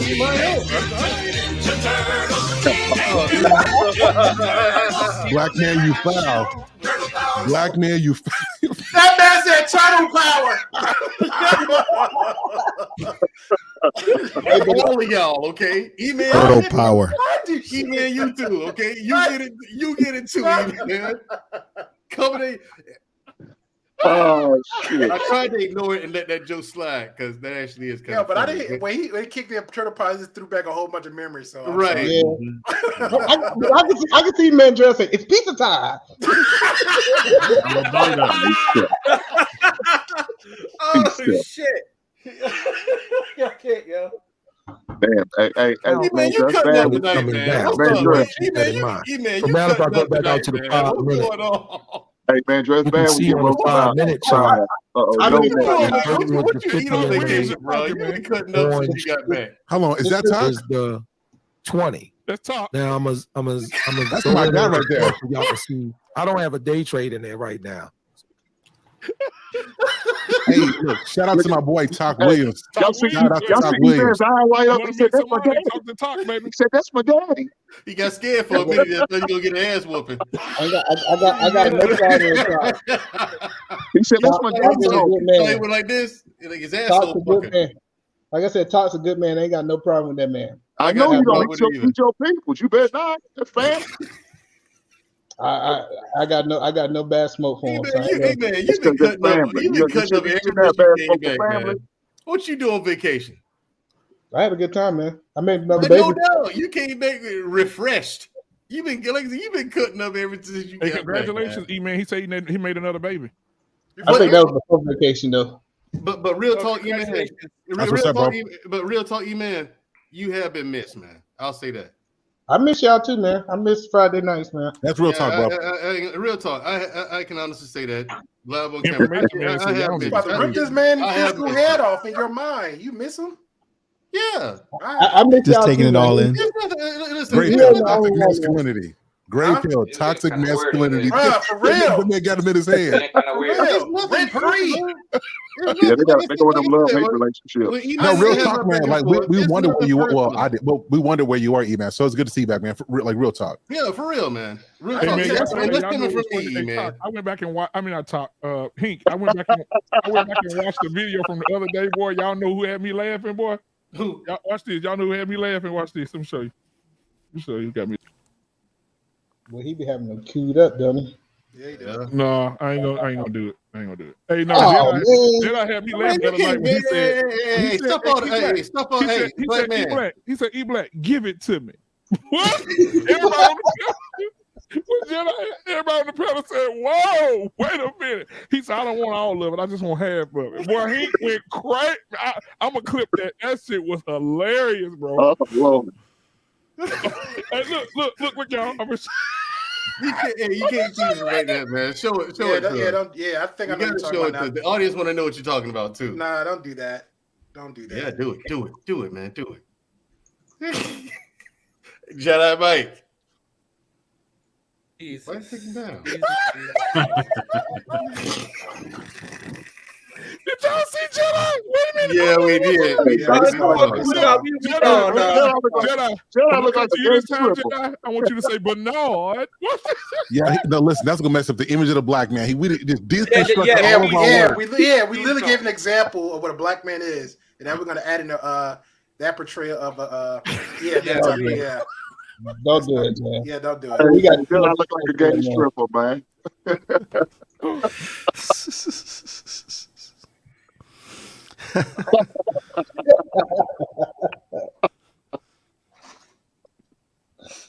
All right, guys. Y'all have a good night, man. I got no. All right, yeah, man. I gotta fall. I gotta roll out on that one, man. Hey, man, you crazy. You dead wrong for that. Oh my God. Oh, you done left? E-Man done left? Yeah. Oh, okay. What? Oh my God. What's up, Jedi? Y'all stupid. Hey, but man, bro. Y'all, man, I was seeing some violence up in here. What was going on with this, man? Hey, listen, man. Yo, Jedi. Before you start, I want to ask you a question. What did you think about episode 1 of Stranger Things? Don't talk about it. I haven't seen it. You'll Yeah, find I out. haven't seen You'll it find either. out tomorrow on my channel. Oh, information man, your opinion too? Yeah, I like that show as well. So I haven't seen You'll find out. no spoofers, please. You'll No find out spoofs. tomorrow, guys. This is my plug. This is my plug.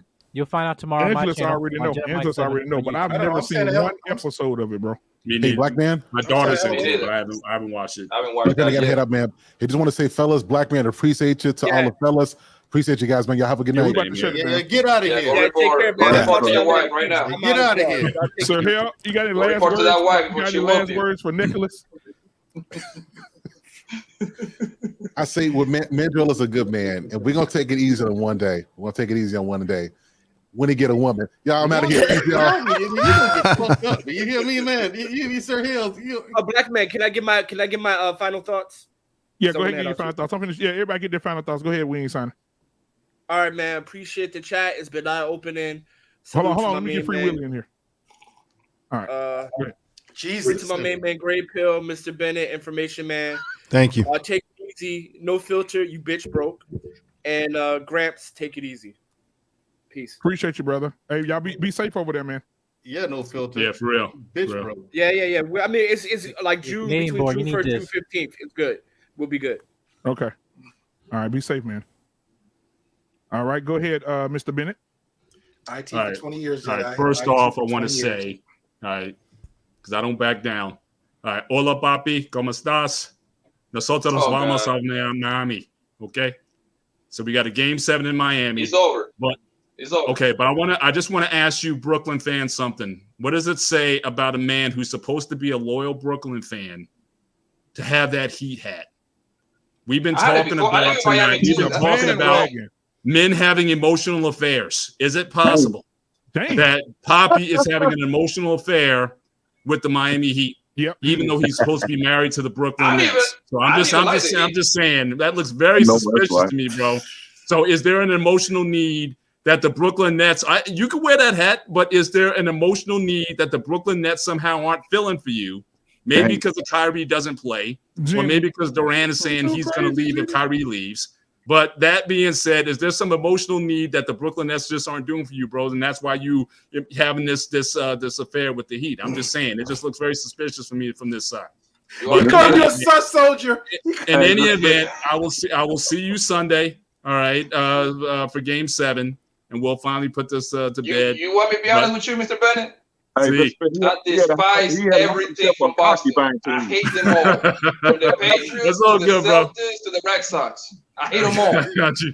Oh, we cool on Yankees. I'm a Yankees fan, so we good on the Red Sox. I know you're supposed to like the but in any Yankees. event, but again, great show tonight, guys. Brother Mandrell. Okay, I got Tank KO6 over Romero tomorrow night, and unfortunately, I think my man Haney. We could talk about it next week. He's gonna clearly dominate Kambosos, but Kambosos is going to get that home cooking in Australia, so we're going to get a very dubious decision in Australia. But tomorrow night, Tank, I'm ordering the fight. Tank KO 6 round over Romero. So looking for that tomorrow night. But gentlemen, it's been a pleasure as always. Okay. Black Good, man, thank keep you. doing your thing. Information man, again, me and you, we roll in the same circle. So again, appreciate you and your perspective tonight. Appreciate you too, brother. Thank you. Yank, brother, you're a real dude, man. Love you, man. And great pill. Appreciate the support as always. Looking forward to what's your next show? When you coming up? What's your next show? Thank you for asking. It's tomorrow 6 p.m. and we're going to be discussing the topic with the Texas shooter. So Okay. we're breaking it all down. Okay, I'll probably still come visit you guys tomorrow night. But good seeing you guys as always. You guys have a blessed night, and I'll talk to you next time. Take care. Good night. Thank you. Take care, brother. Night. I got Tank also in 7.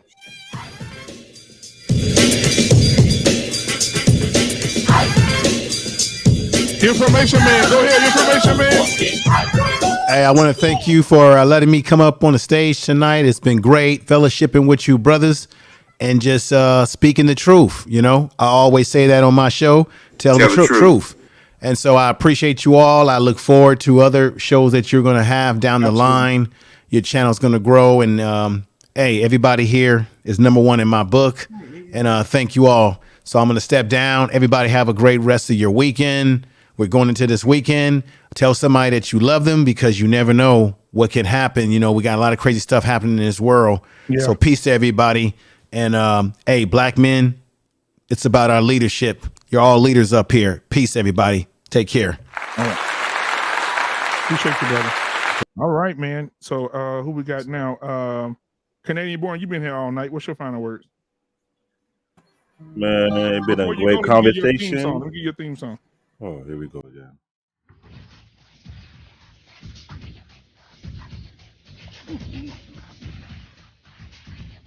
You got your Black David got a dance called the Black Polar Bear Oil. Let's go.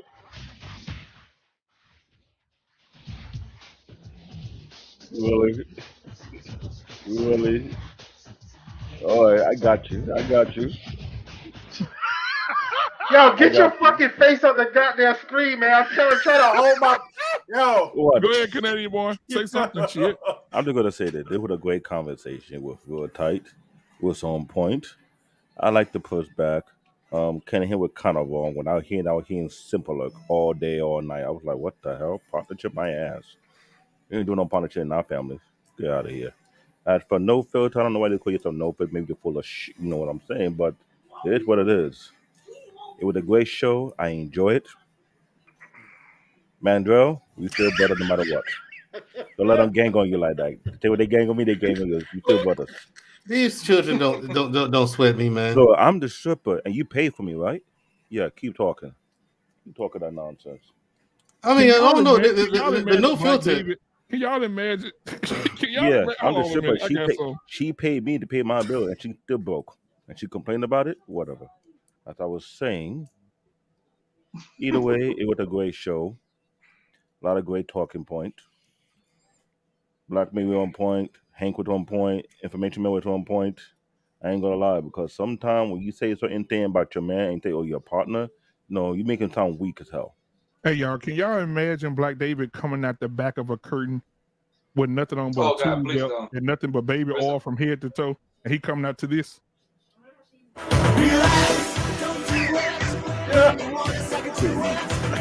You know you got followers. That was your gig. It looks like Cedric Entertainment. Black man, Cedric. you know you were doing that gig with that song. That was your gig first. So don't blame me right now. Go do it. Boy, you don't know what you do if you see all us standing at the back of the club when you came out like that. Boy, we're gonna rip you, boy. We're gonna tear you to pieces, boy. We're gonna tear you. We're gonna rip you for 6 Hank, don't years. entertain that. Hank, don't entertain that. Jedi Mike, what you got, man? I ain't gonna let him do it to you back, man. Yeah, no, it's a good show as always. Not trying to long stroke it like other folks, but no, this was a good show. It was entertaining. Like I had nothing really to add to the conversation. I just watching as a spectator, but yeah, it was a good one. Appreciate you, brother. Hank, what you got for us, brother? I'm gonna put y'all backstage. Y'all gonna stay backstage with me. All right, go ahead, Hank. Man, black men, protect yourself at all times, baby. At all times. Appreciate you. Right on, big brother. All right, Poppy. Yeah, great show, man. I enjoyed a lot. And let's keep it going, man. And before I go, I want to say, please pray for those families in Texas, man. Yeah. That was a real terrible week that I personally had. I didn't like that. So keep those people, keep everybody in your prayer, especially in Texas. Yeah, that's it, man. All right, I appreciate you, brother. Yes, sir. All right, let's see what we got. Who we got left here? Let's see.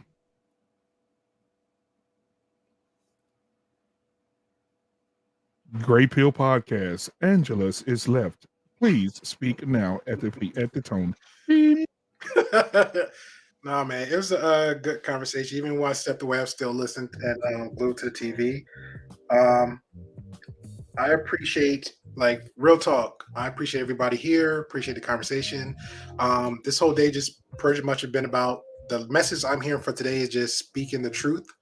Unfortunately, well, let me just say this. Because I was trying to get my rounds.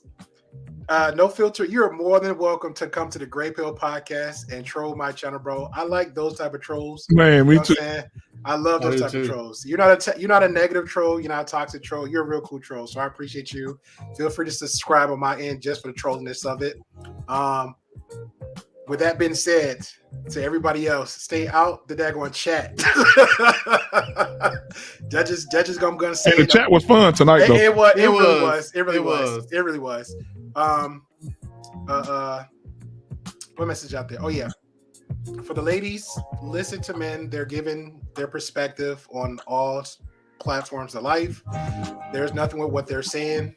Just take it and whatever you take from it and run with it. You don't have to listen to everything, but take that and blanket it with your current relationship and what form you have of it. Shout out to Mandrell for doing a good job. Even though he looked like he's about to rip people's head off. So I hope he had more self-control than that. Poppy Blanco, definitely want to say shout out to him because he did a great show. I'm really proud of him. I'll definitely talk to him how to play around with that a little bit more. Definitely shout out to Sir Hell. Definitely shout out to Black Man Unfiltered with the stuff he got created here. That is because I know I told you in the background, but I'm just gonna call hours for Tuesday for our men's show, the Gentleman's Club, because I already know how y'all doing Friday. Yep. So men maketh wallet. You know what I'm saying? That's pretty much it, bro. So I appreciate it. So thank y'all. All right, thank you, brother. All right, that was Great Pill. That was Angelus from Great Pill Podcast. Please go and subscribe and like all the videos over there, man. All the content. Thank you. All right, last but not least, the guy that's a man but still gets yeast, Mandrell. What's up, man? Thank you. This is first of all, the topic itself was very good. It cheats for peace. Yeah, this is something that people need to talk about, and I say what people need to take away from this is before you get married, you really do need to think about the nuances in a marriage and ask yourself, what do I want in a marriage? And be realistic. You can't come watch all this red pill content and come with ridiculous stuff. You know what I'm saying? Like she has to do what I say. She has to cook and clean and all this stuff. And she has to go work an 8-hour job too. Stop playing. You both live in that house. You're both responsible for cleaning it up. You're both responsible for cooking every now and again. Sometimes she cooks, sometimes you cook. So she'll clean the bathroom while you clean the master bedroom. She's cleaning the kitchen while you clean the living room. You work together. You know what I'm saying? That's how this works. Most people, that's the life you live. You know? So take that with you. Think about what you want and decide on it before you get married. Decide on how that marriage looks and be willing to negotiate and be open to compromise. And ladies, your husband is your responsibility when you're married to him. It's your job to protect him and keep temptation as far away from him as you can. Fellas, same thing. You're responsible for your wife. Your job is to take care of her and in the family, in the household, and keep temptation as far away from her as you can. You still got to do it. Yeah, more. That's the thing about being a man. More of the weight is on our shoulders. Pressure is made for shoulders, not hips. Okay? So cut the bullshit, fellas. Don't What you got for No Filter? No Filter. Yes, I like you. Read this. Wait. Angel, you are mean and scary. I am not mean. Here's the thing, Black Man. Tell No Filter what you think of this comment. Am I mean and scary? Oh, Vaughn said, wait, what? I actually agree with Mandrell? Yes, Vaughn. This isn't your first time. Here's the thing. Black Man, what do you think? Am I mean and scary? Tell the public.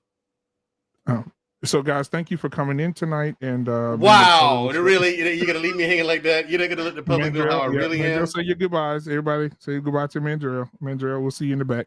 So, guys, thank you for being here. Thank you for being here tonight. For all jokes aside, you guys make this possible. So thank you so much for being here. Thank you for being a part of the conversation. Thank you for enjoying the laughs, the joy, the chat. Y'all was lit tonight.